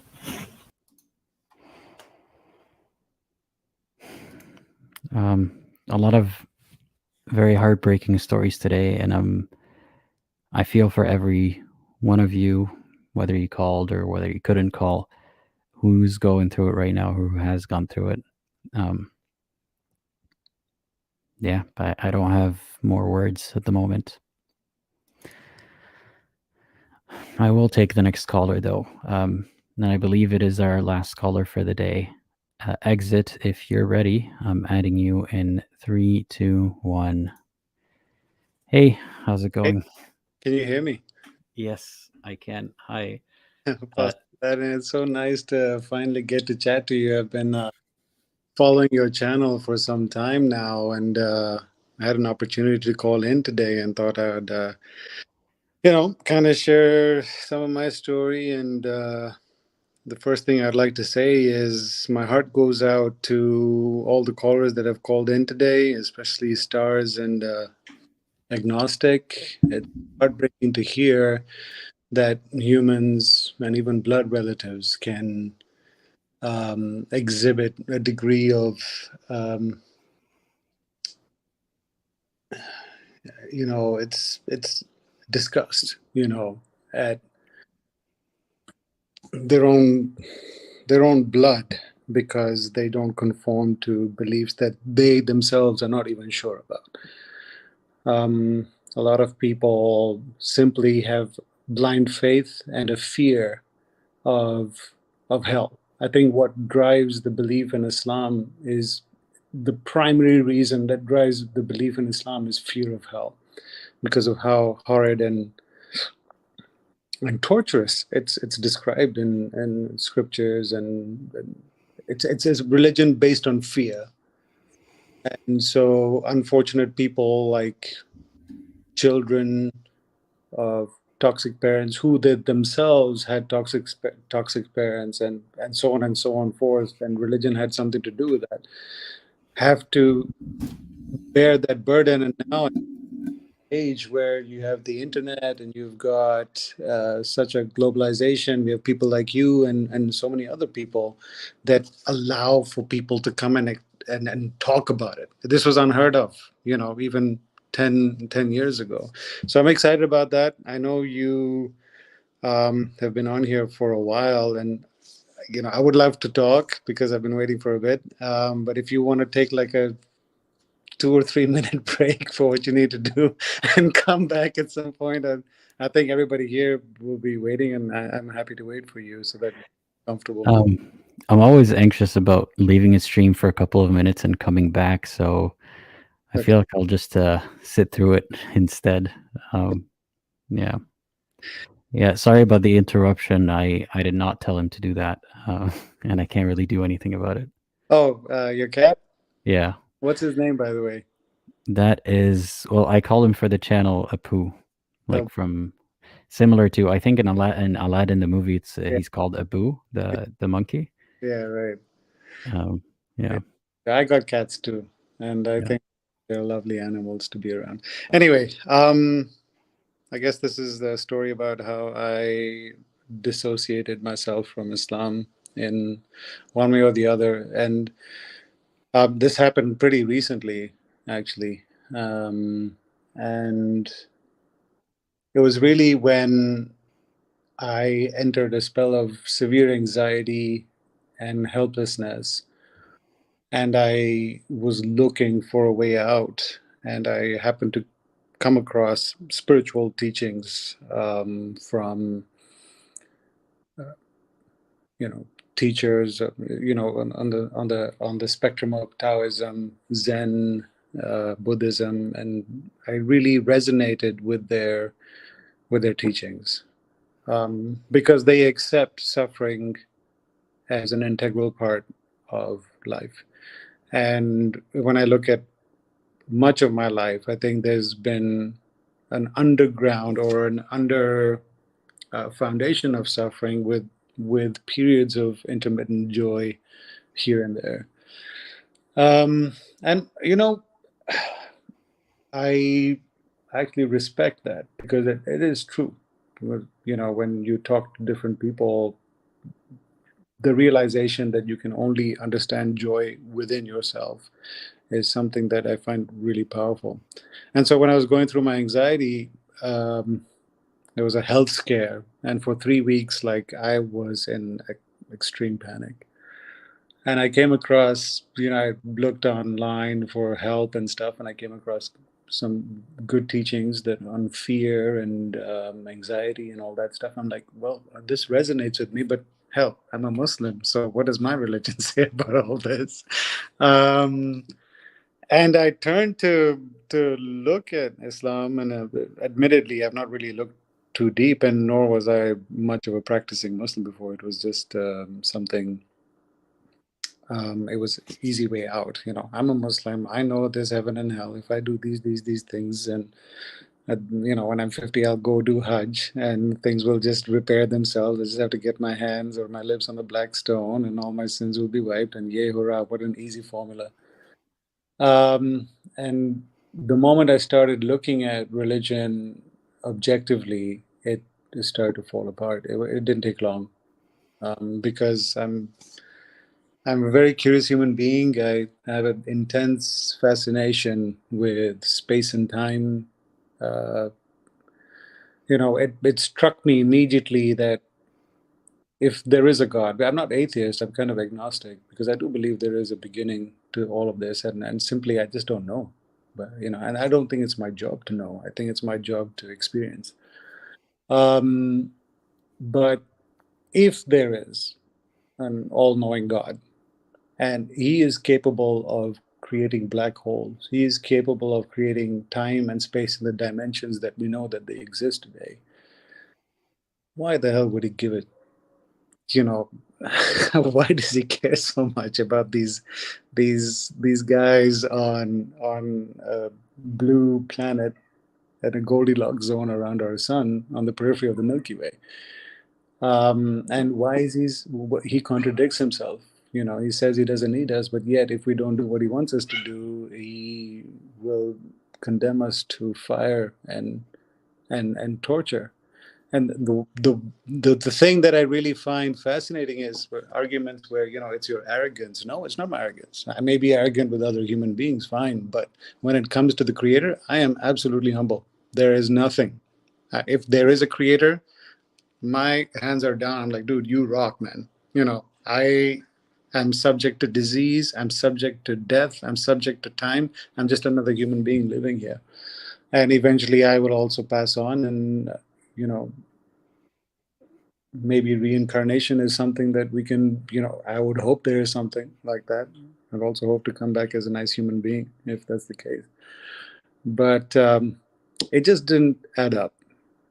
A God that is all-knowing, knows the past, present, and future, and so knows when you're born if you're going to go to heaven and hell, and still has a hell, and is going to mock you for not choosing right because he didn't make himself obvious, is not a God worthy of creating gravity. Is not a God worthy of creating black holes or the universe or the human mind. So that Well, is it about whether he's worthy enough to make them, or if he's capable of making them? He's not capable of making them either. I don't think so. I mean, what if, for example, we see, maybe I would think that Allah is too petty, but that's because I recognize pettiness in humans, and we are in his image, so it makes sense that he's powerful and petty. No, I disagree with that.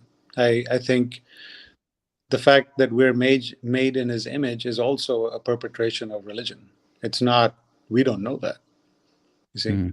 No, I'm saying, within that, framework, if I do believe that I am in God's image and I can be a little petty and God is the ultimate petty person, then that makes sense. Like he can still be powerful and petty at the same time. Yeah. For people who ascribe to that ideology, and we've already witnessed quite a few callers who have had, they've been subject to such intense pettiness. Pettiness is an understatement, but that pettiness turns into abuse very easily when it comes to Islam. I can see how that happens. I myself, I'm subject to that. So I'm not an open agnostic. I'm actually, I've hidden myself, and I don't voice my opinions too publicly, and people close to me, family and stuff like that. So yeah, it just didn't make sense. And then you pull in the misogyny and how Islam treats women. You pull in contradictions from the Quran, and you pull in the absurdity of some hadiths, and it absolutely. What annoys me is that people, there's just this dogma, there's this obsession with this is the right way, you don't see it, and so there's a flaw in you. And I'm fine with that. I can, if you leave me alone, you can have that opinion. But there's an obsession to try and fix you. There's something wrong with you if that's the case. I see that with people around me. And it makes sense in their worldview why they would be obsessed with fixing you if it's out of empathy, because they don't want you to go to hell, right? Right. That's the funny part, is like they don't want you to go to hell. Like, I'll tell you a recent something that happened. One of my close relatives, I was like, I asked her, well, the moon was split in two, and like, yeah. And I was like, okay, so how great would it be for Islam if we could find a fault crack of the moon split in two?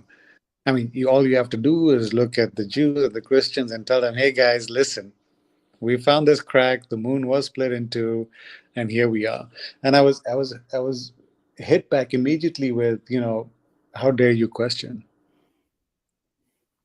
And so when that comes into play, it becomes kind of a mute argument, because you're like, okay, well, so much for a nice conversation, or so much for perhaps you understanding me in any way. There's just a lot of rigid dogma, and I think things are changing over a period of time with people like you and a lot of other people kind of coming out on the internet. I mean, if countries have to go out of their way to ban your channel, that's saying something.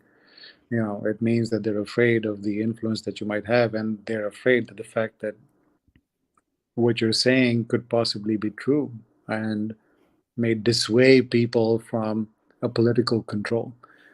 Islam has been politicized so much, all extremism and all of that. It takes its basis from the Quran and Hadith and all that stuff. And it allows you, it permits all these things. It permits slavery, sex slavery, misogyny.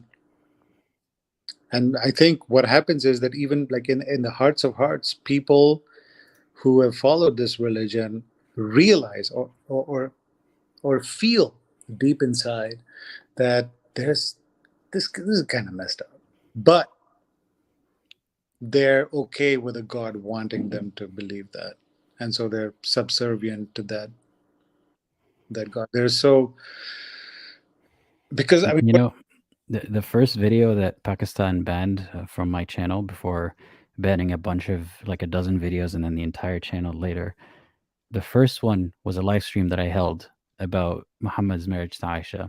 Yeah. They didn't like, I didn't mention Pakistan at all in the live stream as far as I can tell. So they were objecting to getting people to think about how child marriage is bad, and about how their most holy figure, not the prime minister, the prophet, is a bad person in that regard, or has done something bad. And that's what they wanted to censor people from knowing or talking about.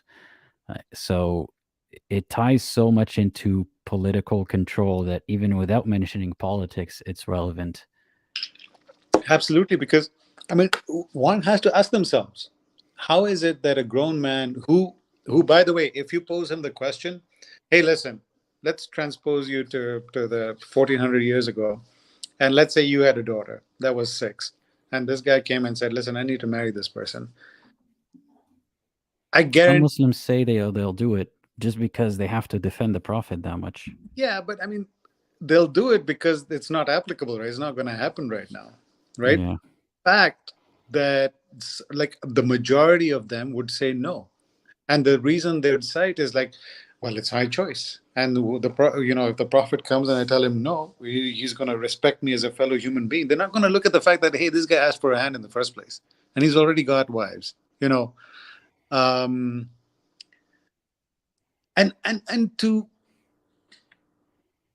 to reduce creation, to reduce the magnificence of creation to petty discussions like this is the thing that I really don't understand. Like, I feel for people who, like, I think religion really narrows down your view of reality. It does not allow you to perceive the greatness of reality, because what happens? You see a nice sunset, oh, Allahu Akbar. You see a nice sunrise, you see a nice view, oh, look at how great Allah is, and that's where you stop. What praise or what curiosity you would give to that moment, and to really think about it, like, hey, this ball of hydrogen and helium 8 light years away from us, and we're spinning around. I mean, that curiosity goes away. You absolve yourself from really being curious, and I think that's such a mistake people make. And I think the greatest thing that's happened to me when I kind of dissociated myself was that my curiosity for life like quadrupled, if not more. Like, because I'm sitting here, I'm like, I really don't know what's going on, but this is so interesting that I exist, and that I have to, and then one day I won't exist.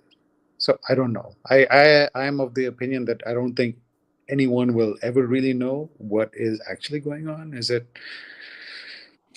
Was all this by chance? I don't, I think there is a driving force. Maybe it's a force that really isn't interested in what we do or how we do. It's a force that accepts that, yeah, I'm going to create things that are going to mess things up, but over a period of time, they're going to figure themselves out. I'm just involved in creating.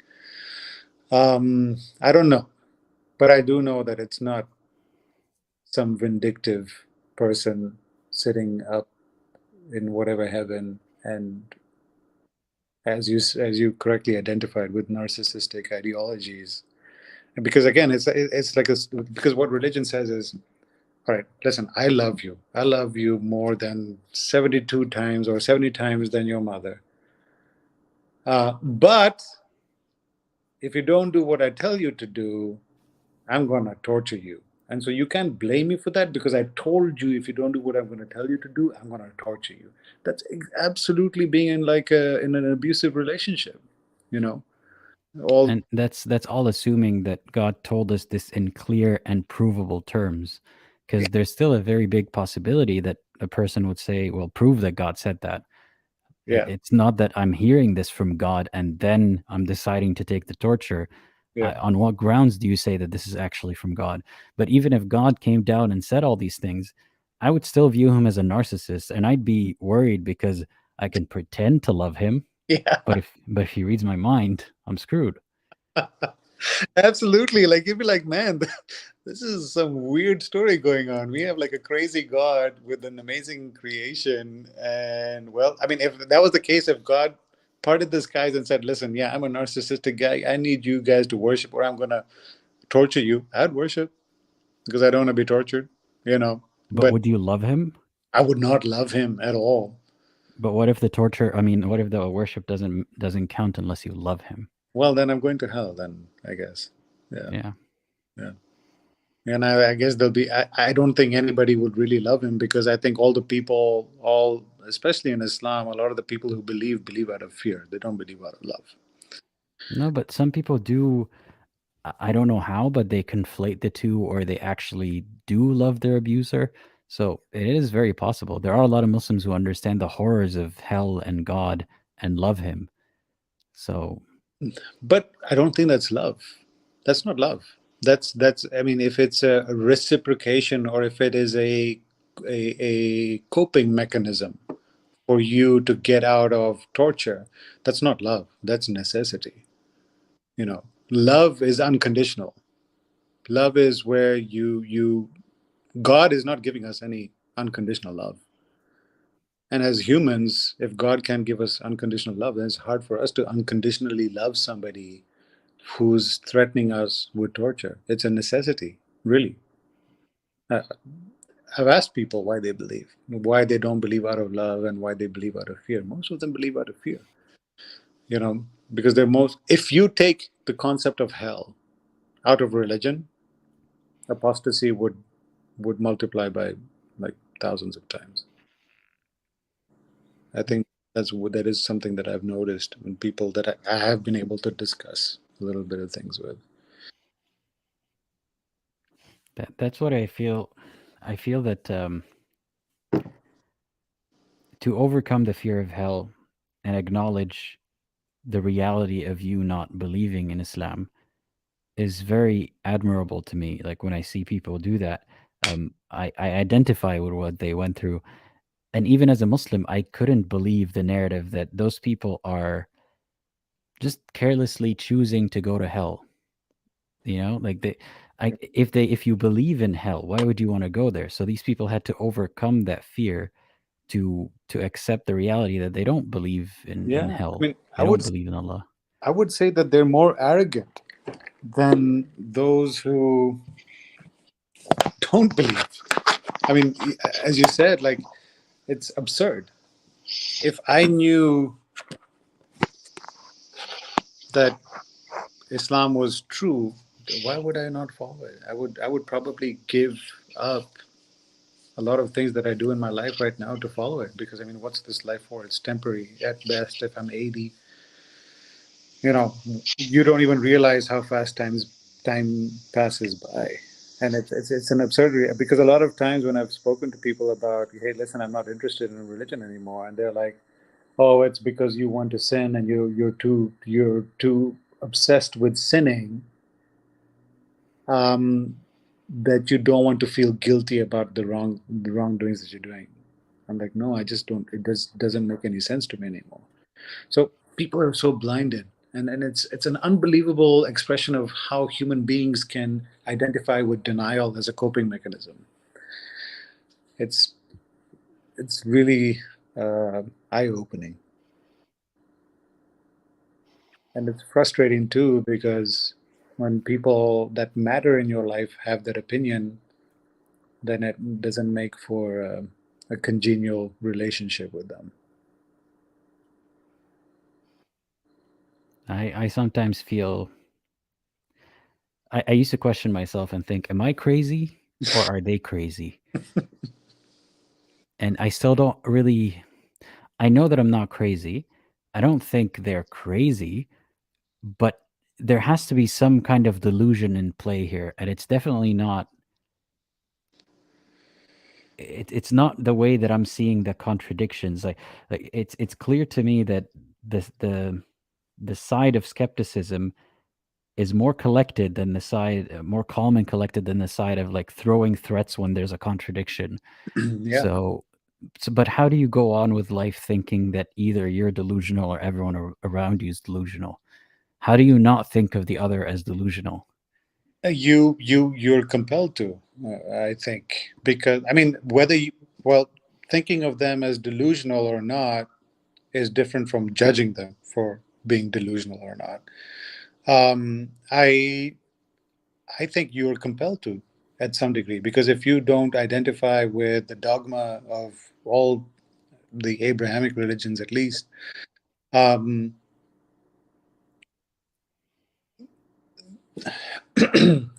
I think you have to kind of pull them into that idea, because I mean, you don't have to judge them for it. Like you can understand how they arrived at those conclusions, or if you see them as delusions, but it does affect how you see them and how you relate to them.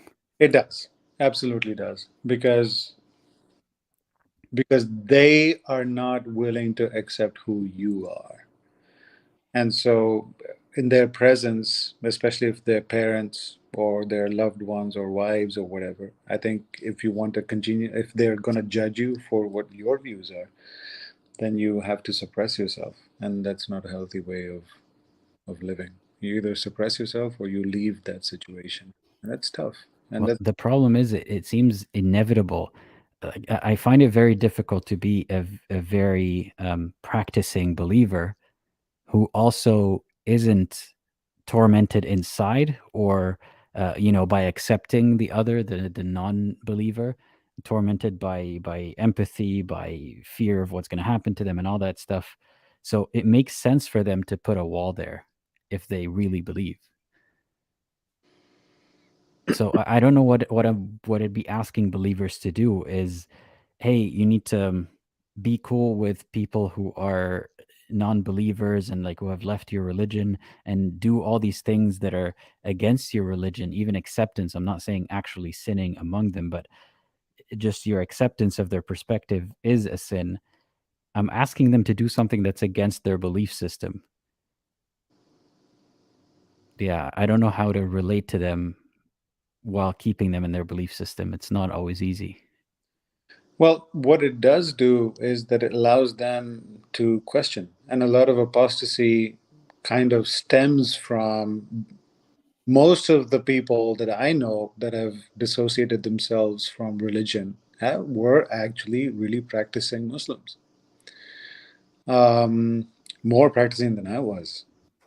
And I think that kind of discourse at least exposes them, or if you have some curiosity in you inherently, if you're interested in what is going on around you, what all this means, then you may not get to the answer, but you can eliminate the answers that have been given to you by your conditioning and whatnot, if you so see fit. I think that is one of the more liberating things about kind of stepping back. Like, I'm not afraid of hell, for a few reasons. Because one, I don't think it exists. Two, even if it does, and if there's a God that's going to send me there, then I just can't. As people say, belief is not a choice. If I've come to a certain point where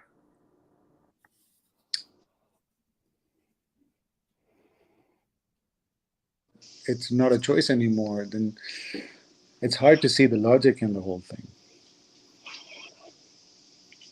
I don't think belief is about logic at all. Yeah, it's not logical at all. Yeah, I agree with you. Yeah. And it's especially hard for the trauma that people have to go through. And the trauma is simply because of one thing: what will people say? It's extremely prevalent. If there were no human beings on earth and someone left Islam, I don't think people would care that much. They care so much more about their image and their family, extended family, and society, of what people would kind of say. I think the first caller here had actually relayed to his parents that, hey, listen, I don't believe anymore. And he's kind of lucky. There are thousands and thousands that are closeted people who are afraid of even talking anonymously online about this stuff. So I think the movement of rationalization is steeply taking over. That's why countries are banning channels. That's why people like you more and more. And one day I hope to be one of the activists, but at this point in time, I don't find it a feasible or safe thing for me to do. But the more people come out, the more people talk, the more people expose, the more people come in true touch with reality, or closer to what reality really is. And they can let go of hadiths that tell them that, camel urine's good, and one wing of the fly is disease, the other is the cure, and you can bathe in menstrual ridden water, and water is never impure. I mean, come on, the sun, there's just so much fantasy in religion That, you know, if you're willing to accept that Quran is the word of God, then why would you have a problem with us believing in Zeus, you know, or Mars, or anything like that? Because the Romans of their time believed in their gods just as staunchly as Muslims today believe in their God. Why are we so different? You know, it's just that we're the latest in thing. And I guess, like, if we're given the time that Christianity does, like another 600 more years, we're going to probably fizzle away, and we'll probably fizzle away pretty quickly. And I'm glad. I'm hopeful for that to happen until another prophet comes. And then we're stuck. Let's hope that we've laid the foundation to call out future prophets so we don't have to do this all over again. Well, yeah, I mean, that's kind of what all I had to say. I know you've been on for a long time. Maybe I can join back some other time. And I would like to talk specifically about how religion and mental conditioning have impaired my ability to relate to a new society. You know, especially misogyny has really come in the way of relating to women, understanding them as independent beings, and respecting them for who they are. Um, I see that in me, and I'm kind of working through trying to get through that. But I'm glad that I was able to come on, and I was glad I was able to talk to you. I've been watching your show, and I really respect you a lot. And again, you do a great job. I think you are so mindful and so caring about the people that you get on. You allow them to say their fill, and there are a lot of people here that I think, you know, need to vent a lot of the, like, what I would like to say, what I think the biggest thing about your channel is that you make people realize that they're not alone. You know, that there are so many like them. And I hope many people have the courage to come out and share their story, because this is, you know, therapeutic in a way. And it's a place where people can talk freely without judgment and anger and pointing fingers. So I appreciate you for that, man. Thank you for saying that. I'm glad I have the opportunity to do this. Yeah, it is. I know it's tough. I know it takes a lot of your time. It's taken 5 hours of your time today. But anyway, I know you got to go. You got things to do. I was glad to be on your show. Thank you so very much for allowing me to say my piece. I'm happy you're able to join. Yeah, man. And yeah, have a great rest of your day. Yeah, you too. Bye-bye. Yeah. All right. So the last caller has exited. Yeah, I want to thank everyone who's said something supportive, everyone who's been here throughout these long live streams, even if you didn't watch the whole thing, everyone who's ever, you know, watched a video of mine. It's because of all of you that I'm able to do this today. And I don't plug my Patreon or other links enough, people tell me. So if you do feel like this is helpful and you'd like to help me continue do this for longer, please do find the links in the description. Thanks, Asad, for the super chat. Asad Kamal says, thank you for making me feel less alone. I am lucky that I get to do this. I stumbled into having this channel and I don't regret it one bit. Yeah, nothing about it. So once again, thank you everyone for joining. And I don't know if there's something it's escaping my mind right now. As always, I'd like to urge you all to think critically and to think for yourself.